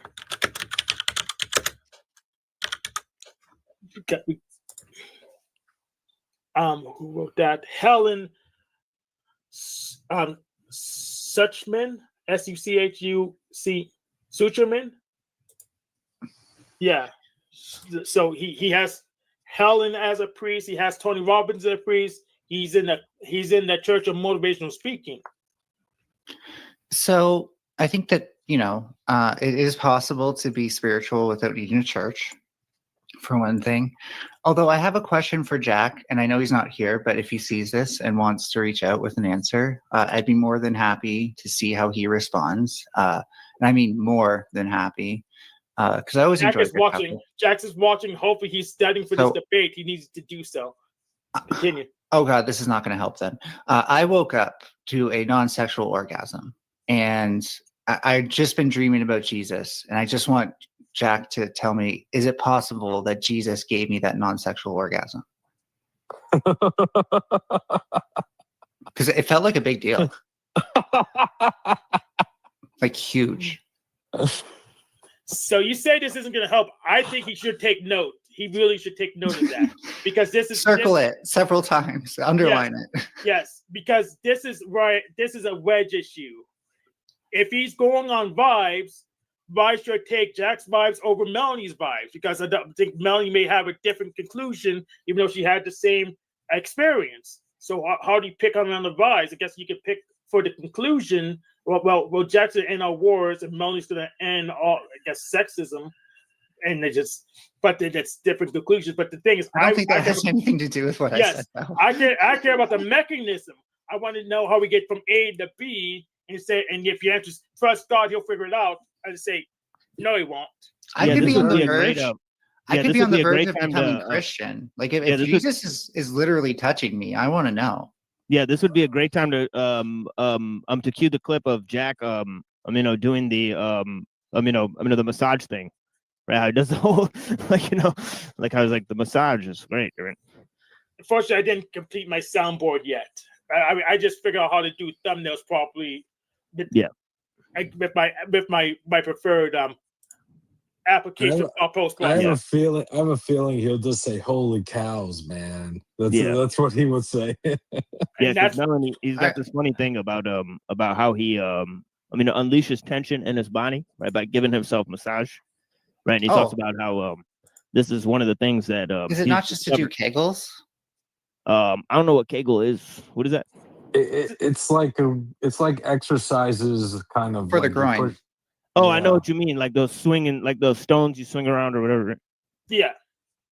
I mean, I don't go that far with it. I just practice with like flexing it. It's like you flex the pelvic muscles, whether it's whether you're dropping a deuce, kind of flexing, or like you're pushing in and out. It's mostly you don't want to do it with your butt muscles. You want to do it kind of with your forward pelvic muscles. But yeah. Yeah. It's mostly what women do after like pregnancy and stuff to they use that physical therapy or like Nice and tight. or if women are just super tight and they want to just help loosen it. Yeah, because let me tell you, I've only had experience with the butt. I don't even have the surgery, right? But if you cannot mentally relax, you're fucked. Yeah, So, I keep that. That's a huge deal. Keep that dingling where it is. Don't tell me what to. No, I'm just gonna do it just to spite you. Well, I could use another one. I could use a spare. So send that spare to me. Oh, Jesus Christ! Holy No, cow! Jesus, help me right now. I need to be saved by Jesus. We don't have Jesus, but we have Joe and Jack. One of them could probably do something.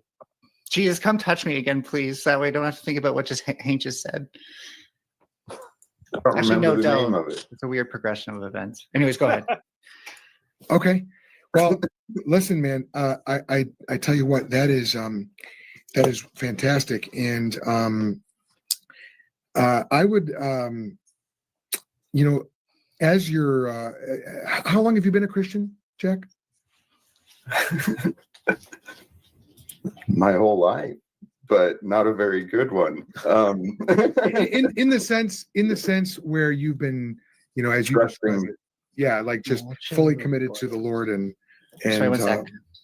when you said you're a new believer, like how long has that been? In 2018. Okay. 2018 was the year of transformation for me. Okay. Well, I got to tell you, man, I'm really happy to talk with you. I'm so glad that you introduced yourself, and if you'd like, I mean, on our website we've got all kinds of resources to help you study the Bible, and there's one that I think you might really enjoy. Well, there's